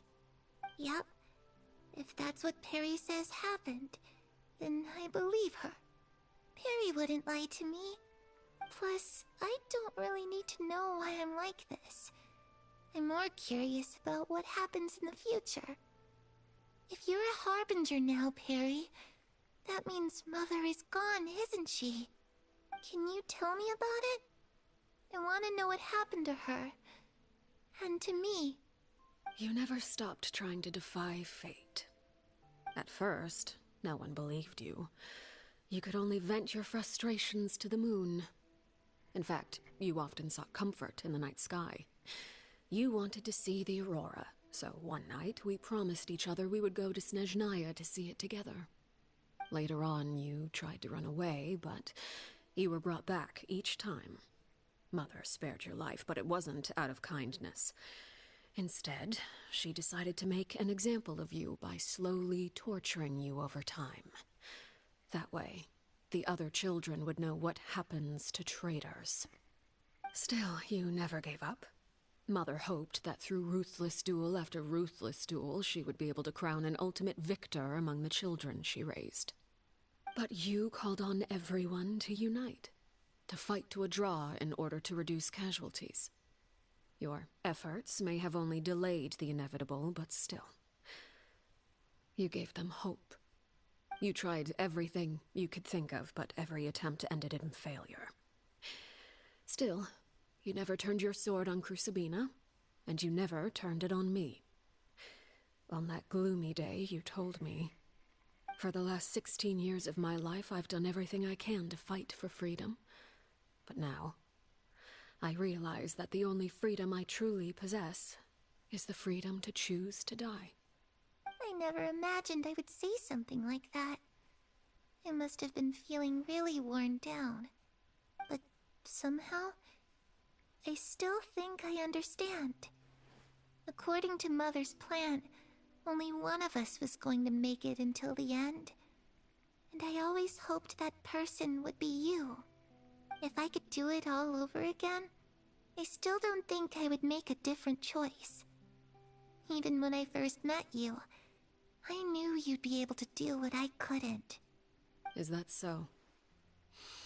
Even now, I'm not sure I truly understand what kind of freedom you were trying to pursue. But as the head of the House of the Hearth, and as the children's father, I've tried to give them the most basic of freedoms. The freedom to choose their own fate. It's something I discussed with the Eudex of Fontaine. The children who want to leave the house will have their memories wiped clean of all secrets pertaining to the organization. In return, they will be allowed to live a normal life in Fontaine without being prosecuted for their past. Of course, I won't simply hand freedom to them on a silver platter. They have to fight for it and prove themselves worthy of it. Only freedom that is earned has true value. That's more than enough. That's exactly the kind of life I was fighting for. No, the fuck it wasn't. I don't want to hear it. No, the fuck it wasn't. She's not entirely wrong saying that it was the fight that she hoped for, but, like, come on, man. There's no way. I'm pretty sure the fight that she mentioned, and I believe in the words that Arlecchino mentioned about her when she was talking about Clevy, or Clairvy, yeah. It's just didn't really add up like that. I'm pretty sure she just wanted a normal life. To fight for it is one thing, but the way that Arlecchino tried to do it, she still tried to put her own strict rules on it. But hey, if that's what you got to do. You know, Perry, I think you're a pretty amazing king, and a really great father, too. I didn't expect her to use that. I'm really happy that you're the one who took over the house. I guess I do have one regret, though. I still haven't seen the outside world. Well, it just so happens that our dear guests over here have been to many nations and traveled to countless places. Perhaps they would be willing to tell you what the outside world is like. Really? We've traveled all over the place. We've got so many stories, we could probably talk your ears off for 3 days straight. Oh my freaking god. Okay. Well, let's start from the beginning. Let's talk about the land of the animal archon. You know, I used to dream of being a bard. Playing the lute while singing into the winds of freedom. Even if there was no one there to listen, I would have continued to sing no matter what. Alright, land of Geo. Ah, that's where Mora comes from. I never knew that before. What, did we tell her? I guess we're telling them about the actual archons as well. If I had some Mora, I would buy 3 new dresses. One for me, one for Perry, and one for Mother. Alright. It's Anyways. just too bad Perry doesn't like wearing dresses. And Mother, well, she probably wouldn't accept something like that either. I guess I'd just have to keep them all for me then. I could wear a different one every day.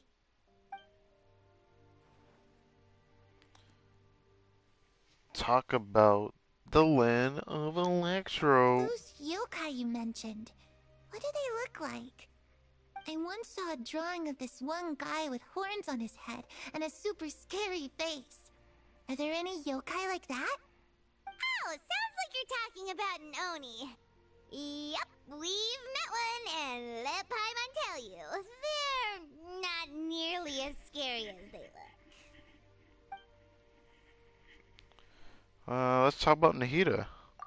I was always too afraid to skip Mother's fighting lessons. But at the academia, I bet you could do all sorts of secret things in class. Things that have nothing to do with studying. I'm just kidding. Being able to study whatever you want without having to fear for your life actually sounds pretty great. Talk about the various nations you visit. Eventually, the conversation returns to Fontaine, The and nature you situation call was home. super dangerous. Lenny and Lynette were accused of committing a crime, and they were going to have to stand trial at the Opera Epicles. Oh no, that must have been hard for all of you. What happened next? Don't worry, we were able to turn the situation around super quickly. All thanks to Detective Paimon, of course. Oh, yes, she brings out the mustache. How'd you do that? Come on, tell me.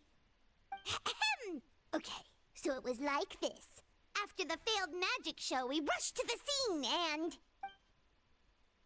Clevy is really listening intently to Paimon's story about our time in Fontaine. She seems really happy about all the troubles, like all her troubles have been forgotten. Maybe this is the first time she's ever been able to relax, but I'm not sure how long this moment can last. Well, of course. Shadows don't have the capacity to learn or grow. Any new information they encounter is quickly forgotten over time. Time passes, she'll probably forget everything we've told her, go back to being a scared little girl who can only hide in the shadows. I was so busy thinking I almost didn't notice the sun has risen. Arlecchino let us speak to her though. I'm sure we're at the end of this.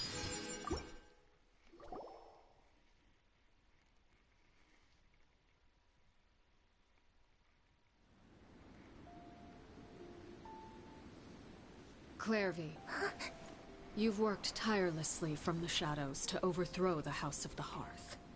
Now, by my authority as the Knave, I shall announce how this matter ends. You are hereby expelled from the House of the Hearth. You are no longer tied to this place, nor are you bound by its rules. You're saying that I can finally leave? I get to experience the outside world as well? Yeah. Oh, I almost forgot. There's no getting older for me. Still, seeing who you grew up to be makes me really happy, Paraware. Oh, she said your name right. Take care of yourself. Goodbye. May we meet again someday.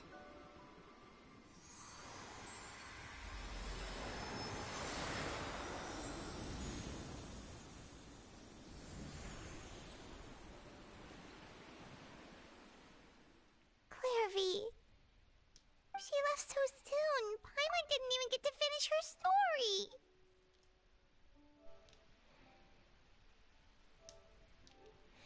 I gotta always get it. Anyways, this is a longer story quest than I give it credit for, but I mean, even though this isn't an Archon quest, I feel weird that this isn't an Archon quest. I also have certain sentiments left unsaid. I wanted to tell her that the aurora I saw in Snezhnaya was just as beautiful as the ones in the pictures. But a shadow's memories reset at dawn. Had we delayed any longer, we wouldn't have had the time to say goodbye. Oh. Whatever regrets may linger, let them be lost to the coming of a new day. Father? I'm sorry. It's Linny! Hey, Linny!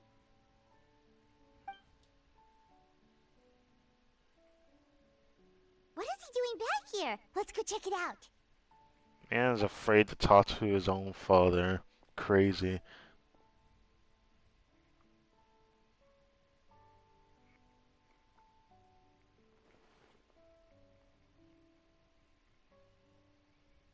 Father, the bottled flames have been administered. Filial and the others have left the house. And you? What have you decided? Thank you for giving us that choice, Father. But we never wanted to leave the house. It's the only home we've ever known. Lynette and Fremine feel the same way. They're recuperating back at the Hotel Bouffe d'été. But I decided to come back and tell you where we stood. I'm sure you're well aware of the expectations I have for you. I want you to follow in my footsteps and become the next king of the house. Yet you seem to have different ideas. I must admit, I'm rather surprised by your decision to stay. There's nothing wrong with choosing to live a quiet life. Leading this organization is a heavy responsibility, one not so easily carried by someone forced onto the throne. I just never understood what you saw in me. What made you believe I was deserving of that throne? You're brave, talented, and, most importantly, you cherish your family. You would do anything to protect them, even if it costs you your life.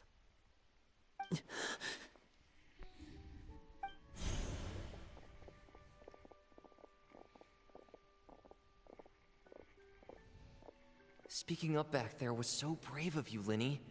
It's all thanks to you that we were able to convince Father to back down. You're a hero, Linny. Hero. Father is the real hero. Well, the father's also the real manipulator, because she manipulated this whole thing. You don't think I didn't notice that? When she told us to the right time to make her decision to help the house, I had a feeling it had to do with the duel. I just knew it would. Had Father gone all out during the duel, there's no way I would have walked away with my life. She must have had it all planned from the beginning. Yeah. From the very moment she suggested a duel. I go back a bit further than that. When we were told to go with her, I think she had planned to exchange and do the whole thing that we did. She just probably wasn't planning to do it the time that we stopped her, before leaving. She had planned this entire thing out, which is sneaky as fuck, but I still don't know how to feel about Arlecchino, because despite everything said, she still feels to me that she's more black than gray, which is fine. But I don't like how she kind of carries herself. It's kind of hard to explain.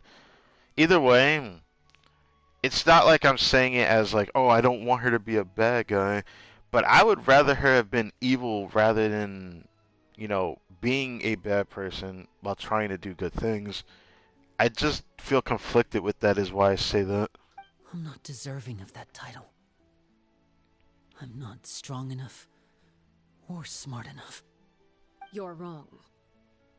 In my opinion, all you need to be deserving of the throne is conviction and the necessary strength to act on it. We may have different ideas of what it means to be a family, but you can hardly be said to lack conviction. What you truly lack is strength. For someone of your talent, though, that's something that will come with time. Even without that strength, you still chose to face me in a duel, even though the odds were stacked against you. That capacity to honor your convictions is what I truly see in you. Father. No one knows what the future holds, what tragedy or triumph may be in store. Being at the head of this organization requires the strength of will to face whatever comes. Caution will only hold you back.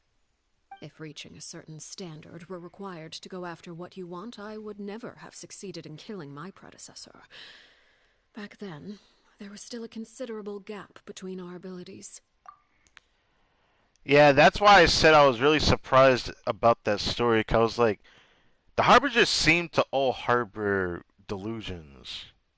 So I'm pretty sure if Arlecchino didn't kill her in time, I'm assuming she would have used the delusion and she would have lost.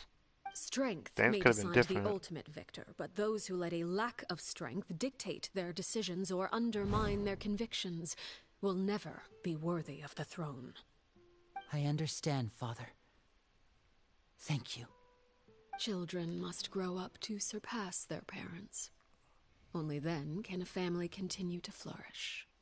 The road Sure. ahead is not an easy one, so I'll ask you one last time. Are you certain you want to stay? You've done so much for me, Father, and that kindness must be repaid. Plus, with Project Stuja at hand, there are many dangers ahead, and I, for one, don't intend to back down. Protecting my family at all costs. That's my conviction. Then you're welcome to stay. As for Project Stuja, you need not be too concerned. If those cowardly businessmen and heartless dignitaries try to take us down, I'm prepared to teach them a lesson. Having members who longed for the light was our organization's last weakness. With those members no longer among our ranks, the House of the Hearth is like a spider hiding in the shadows. We need only wait for our prey to come to us. At present, our imperative is to use their plan to our advantage. In doing so, a crimson moon shall rise amid the frigid blizzards of winter. No demonstration of loyalty shall go unrewarded, and no sacrifice shall be in vain. As for the two of you, whether we meet again as friend or foe, I'll remember the camaraderie we shared in this moment. No matter how arduous the journey ahead, I hope we both reach our desired destination.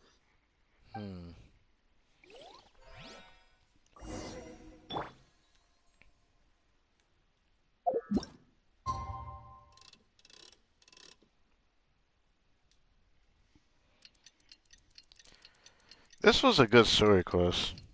Like, really good. I didn't think it'd be her talking about her past like this, though. It makes me conflicted with, the animated short that they gave. It's like, why did they give us an animated short? They didn't even have to do all that if they were gonna dedicate a story quest to it. But I guess they wanted us to be attracted to Arlecchino's past a bit more to show that, I guess, that she wasn't a bad person. I still think she's not a good person, like, at all, though. Like, I'm pretty confident that she's strayed from any sort of path that would be considered good or even gray. So she truly is like the first evil character in Genshin to some degree. She may not be the most evil. I still think the Tori is probably the most evil amongst the Harbingers, but I don't think Arlecchino's a good person. But yet, she carries herself, I guess, to be her own person. I don't know how to feel about it, honestly. I don't really have much I can say on it Did you say either. that Lynette and Fremine were recovering at the Hotel Bouffe d'été? Oh, Paimon wonders how they're doing. Maybe we should go check on them. The boofed tit. Solidify! How am I not getting fat prod? There we go. I hate how often I got hit. Did I get killed? Okay, I didn't. No, I should have a shield. What am I talking about?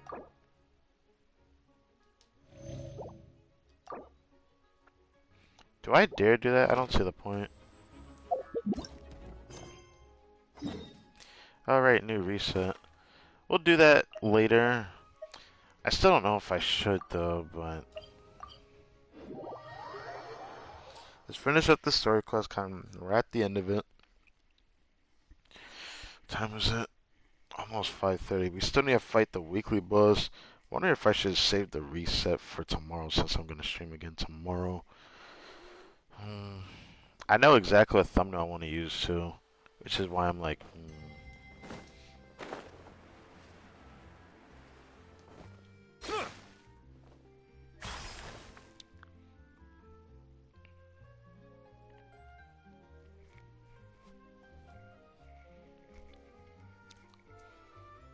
Lynette?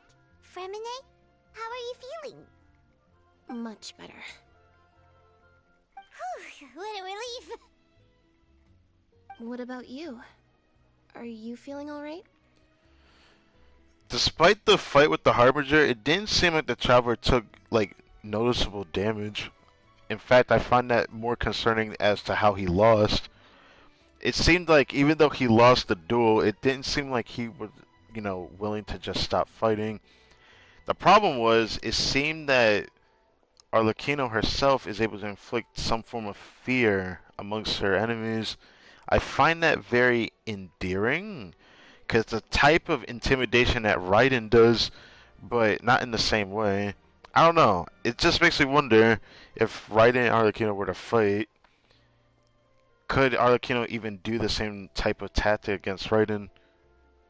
Raiden's just an example of someone that doesn't really have emotion to show for it. That's just something I've learned, anyways. I knew you'd come out unscathed. Us, on the other hand, well, we've been bedridden for 2 days. I couldn't even turn over. I mean, y'all are forced, but I'm just kidding. Let me stop. Cause then there's no excuse for Lenny. Oh, and I wanted to ask, is Clairvy gone? Yes. Linny and the other members have left Poisson and returned to the House of the Hearth. According to him, there haven't been any more sightings of a spirit roaming the house. Her wish has been fulfilled. I see. I'm glad. Father came to check up on us 2 days ago and told us about what happened with Crusabina and Clairvy. Actually, I've met Crusabina before. Wait, what? You've met the former Knave? Crusabina died a year after Clairvy.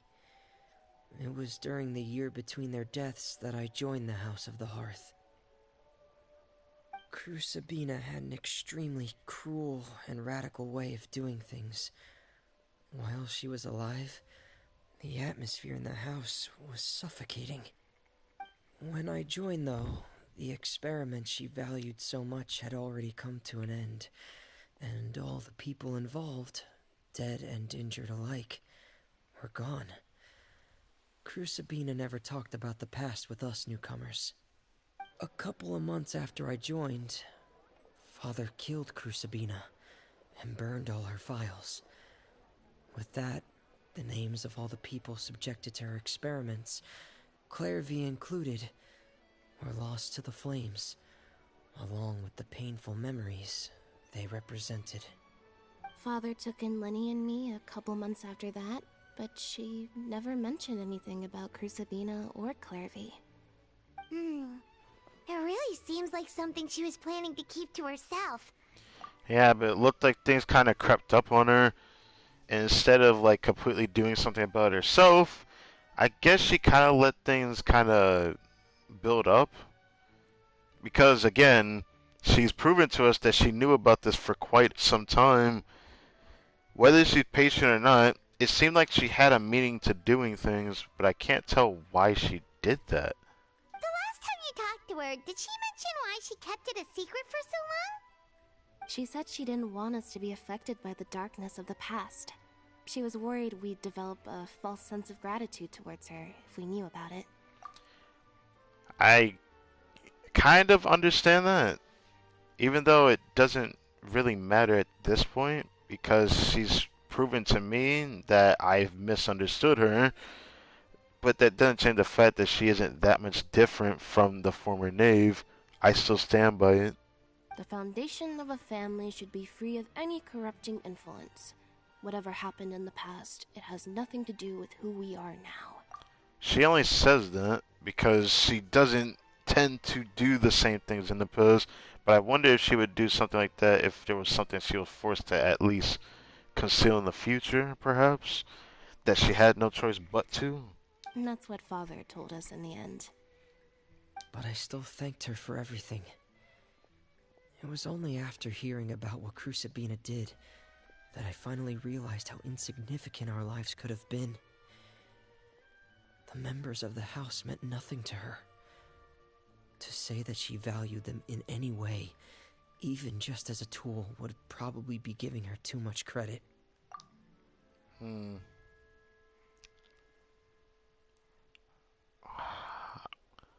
That's whack. That's all I gotta say to that.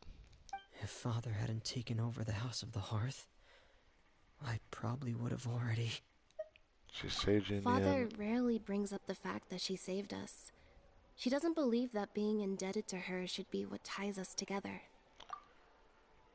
I mean, it still needs to be mentioned, though. Even though I still don't know how to feel about her as a character.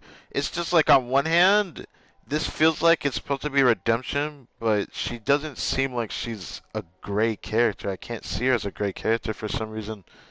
For some reason, I can't see her as a morally great character. It's just, I have this feeling she's more dangerous still than we could imagine because of what she had to do in her from her past. That's just me nitpicking. But even if we didn't owe her anything, we would still choose to stay. Because this is our home. We may have arguments or times when we feel wronged. Some people may even choose to leave.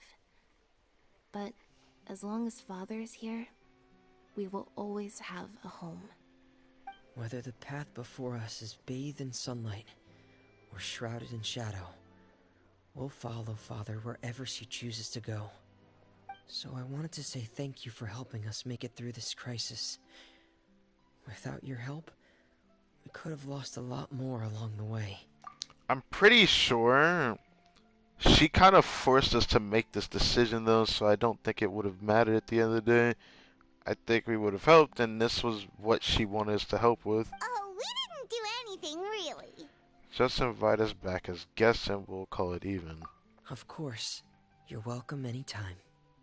Are Filial and Nantoy okay? I actually saw them at a cafe this morning. They didn't recognize me.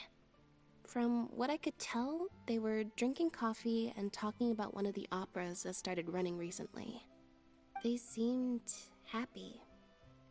If I had to take a guess, I would say they finally found the kind of life they always wished for. Sure. Teleport point unlocked, what? What the? Why did we get an item for? Is this the fireplace I saw in the trailer? The teaser trailer?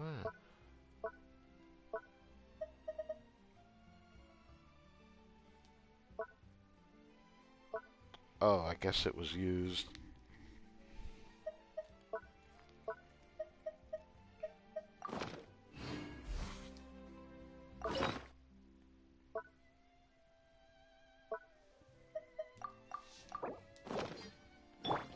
Crumble! Strike a pop! Silence!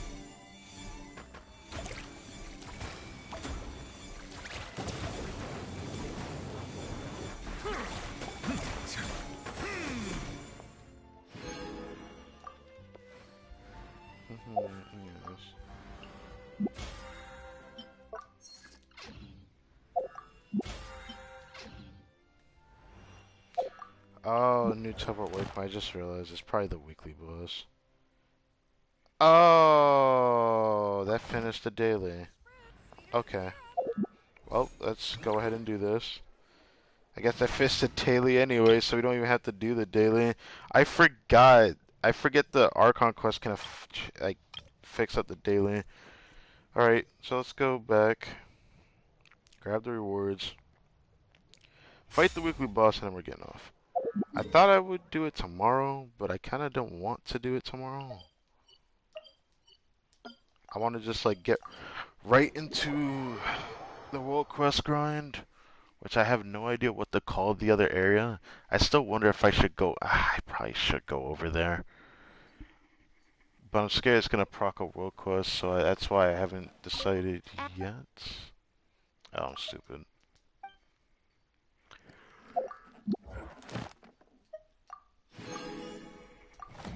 Ad Astra. Ad Astra. Thank you for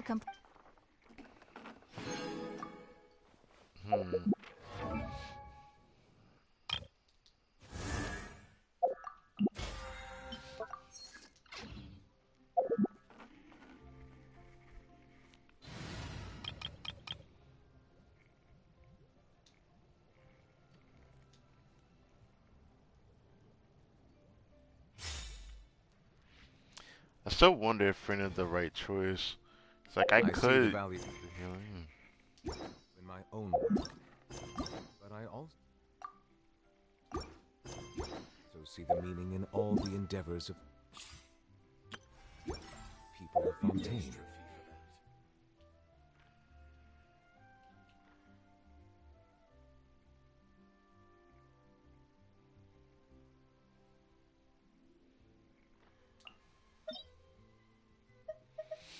So now I have another weekly boss I have to do every week. And I'm probably going to be stuck doing this one for probably all the way till, I guess, 5.2. I'm going to be farming this domain for. So I better start farming this, I suppose.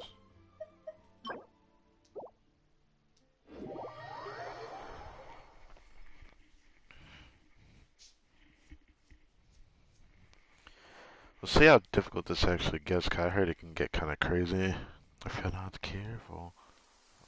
What the? What a crazy way to do a setup like this, but okay.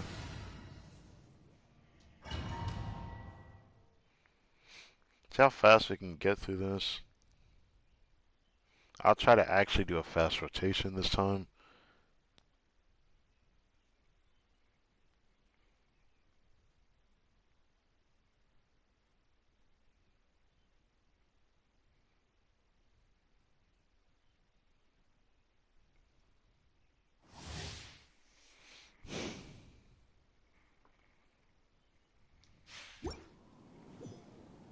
Ah, she makes us approach first? That's kind of dope. Why are there 3 little critters dancing around her? What is that?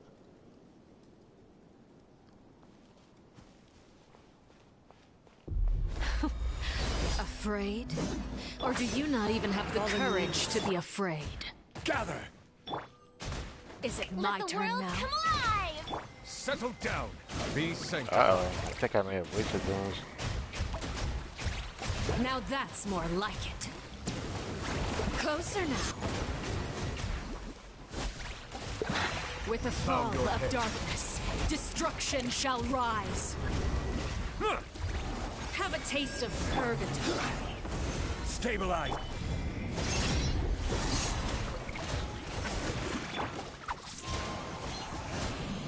With these rising flames.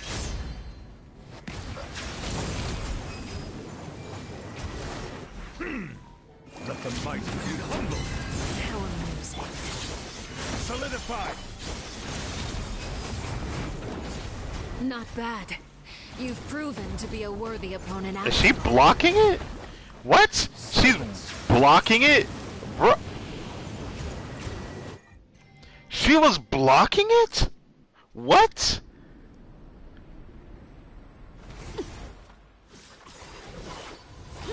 She can block Nuvla's charge attack? I got an achievement for it, so I'm very curious.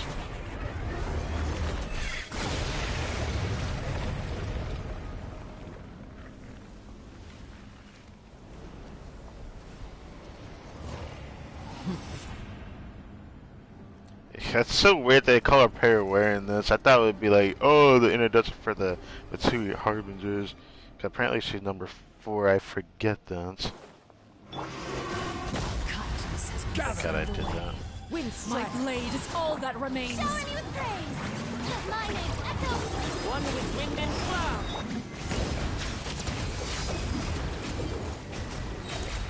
Be sanctified.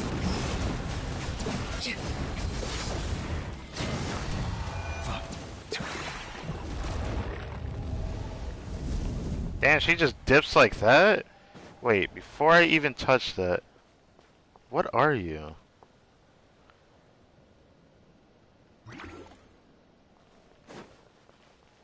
What are these little creatures? What do they signify? Where'd the third one at? Oh, there's the third one.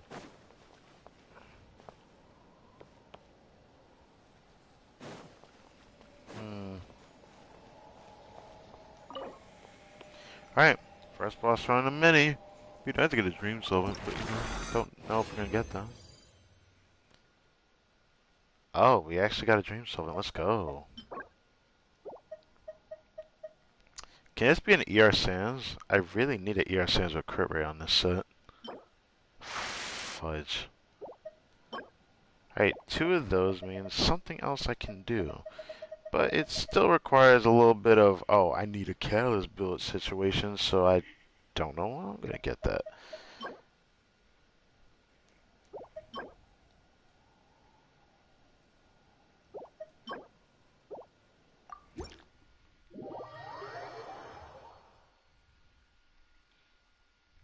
If I end up wanting to pull for Chlorine, I end up getting her. I feel like she's gonna take Arlecchino's boss match. I'm pretty sure they always start releasing new character based on a new weekly boss.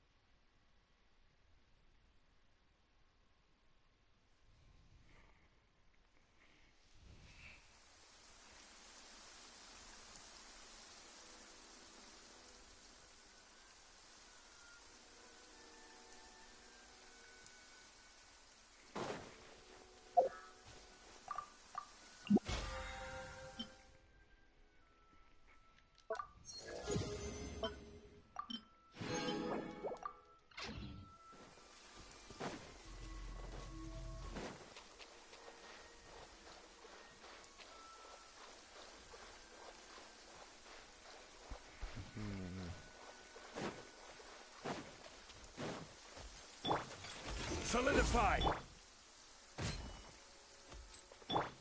Strike a puppy. Yeah! Yeah! Yeah! Man, if it only let me switch.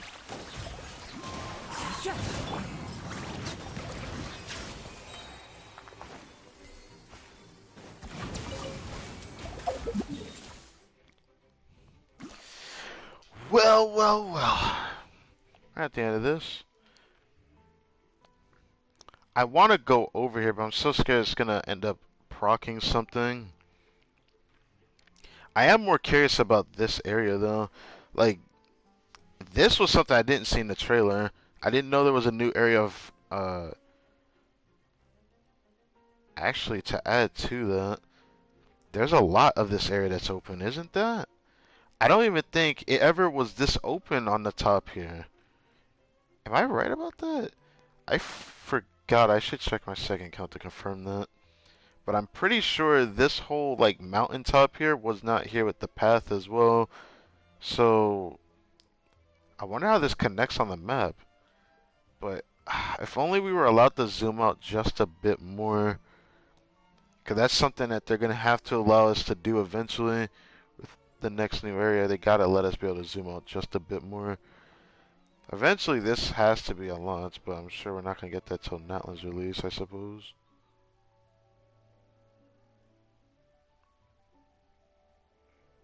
So we'll just have to see. Either way.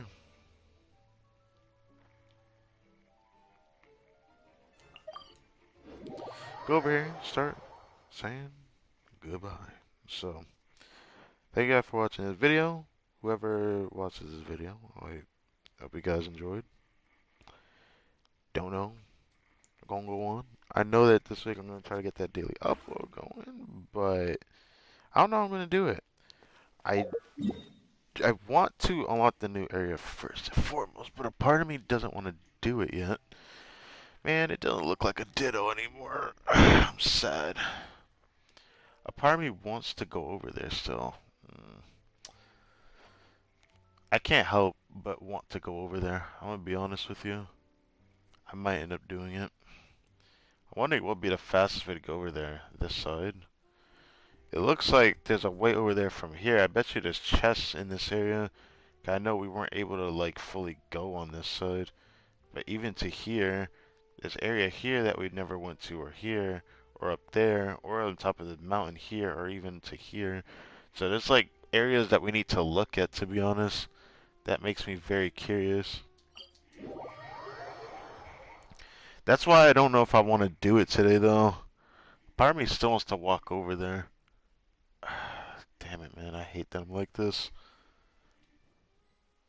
But a part of me just can't let it go. I want to see it.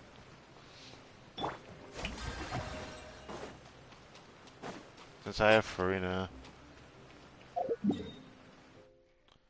should be able to get over there pretty easily.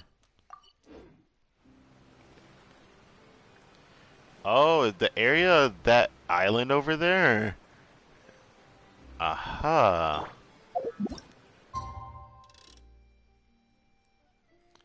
You know, we should do a thumbnail with Farina real quick. I actually think this would be appropriate to do on Farina. Actually, might be more appropriate to do it on here.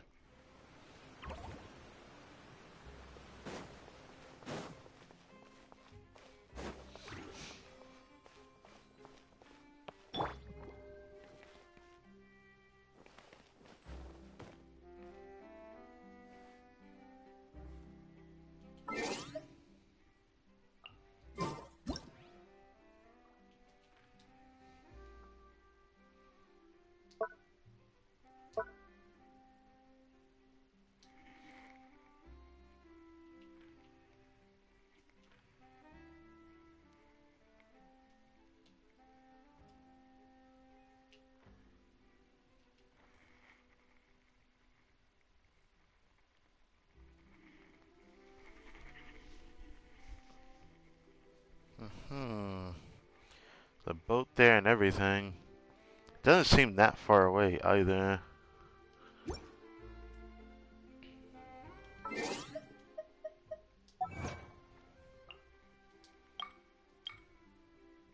Rand's combat is advantageous to us, huh? Apparently she can block Nuva's charge attack. Which is funny to me.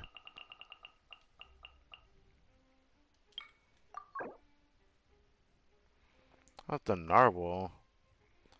This time Tarkaglia fought this entity for a long time, though remain unable to defeat it. Hunting the same whale thrice is considered unlucky, but he will not give up. That said, it will be a long while before the creature fully recovers. Huh.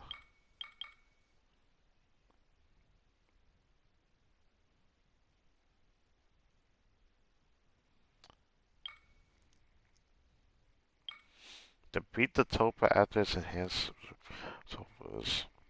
Oh, these are like these. Oh, these are these challenger ones. Single battle against the Knave. Avoid being hit by her at all while being affected by Bond of Life to defeat the Knave. I would have to play someone that doesn't have healing in the team, which means I can't use a Fontaine character against her. I mean, yeah, I can't use a Fontaine character against her. That'd be hard to do. Like maybe Risley, but like it's character that it would feel really bad to just do it. Like Lenny, like you could do it, but their skill wants them to heal, just like how Risley's charge attack wants them to heal. So I don't know. What do you do against that? You have to beat her while having Bond of Life on. I couldn't do that with the current roster I'm running, unless I want Farina to solo the boss while having Bond of Life. I could try that, honestly. Like, make Farina have Bond of Life. Maybe that'll work. But it says avoid being hit by her at all while being affected by Bond of Life. Maybe that'll work. I could try that, actually. Try that next week. It's a good theory to try.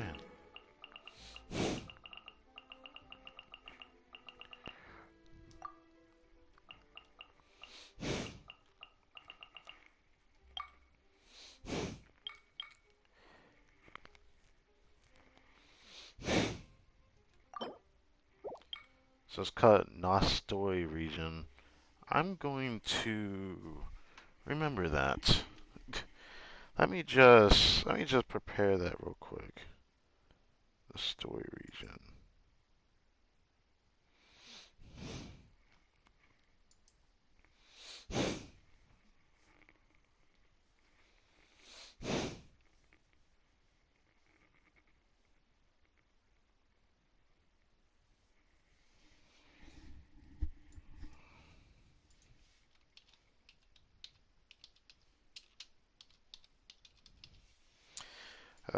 I'll have to prepare this.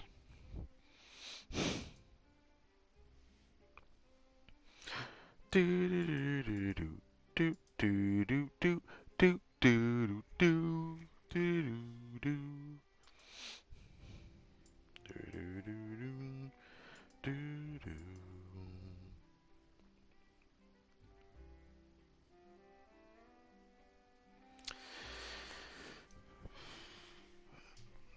I actually know what I should do. I think I'm gonna try it later. I don't feel like I mean, let me end this stream first, and I'll probably try to do it. I kind of want to try to do it before I off, but I still want to remember the name. The story region.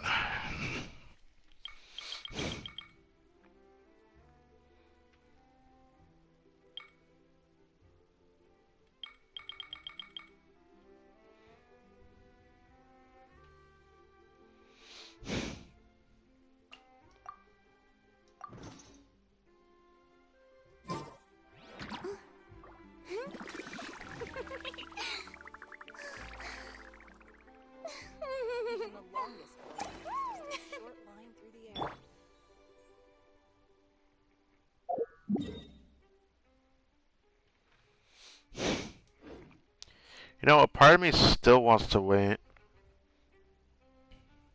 Melusines are beautiful creatures.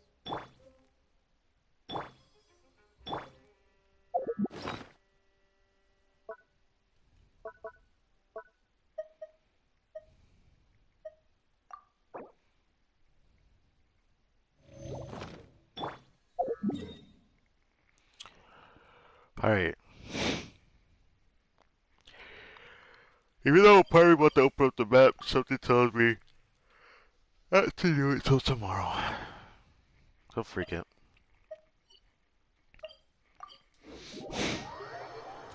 So, thank God for watching this video. I don't know when I'm gonna stream tomorrow. I might either stream into the evening or I'm going to stream late at night. So either expect my time to be 6, 7 p.m. Eastern Standard Time, or it's going to be 9 to 12. I can't guarantee a time. It's going to be between that time. So either it's later in the day and I end up playing till reset, or it's a little bit earlier in the day and I stop like maybe 1, 2 in the morning. While, you know, the time is allotted for me to do so. But with that in mind, we're already done recess, so nothing really matters, so. Flavors to the Freaking Nouvelet and his yapping.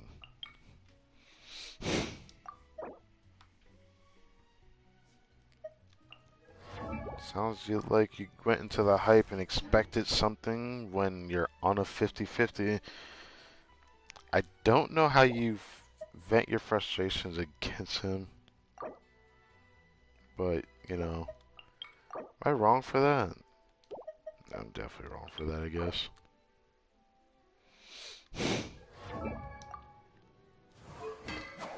Change his name? Something changed.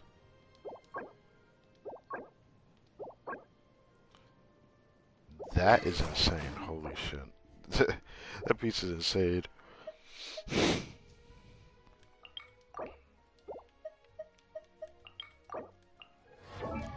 It still sucks that this build's not actually that great. I mean, artifact-wise it is, but technically it isn't that good. Just because Pyroset's not that good on her. Which is hilarious to me.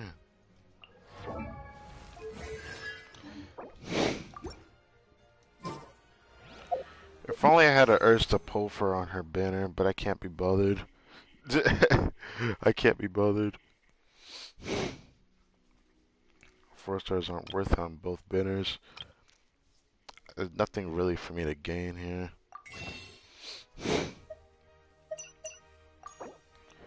But hey, we gained like 8 pulls there. We're doing pretty damn good if you ask me. We got 95 pulls.